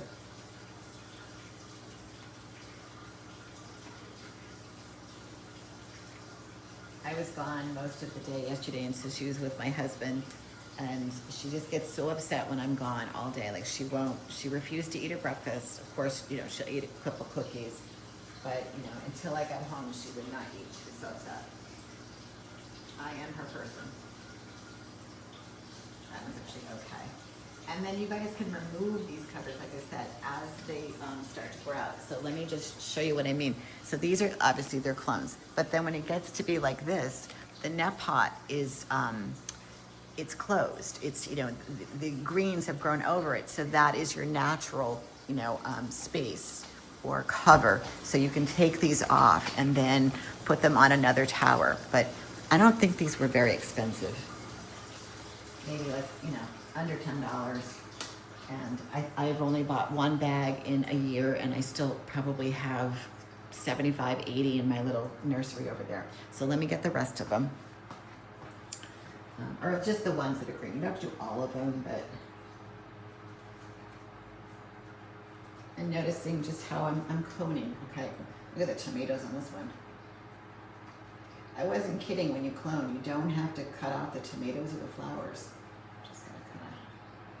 Okay, now because there's a tomato there that's stuck. There we go. Those actually look okay. I'm gonna leave those. I only want to cover the ones that are green. So that will help cut down the algae. And again, the purpose of doing that is solely because that algae, when that rock wall gets solid dark green, is going to rob your plants of any nutrients, those expensive A and B nutrients that you put into the reservoirs, and it's going to just thrive on it, and it's going to tell your plant you can't have it. And then you will see your leaves start to suffer. There will be very little growth, and sometimes it kills it. The whole plant will just die because it just can't get what it needs. So when you start to see that, don't be afraid. Just put you don't even have to scrape it. You don't have to do the hydrogen peroxide method. Just put the cover on it, and probably within a week's time, it will be gone because you've deprived it of one of the items that it needs. All right, moving on, broccoli. So we've got a little bit of growth here. It's getting a little bigger. I don't know of any other broccoli on the tower other than in the front. So we have one. We have one. And then obviously our big boy. I want to go and take a measurement. Let's go see how big it is. How big the one in the back is. There is a big guy on the newbie right there. But I think we should save it. We should harvest it on Friday. And let's go take a peek at, I'm going to move the broccoli just a little bit so I can get that there.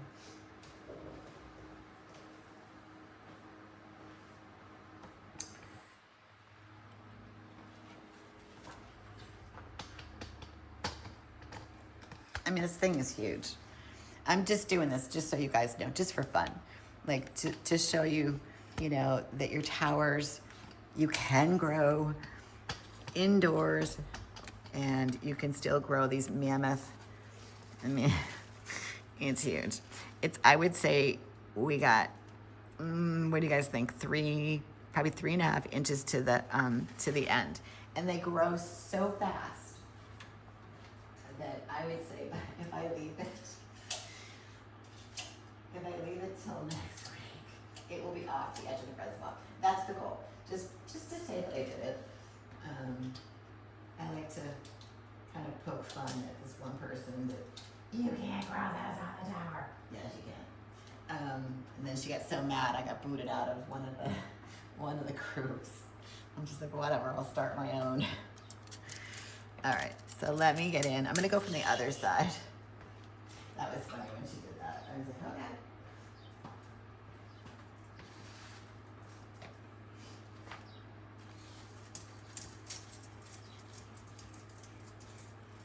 All right, so we're measuring today. Look at that leaf, I gotta cut that, that's awful. It's got some yellow to it. I don't wanna count the stem. All right, we're at 14 inches.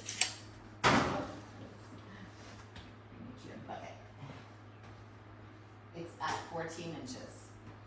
So we're getting there.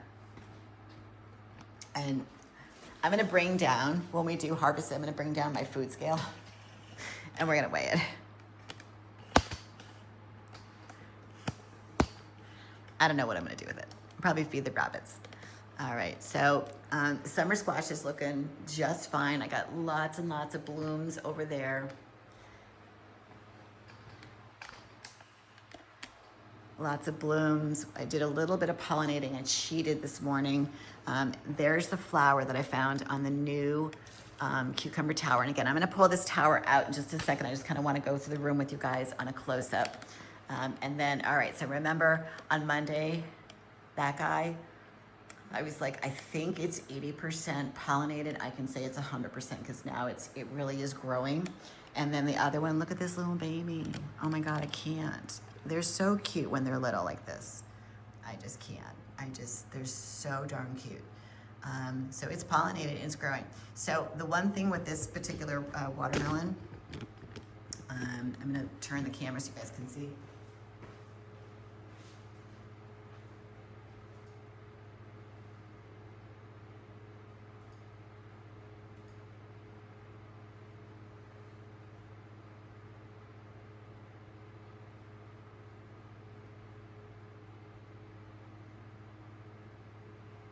No, I mean, you just watch on YouTube, and then when you see the close-up, when I load that a little bit later, is when you get to see what I'm doing here. So sorry about that. All right, so there's the baby, okay? And because these cameras don't allow you to get too close, but you get a general idea of the room, and then, you know, the close-up gets loaded. And then you get to see like the up close personal, like what's going on right, you know, as we're doing this.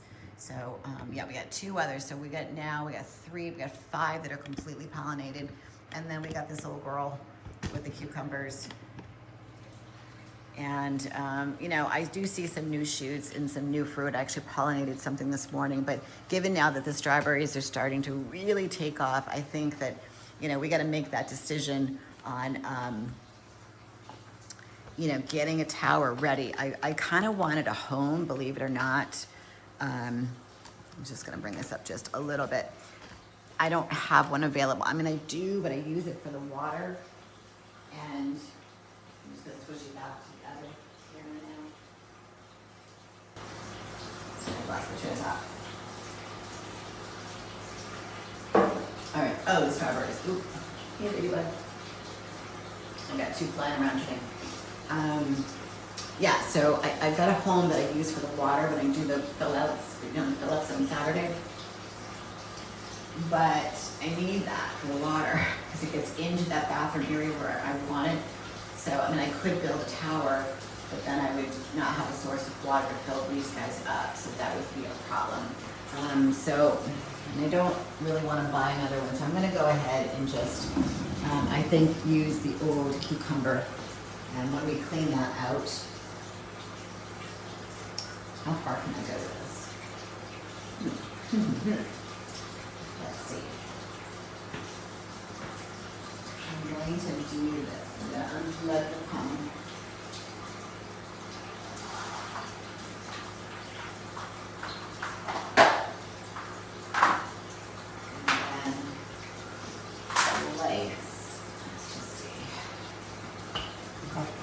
swivel this guy and have it be in camera range. Ooh, I think I can do pretty, oh, all right, good. You just have to be careful of the cord. We'll spin it this way. I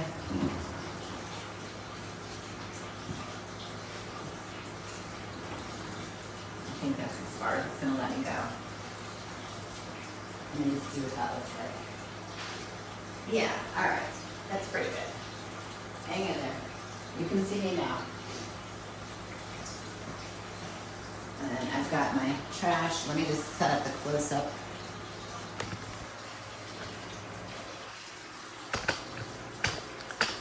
And then I'll have to adjust the volume a little later.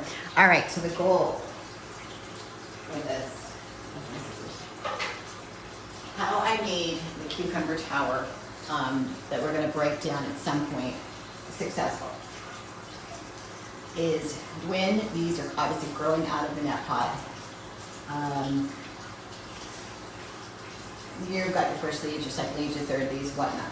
But as they get on top of that net pot and they get really, really big, these guys are so prone to powdery mildew.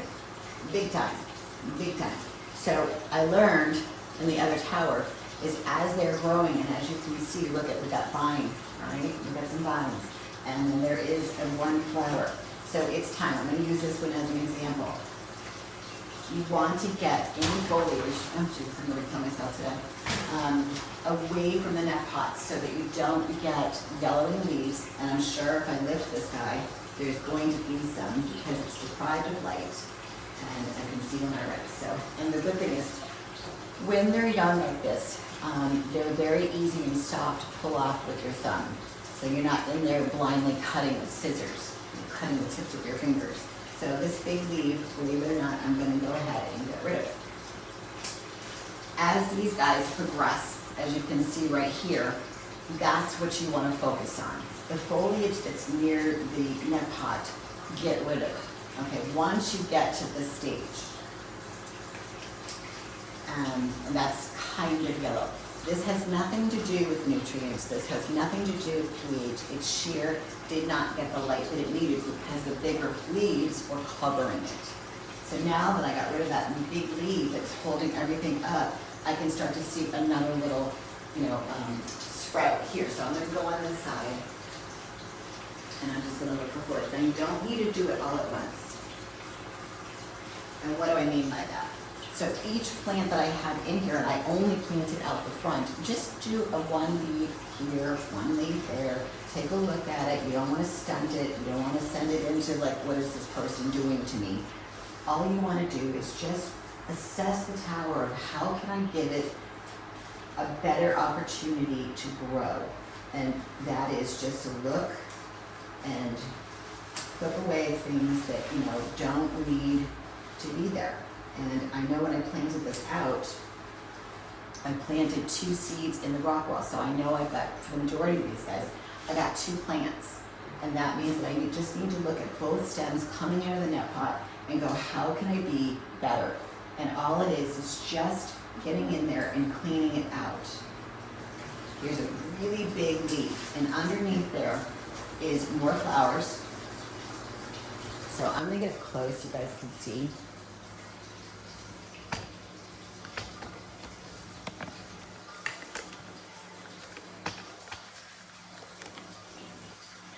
Maybe just a little bit taller. There we go. We'll kind of come in here.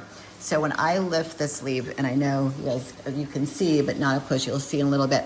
Look at, I got 2 stems, and I just kind of clipped here and here to get away from this rock wall. What I do see is that the rock wall is really, really healthy. It's blonde. It's not wet because remember when I put them in, I put a little bit of workaround rock wall around the stems to prop them up, getting them ready to be bigger and heavier stems. And sometimes what they'll do is they will propagate right into the rock wall from the top. They'll grow a root from where I gave it more space, and you can see it. Hold on. You'll be able to see it. If I can get in closer, if it will allow me to. Give me a sec. I really want you guys to see this. You'll see this in the close-up in a minute. But this is exactly what I was talking about. So if you look right down in there where my finger is, you'll see the root.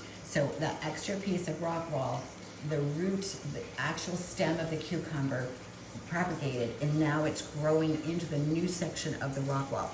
So that's awesome, because it just means that it can get a little bit thicker, a little bit stronger, and it will be able to support the cucumbers to come.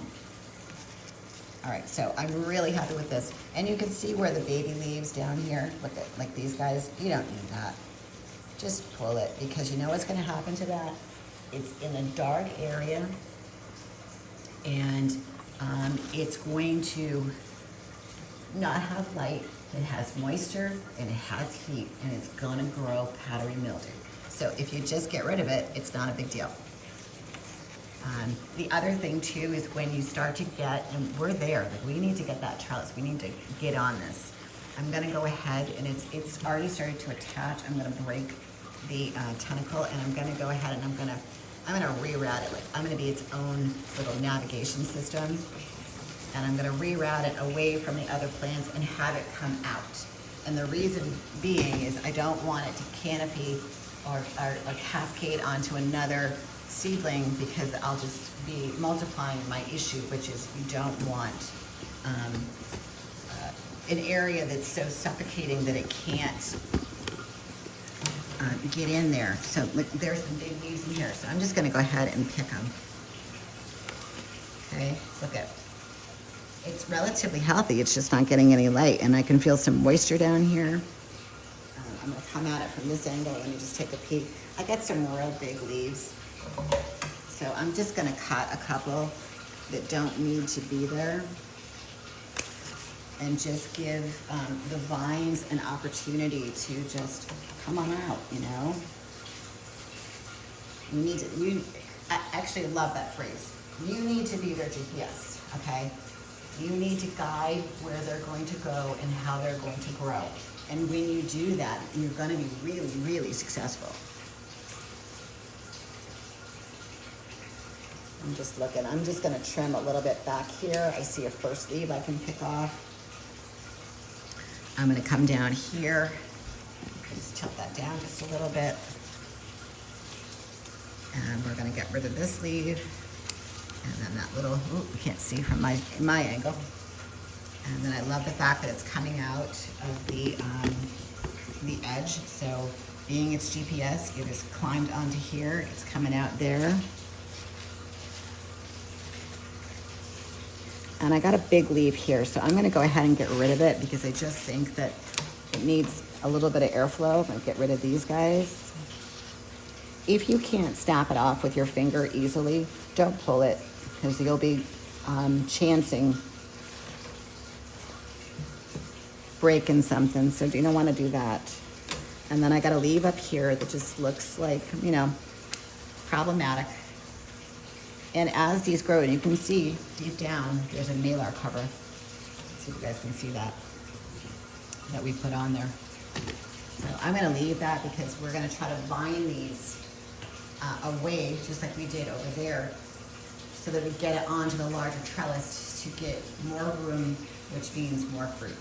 So I'm gonna, this side looks pretty good. And remember, I only planted the front of this. There's nothing on the back. So let me just rise up and see what we got going on over here. This guy's still a little shy, but just see how concentrated that is. It's just that, yes, it's pretty, but it's not a house plant.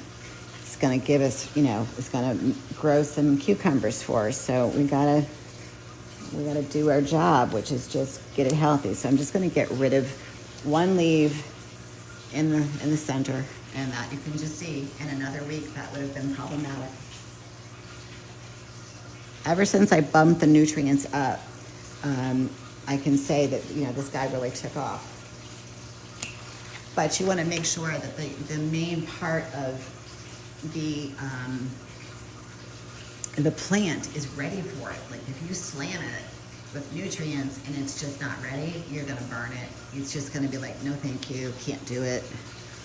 So, you know, it just has to be ready. And these guys were, you know, I slowly went from 1.1, and then we bumped it up just a little bit more the next week, and then now I think it's at 1.7, 1.8.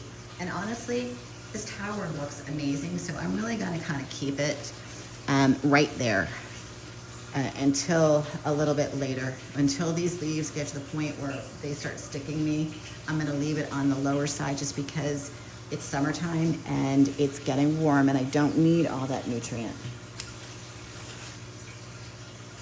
So I'm just gonna get in here and pick some of these first leaves off. Get under here. And what I love is, you know, when you're looking at your tower and assessing it, it just, you know, here's one. As it grows, I'm just gonna continue to clip just to give it that airflow so that you just don't get that yucky, powdery stuff. Somebody posted in a forum, they had, oh my gosh, what was it? It was maybe zucchini. I'm not 100% sure. I think it was zucchini. And they said, why are the bottom leaves? And it was like these massive leaves, because you know how obviously how big they get. They were solid white, they weren't even green. And they said, why are they turning this color? They didn't know what it was. So obviously, you know, everybody's like, you know, chiming in, do this, do that, blah, blah, blah, use soap. And, you know, I felt so bad because it's, you know, it is a learning curve for everybody. I left it alone because there was just too much information coming in from people, and a lot of it was correct, which is just, you know, try to isolate. It's in the ground, so you can, but in a tower, you just want to isolate it. At that point, if it's really that bad, you might want to just start over. You know, they were just, you know, she was trying to like figure out what to do, and so people were saying use this, use that, use soap, and like I said, most of it was correct. But just clip off the foliage and just start again. Treat it to the best of your ability. There are a lot more flowers on here than I thought. They're all non-fruit. They're just the pollinators. But I am loving that. So you can see down in there now that it's nice and clean. Look at nice and clean, no powdery mildew. And again, this is a new tower, so this shouldn't be, but I don't know. Stranger things have happened, right? Let me just back out. All right, let's take a look at this one. I'm gonna try not to kill myself on the cord. Let's move that light a little bit. Let's dig down in there. What do we got? What do we got? We got lots of tentacles, that's for sure. And I'm gonna flip this leaf up and see if it will stay. Kind of uncoil it a little bit. Sometimes just removing one or two leaves, even though they look healthy, you're going to just give it so much more airflow, so much more, you know, light. Got one that's got a big yellow leaf. Again, could be problematic down the road.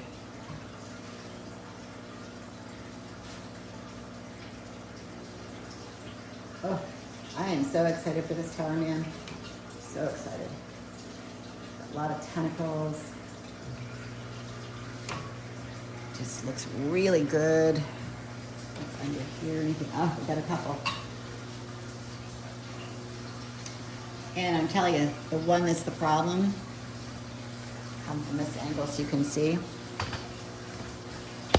So when I flip this leaf, maybe you guys can catch it in the camera live. When I flip this leaf, look how big that leaf is. Look what's underneath it, okay? So not only am I gonna get rid of this big leaf, but I'm gonna get in here and I'm gonna clip off the ones that are problematic. And those baby leaves. Because it was really just, as beautiful as that leaf was, and super healthy, it would have, you know, stunted this. And now that I'm looking, I wonder if I can get in here and get this shot. Okay, so because it was layered on top of each other, there is, probably can't catch it, but when you look at this leaf right here, there's condensation, okay, and that's how it starts. When you've got that layering and you've got leaf on top of leaf on top of leaf on top of shoots and flowers, you get that little bit of condensation with no airflow, and that is your recipe right there for powdery mildew. So I really feel like this tower is in good shape now. Like, here's your money shot right there. You'll see this guy's in the close-up right there. See how beautiful that is? Nice airflow, nice light. I can start to move the wands out in a minute. Now that we've generated, you know, putting them, kind of directing them where we want them. And honestly, this is the front, this is the light, so I just want to get them out to the sides and get that airflow. So in just a short amount of time, if you guys are following me, then you know what I'm talking about in terms of, you know, how fast this stuff grows when you're on point. So let me go ahead and just move the tower back into its little sweet spot.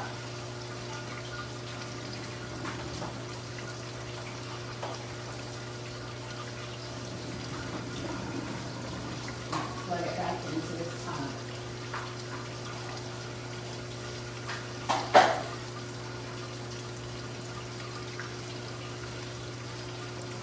A little push, scissors don't lose those. Right under the camera. And look at that. She's really pretty and growing. So when you think about the trellis that's over here, we got a project.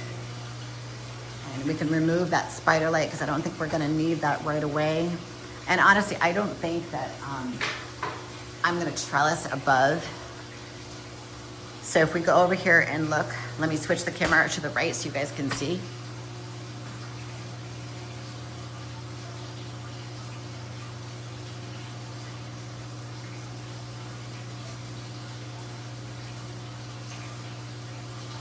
Stay with me. I'm just putting this back on.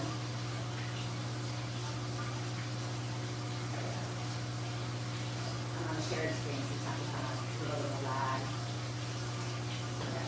So when you look at the top of the trellis, you don't really see a whole lot of cucumbers. There's just one, there's two right here. Where I found that we have the most growth, which is right here and then the equal side. So I think this year I'm really just gonna push for the edges to concentrate trellising out to and not the top. And, you know, I'll still, if I need to have the spider lights, I've got an extra pair now so I can just stick them up there. But I just don't think that having them go way, way up to the top was worth it. I think out to the sides with the two wands on either side was perfect. We got a lot of cucumbers. I mean, there still is in there. Wait till we do the harvest. There's tons. There's tons. You know, there's some in the back. You know, I clipped one last night. There's a big boy right there. You know, and there. I want to say there's a couple deep down, but, you know, I know this is getting to be an old girl, but you can see what I'm talking about in terms of, like, when you look deep down in the tower, how there's not a lot of leaves. I've clipped them. Now, these guys they're old, and, you know, it's just time. It's time to turn her. There is a lot of new growth. I will say this is all new growth up here, but you know, there's only a couple stems that are new, so it's not really worth it to me. Harvest what we can and then flip it. Let's grow some strawberries. I'm obsessed with strawberries. And I'm really glad that we cleaned out this spot, got rid of the tower that was there so that we can do a little more, you know, kind of live action like what we were doing.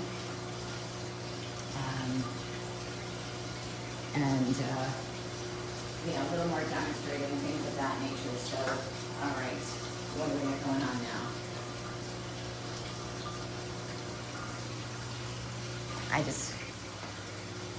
Our little broccoli, so cute. I can't wait for more.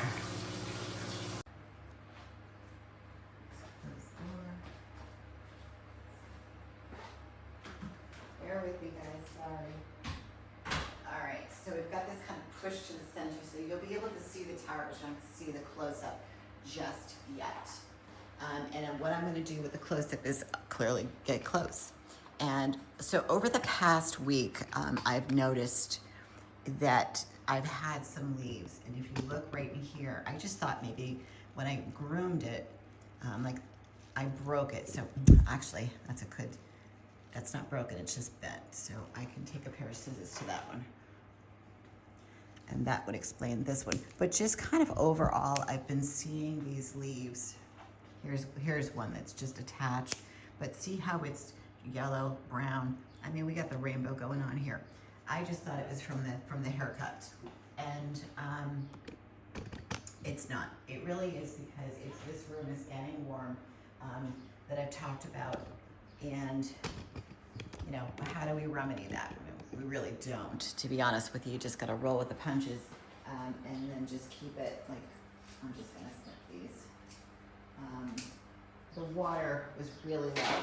Usually in a week's time, it's down maybe 2 to 3 inches, but right now there's like a half basin. So we've talked about this before, where, you know, I don't necessarily check the water levels or the pH. I do it once a week, unless I think that there's a problem, and there's a problem here. Like I said, the leaves are kind of turning, but I don't feel like, oh my God, the whole thing's gonna go sideways. I don't feel that. I just kind of think that, yes, the pH when I tested this morning is definitely off. It's like 7.0, so it's really, really, really high. But I also just think that it's, even the nutrients, they were at 2.4, which is the high range of tomatoes. But remember, I told a story yesterday about this tower, was it Monday, being outside, and I didn't give it anything. No water, no nutrient. I mean, I gave it the water, obviously. No nutrients, no pH, and the thing survived. It even survived a bat and a bird. So, that being said, I just think this is just a small bump in the road, and how do you fix it? Maybe you don't have a whole tower, maybe you just have a section. Pick off the old sections, honestly. Just pick them off. Don't like freak out about it.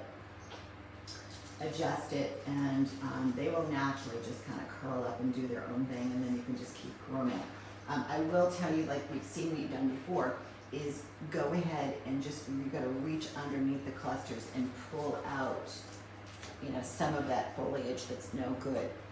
Not all of the time, but definitely, I would say, especially in the summertime, like once a month, where we got a little tomato on the run. I'm gonna step on it. And, you know, give it a good haircut. I also thought that particular leaf, it was from the light wands. Remember, I told you if they're too close, they will burn them. Now that we've got the heat, I gotta just make sure that the wands are away from the foliage. Maybe it's just too much now. So it's a combination of things, but the big thing is, you know, don't freak out. Assess the tower. Know what you're growing. And if you don't, if this is your first round, then take some notes so that you know that if it happens again, this is probably what's going on. Or you call me. They say that. You're welcome to do that. You can email me, text me. I'm happy to help you, because I've been there, and I've been there on that bus by myself going, now what do I do? Especially, you know, I'm obsessive compulsive, now I'm gonna be trimming. You know, where I was following a couple other creators, and the advice they were giving, some was actually really good. I did learn something about building a nursery, and you know, kind of following those cues, which now I really do believe in. Some people just throw this, like I said, throw the seeds right in the tower. That's just not something that you should do, not at all. Follow the recipe of having a nursery. But these guys, they'll be fine. Honestly, they'll be fine. But I don't want to spend all of our time doing this morning. This is just a little bit. I found a little brown, so I'll just clip it off. No big deal. There we go. That makes me happy now. But let's go actually fix the problem. So I'm gonna wheel this, let's see, the water. I use an old home. I can plug it in right behind here and just move the hose. So I'll move this as close as possible.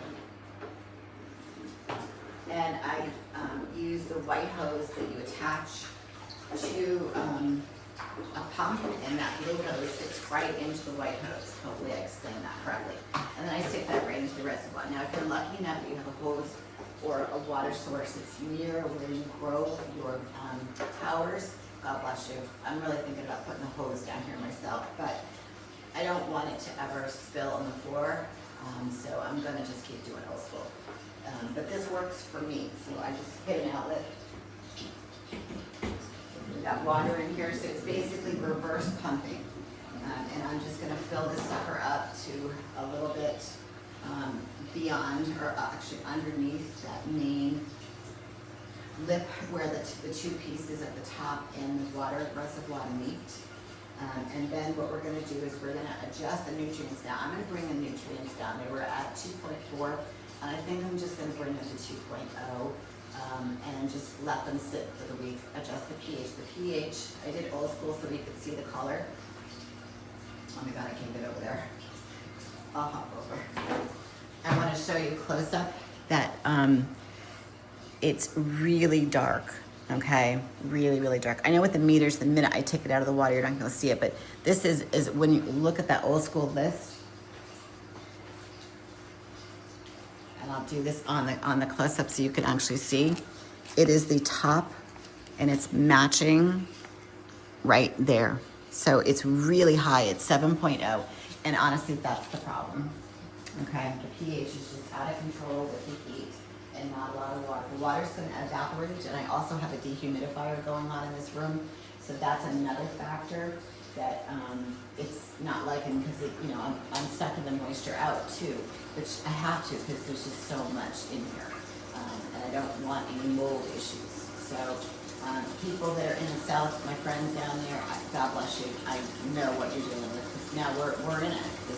We're in the thick of it. So let me just check the water level, and we're there.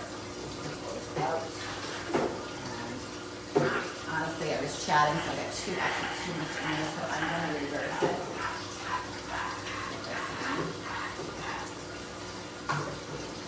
I need a flood over here, or push this back.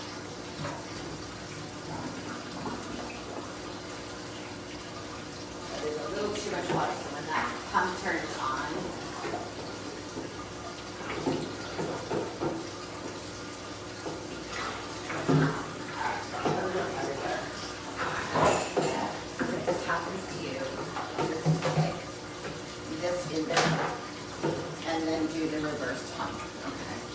I wanted it about this much, now it's like this much, and then when the pump turns on, the water is actually going to split the homes, not the flaps. Unless, of course, you have the old school flex where it has the cord punch out on those basins, which hopefully no one has. I have a couple of them. So I just want it down just a little bit. This is actually good because we're doing a little bit of water change here. Okay, let's put this bad boy in there and unplug it. Done with this.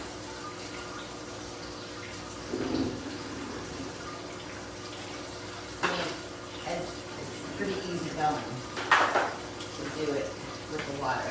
Wow. I am making a mess of it.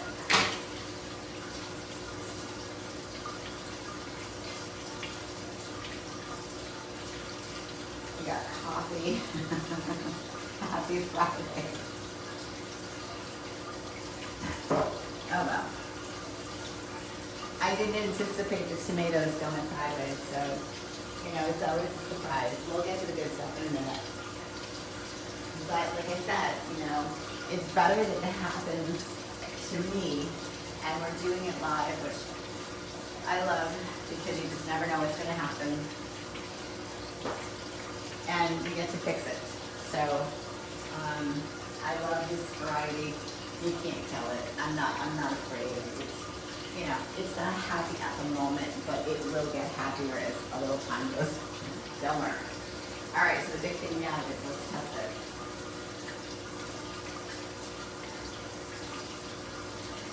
Let's see where the water nutrients are now. All right, so it's reading 1.912. So it's right under the, where I wanted the 2.0. And honestly, I think I'm gonna leave it alone because I know that the water's gonna evaporate. And I just think that it was just too high and it's not happy. So we'll go ahead. Now, the next big thing, and I'm gonna do the old school in case you guys don't have a meter and you have the kits. You know, basically here's the meter and you stick it in and you really just want to get 6.0. But the old school gives you the color, and it's also a good way, I keep saying this, to look at your meter to make sure that it's accurate. Okay, you need this to be accurate, otherwise you're still off. And the meters will do that if you don't dry them and clean them. So let's go ahead and scoop out some water.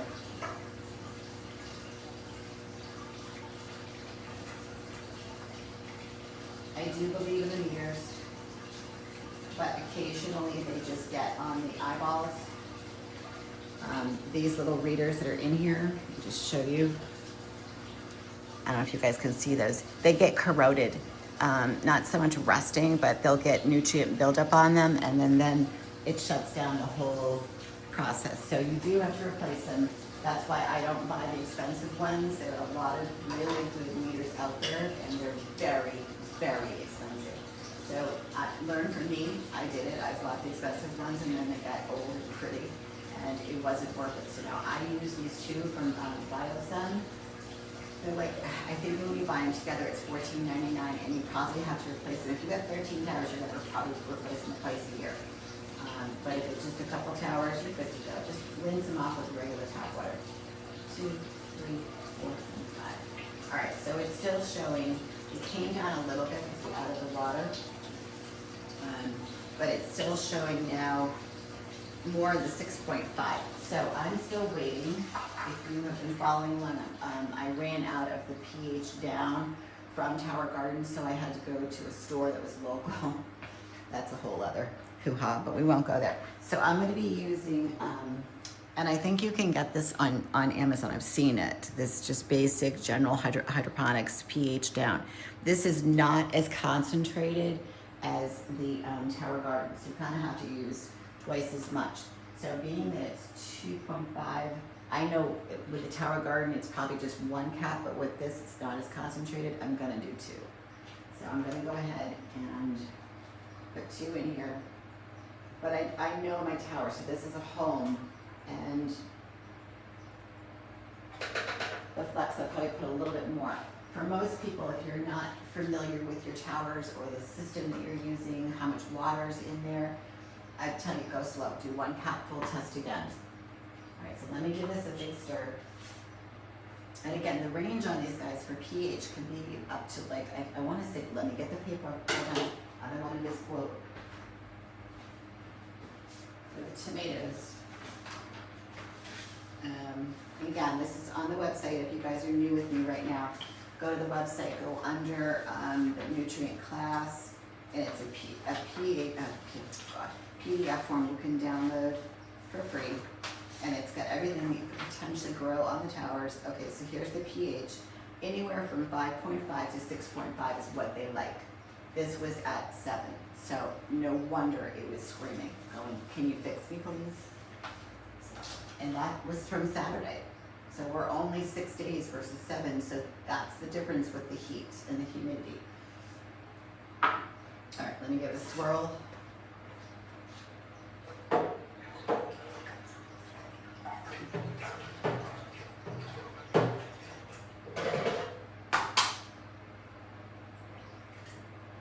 Right to that first line. I also, the other thing too is,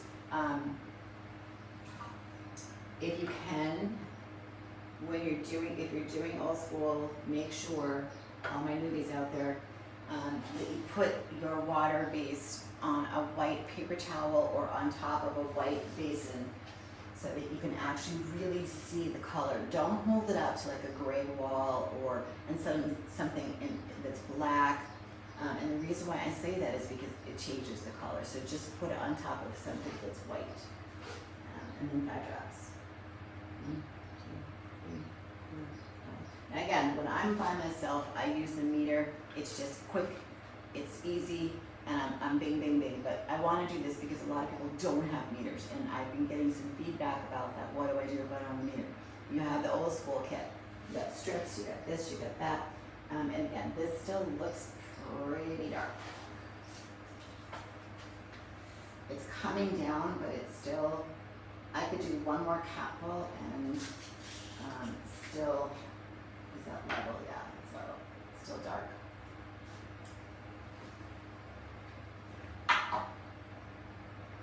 But do you see what I mean?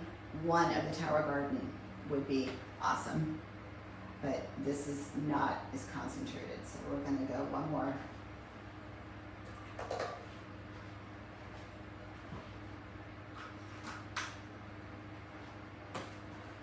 Give it a whirl.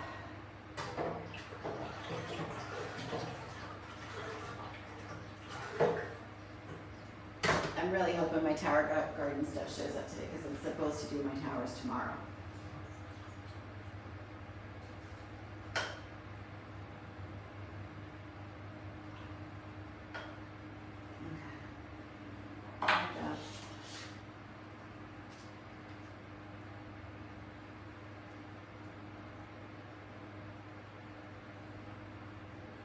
Okay, so it's about, I can just tell right now that it's really right at that 5.5 to, the color is between the 5.5 and the 6. I'm gonna bring it up close so you guys can see. It's kind of in that gold range right there. So that's really where you want it. And the meter will tell you exactly. You know, if it's a little out of the range, just a smidge on the meter, you're fine. Let it go. You're good. All right, so why don't we push this back? We get the towers pushed back and in place, and we'll move on. I will say that I put the caps, those collars, you know, those things to protect from the algae on the peppers. What was that, Wednesday we did that? And they're doing great. I'll show you in just a sec.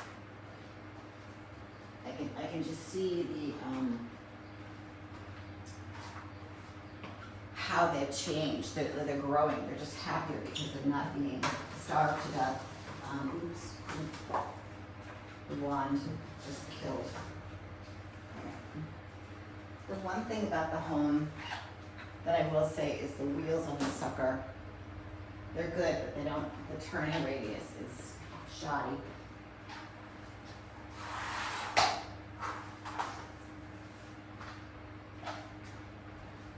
Really just kind of wants to go where it wants to go. The flex is a little more, and it definitely doesn't. Ooh, oh, I got water splashing out. This is a good day, you guys. You get to see all the leaps and blunders going on here. Just roll with it.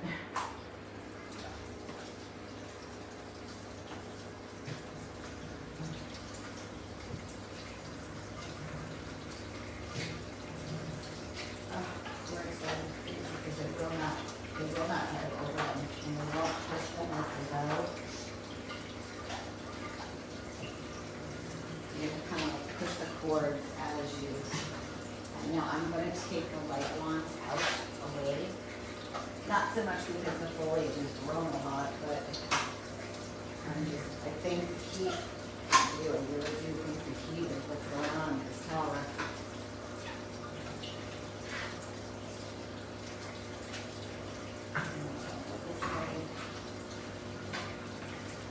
I'm going to move the pepper.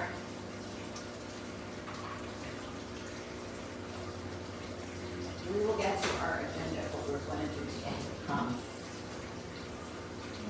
There's just a little hiccup.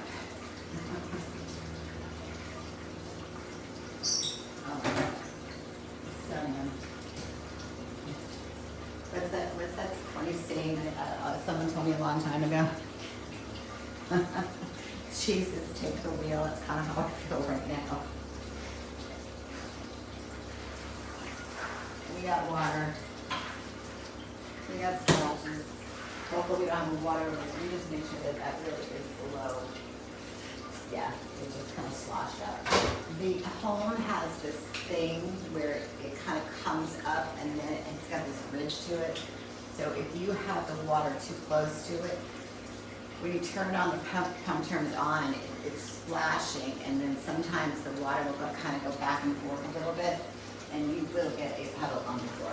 You will come downstairs, go into your kitchen or wherever you keep your towers, and you'll be like, oh no, what's leaking? And honestly, it's just the water level in the home is too high.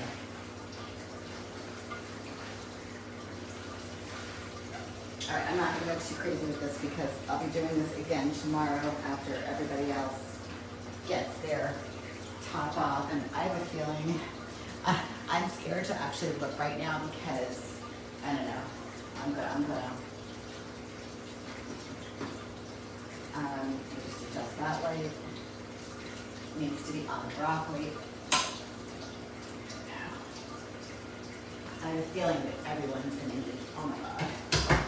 Everyone needs, I just topped this off and it was so full last week. Everyone needs so much water just because it's so hot down here. I have my work cut out for me. Maybe I'll do half this afternoon and half tomorrow. We've destroyed the room.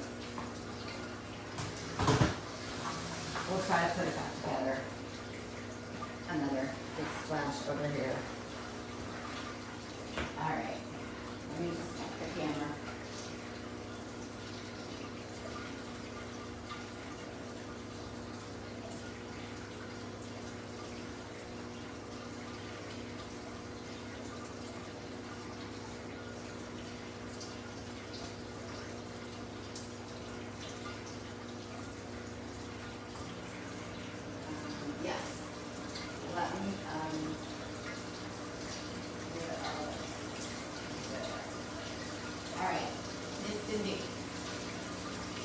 I'll be doing a close-up too. So I'm using, it's called Space Master 80. That's the cucumber seeds I'm using. You can get them on Amazon. I don't think this particular botanical interest sells on Amazon, but I believe Survival Seeds has a Space Master. These are, they're pretty durable, to be honest, and they're smaller. They're not like those massive ones, and you don't want to do the English. Those are, I did those ones, and those are kind of a no-no. So I would stick to this Space Master. Space Master? Yeah, Space Master 8.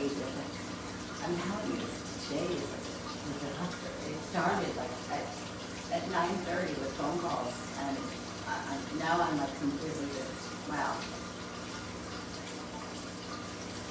I'm going to get through it though. So what is our agenda? All right, let's do this. I need to make myself happy. Make myself laugh. Let's come over to the seeds. The seeds always make me happy. I love this little area. It's so cute. Let's go seeds. Is that the right one? Yeah, let's go bigger. Yeah. All right. So we'll take a quick little peek at the lettuce. I'm gonna move the lights. Actually, let's go this way with the lights. You can see here first. And one thing I'm noticing right away is they're up really fast. We planted these on what, Monday, Wednesday, and you know, they actually need some water. Let me just tip it up a little bit. They look a little, no, they're okay. But do you notice one thing about them? They're going this way. They're going towards the lights. So I will probably just, how can I do this? Maybe switch them. I'm gonna switch them so that they'll grow straight and not to one side, and then we'll adjust the strawberries. But it's strange how I've got one row that's you know, kind of there. So let me just switch the thing. There we go. Can you guys see? There we go. Get up close in the close. But see, they're like doing the wave. So we want them to grow center. Let's just take a peek at the strawberries. Can you guys see the strawberries? If I have the light, you can't, but I just need just a little. There we go. I tried to put the domes back on them at night, And honestly, they don't want it. I noticed the one thing with the dome on is that I think it just gets too warm. And there were a couple, let me just grab my glasses, that were kind of like falling over, and I was squishing the roots back in. So let me grab a tool.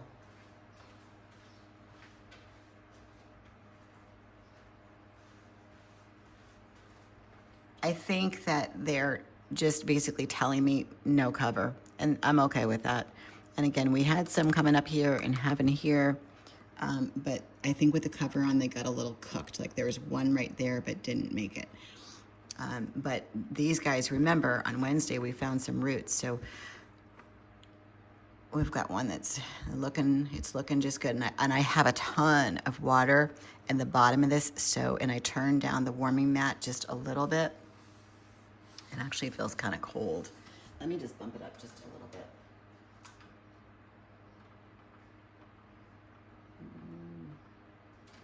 We'll keep it at 76. I just don't want to fry the roots, but they just seem happier, like greener. When I put the cover on, they, was it yesterday I checked? There was a little bit of yellowing, and I'm just going, no. But they're doing okay. They're still too young to put in the tower, believe it or not. You really just want your root systems kind of coming out of every, ooh, there's a little fly there, out of every little area. And we've got the beginning of it, but we just need a little bit more. But I'm just afraid to, pump up that warming mat because I don't want to fry those baby roots. I'm not worried about the lettuce. The lettuce will be just fine. But it's the strawberries that we want to take care of.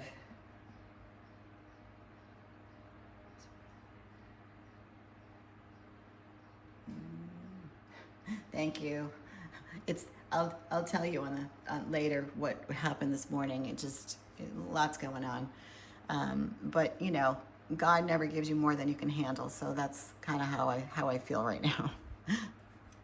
It's all good though. All right, so I'm just gonna station these lights above, and again, I don't want to fry them. I want to just make sure that they're happy. But let's go over to. I'm gonna go left. And I know you guys can't see it because it's literally right under one of the cameras, maybe the 80.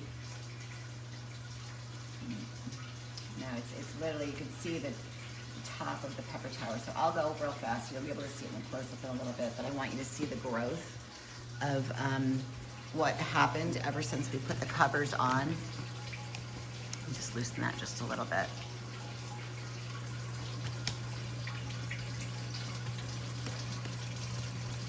So you can see that the mylar cover is there. It's, it kind of slid a little bit because they've done some good growing. So here are the beautiful leaves, and they're just really stretching to get to the light. And I should pull this probably off the wall just so it's not balancing on the TV. But notice we got the cage, and the lights are right on the cage, and that's kind of where you want them for right now until they start to grow. But the EC got bumped up to 1.5, I think, so I'll check that later today or tomorrow. I think I'll leave it alone because there is some really good growth, and I don't want to burn them. And they all look super healthy, no yellowing, no browning, like this guy. And then the same thing, so let me go left on the camera so you can see these guys.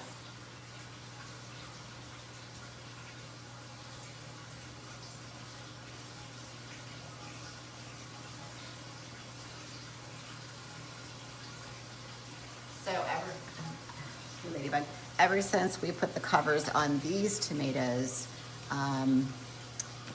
just back out just a little bit. On these guys, I felt like they perked up a little bit. So that's, that's a good thing. You want them to feel and look green and healthy, and not feel like they're struggling, which is kind of what's going on, with all of the tomatoes. I'm not worried. I'm not. These things are bulletproof. If it was one of the squash towers, yeah, I might be scratching my head going, okay, turn it back, get it out, take it out. So again, not really concerned. Although while I'm here, I'm just curious. I did bump up. Thankfully, this does not need water. the nutrients on Saturday.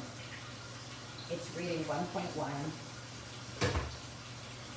and it all looks really good. I'll test the pH a little bit later.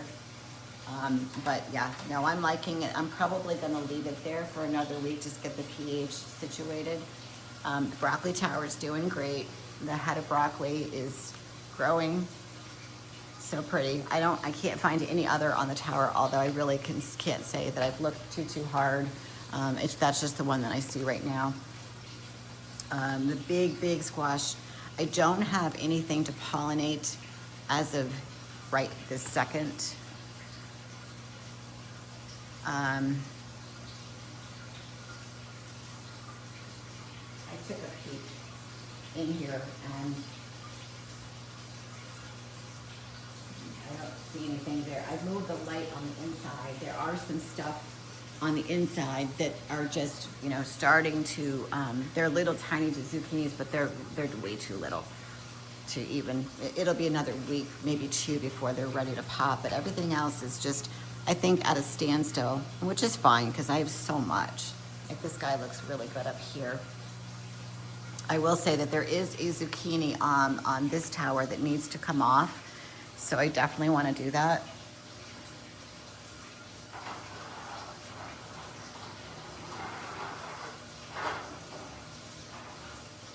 And I did find the first cucumber on the new tower. I will show you that in a second. So I'm going to take this in the back. Remember the one that we pulled off on the other day? And remember how I said, look at that little one? So the minute that we harvested that big guy, this one started to grow. So it just goes to show you that one plant, it's going to focus on one piece of fruit to go ahead and really get it to grow. And then we harvested, and now it's letting the other one grow. But the one in the back is pretty big, so I want to get back there.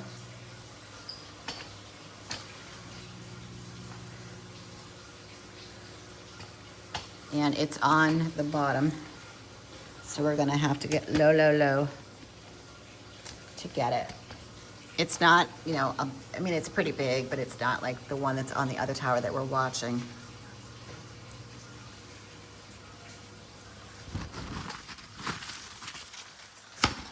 Whoops. All right, so maybe what we need to do is kind of come up and in like that. Maybe not, maybe go lower and then come up. It's like on a dead bottom, so.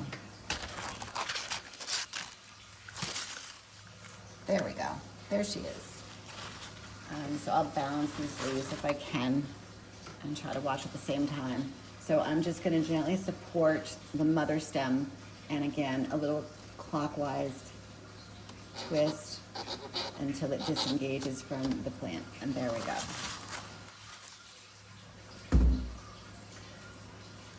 So I'm squashed in here, so give me a second to come out.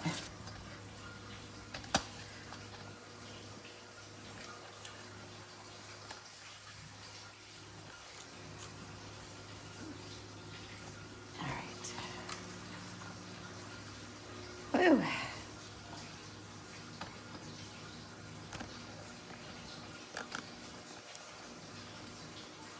All right, so let's get a little bit taller. Everything's kind of clipped in, so that's good. We got the zucchini.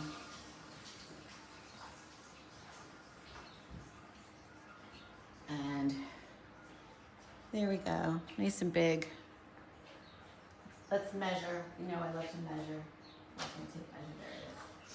Under everything.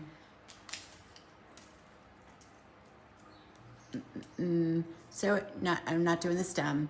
It's about, I would say 10 inches. Maybe 10 1/4. But still good size, man. And that's off of the new tower. That's off of the one where we put in the new seeds a while ago, and then remember it went sideways. So that's that one. I'm sweating, you guys. It's so hot in here.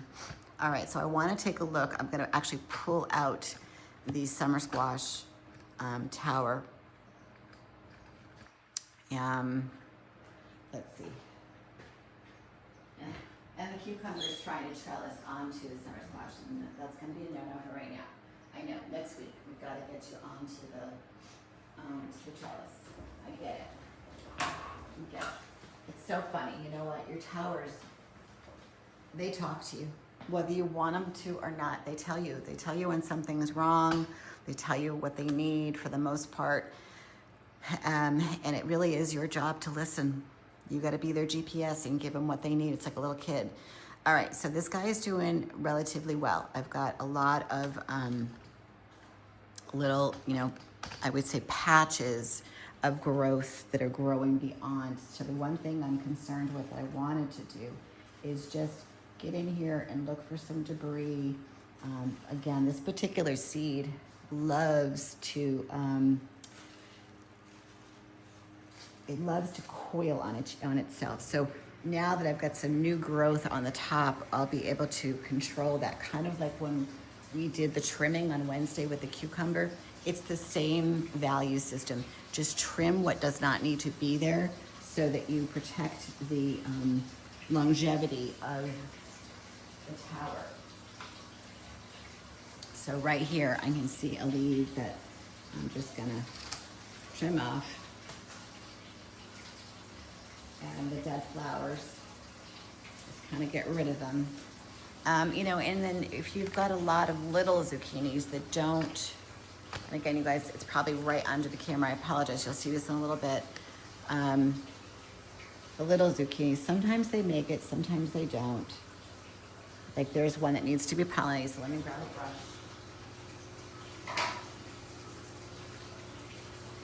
Swivel the tower. There's tons of flowers to pull from.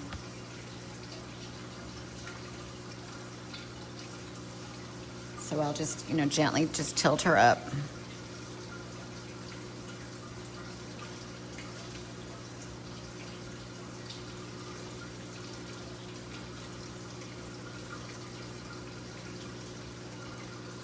There we go. Just a little bit. Coating all around, inside. And that should be enough. So in here, this is what I mean, like they love to coil. And sometimes you can catch them and sometimes you cannot. So right there, I've got a squash that is brown and moldy. There's actually two. But now that they're growing beyond the trellis, finally, I'll be able to catch that stuff just a little bit faster. And it's thick. Let's see if I can trim off anything that doesn't need to be there. I mean, there's not a whole lot that looks unhealthy.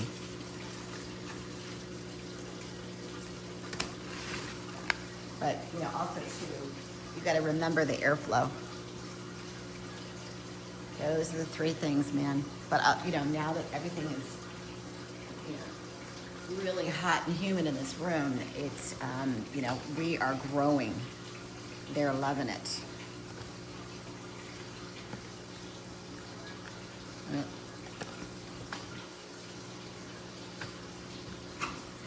There we go. So, you know, here's a whole cluster that are just kind of growing together. So I'm just going to gently just get in here and lift. We got that little guy. But, you know, this is a perfect example of growing bigger grocery size fruit. These leaves are really little, right? And that's what it's producing, that little guy back there. That's okay. Eventually what will happen is that if it stays healthy is it will get bigger, it will grow out, and you'll be able to, you know, grow grocery size. Like, see, there's one right there. Because the leaves are just so concentrated. I've kind of been not neglecting this tower, but I've been letting it grow is basically my plan. And just, you know, saying goodbye to any summer squash that doesn't need attention. But I just thought today would be a good day to kind of evaluate the tower. Just move this out just a little bit. Let's go this way. Whoops. Clinking up the lights. Now here's a good one that's on this side right there. You know, that's growing, and that's obviously pollinated. I'm gonna pull that off because did you see that little powdery mildew? We are in the season, but notice the size of the fruit, but notice the size of the leaves. This is attached to that plant. Look at the size of this leaf. That's what I mean. Once you get your leaves, get that plant to a certain range of growth. Oh my God, it's all here. That's really delicate now. You'll be able to get bigger and better fruits. I'm just gonna pop that out. Just get a better view of that. Really, really pretty, right? And they stick, these little things, the flowers just stick. So you really wanna get rid of them, especially right now, because they will mulch down and create problems. And I haven't had any issues with that. Remember the stem that I had to super glue? I've checked it a couple times and it just seems like it's doing okay. So here's a leaf, I can trail it back to where it will be great. That's a funky little spot. Let's get rid of him. Just kind of in there, not getting light, not breathing. Here's another one that I want to get rid of. It's not too bad, but again, not getting a lot of light. And then because there's no airflow, I got a little bit of rot in there, so let's go ahead and get a paper towel. It's eating away at the stem. So wipe that away. Now I can reach in there and try to get some of the debris.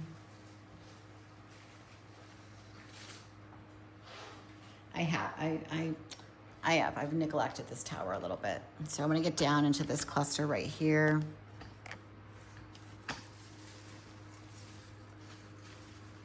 Reach in there and grab those old flowers that are just hanging on by a thread.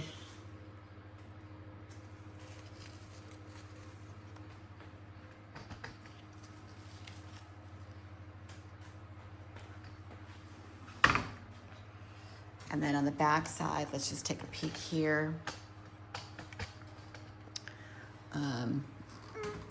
There we go. And then there's a few leaves I think we should get rid of. So let me go get the scissors. I'm kind of trapped in here.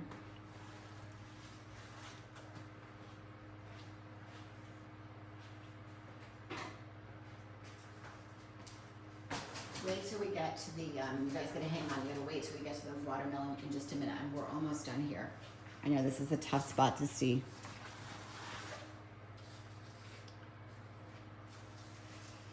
Let me just get in here. I saw a couple that were, see this guy's shadowing everything, so I just gotta trace it back as to where he is.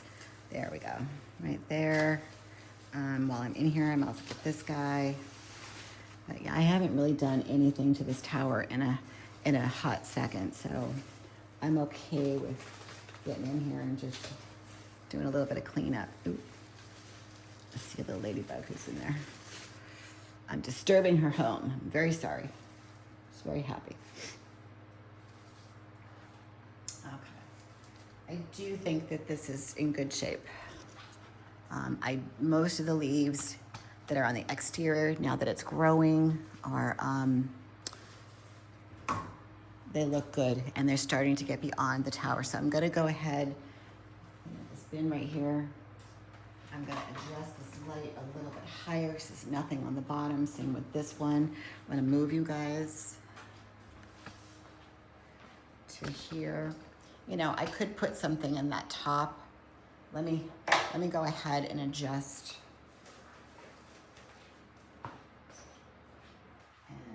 Roll it back, kick the cords.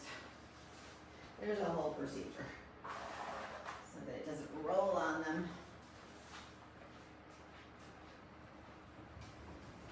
See, the flex moves so much better. They don't roll on the cords, which is probably a good thing, but it just, it's like butter. It rolls like butter. All right, paper towel. So much better. I can actually see through some of the foliage to the other side of the tower, which is very key. Let's go to the cucumber again. I know you guys are underneath the camera. It's a blind spot, but this will be up very soon. I got a leaf right here that I'm not happy with. I'm gonna get rid of it. It's got a little bit of marbling to it, but it's real big, and there's some stuff underneath that's really yummy. So if you guys come around to here, we got our first cucumber right there. There are some flowers right there. That's kind of old, but they are kind of sprinkled in here. So I'm really feeling confident that I need to get my butt in gear, and we need to flip that tower and harvest what we can.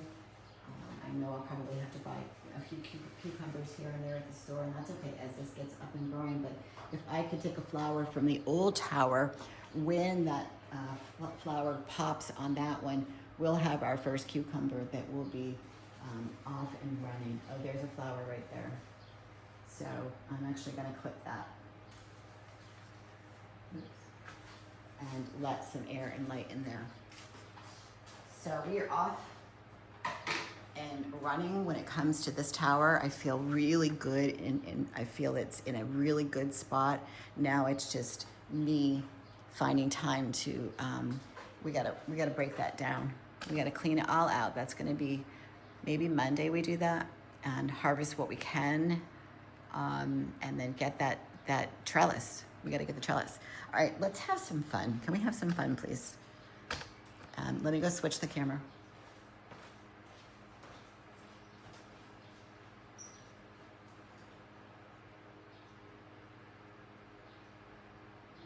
Right. There it is. You'll be able to see now.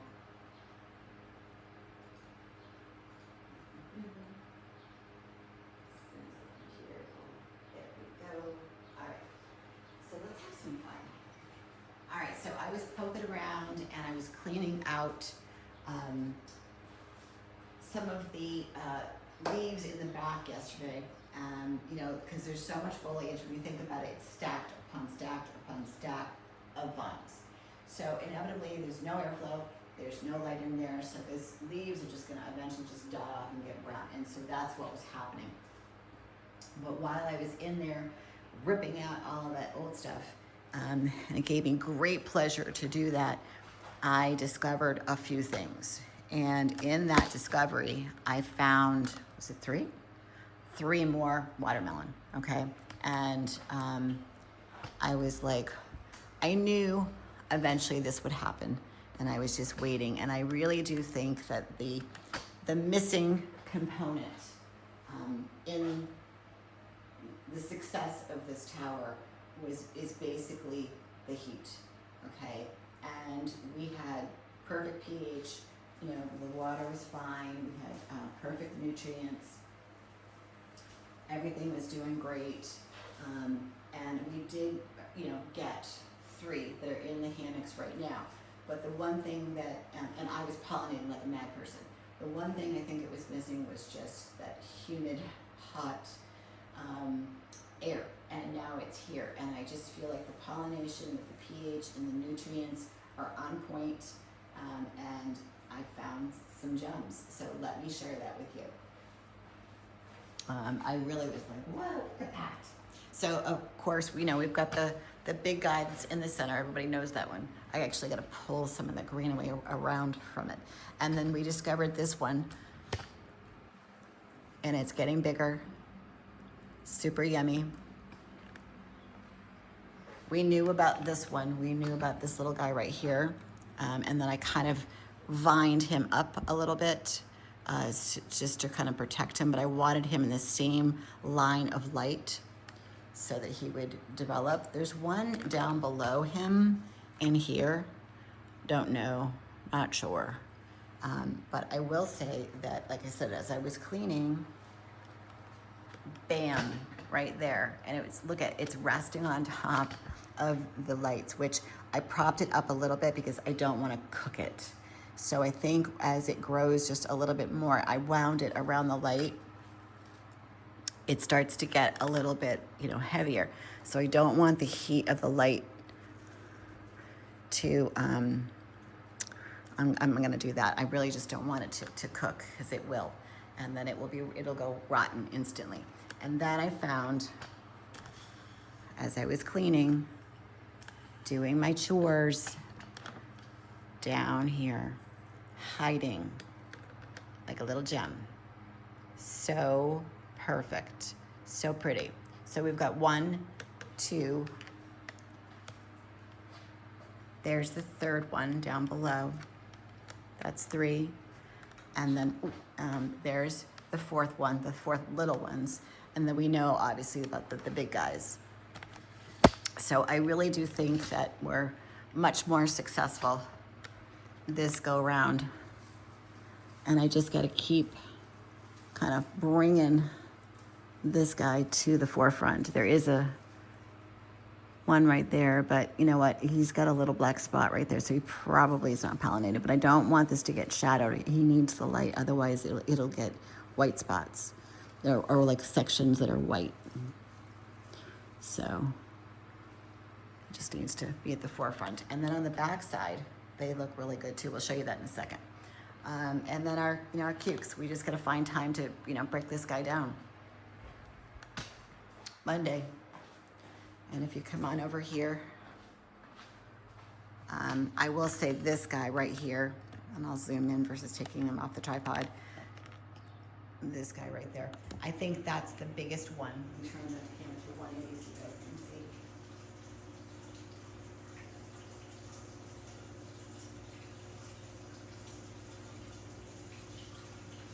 So through the Growroom light, he's right there. I can say that that's really the biggest watermelon I've grown to date. He's the biggest. And of course, once we harvest these in a while, they're not ready just yet. We will weigh them. We'll give them a little measurement. We will weigh them, take some pictures, obviously, and post it. The other one is still on the smaller side. I don't know what's going on with that, but it's definitely smaller. It's I would say the one that we just looked at, that's the first. That's pretty big. The one on the other side, I would say, comes in second, and this is the smaller of the 3 big ones. I've yet to find any others on this side, which is surprisingly, because it's got more light. So it's really kind of weird. But if you look down in through the foliage, like kind of right in there, you'll just see that I cleaned out a lot. And there still is, you can see the brown right there. It's just because the light's not getting it. It has something to do with nutrients or pH. It's just the tower, I hate to say it, but we're getting to the point where it's getting old, and this is what's going to happen. So we just got to be diligent and just keep pruning it back, trimming it back, getting out some of that brown stuff. And it's pretty easy to remove. I just literally reach in, like I can see one right here. And right there, I get obsessive compulsive because it's I can see it and I want to get it all. And then you just kind of rip it out. I don't really cut anything because I don't want to cut any stems. So if I find a stem and it's not giving, I usually just leave it, because you never know, it could be attached to one of the big watermelon. You do that, and that's lights out for that watermelon. But I can see a piece right here. And I just did this the other day. So it's just on the interior. Again, it's just kind of like when you look at the cucumbers on this side, you guys can still see that. When you just look in deep, it's just not even pretty. Like here's a leaf that got burned by the light, and it needs to be, trimmed off. And these guys too. So it's time. This tower, it's got some cukes that I could let go for a little bit, like, that guy. But honestly, I'd rather just harvest what I can, hang on to it, eat it as best I can, feed the rabbits, and then turn this tower over.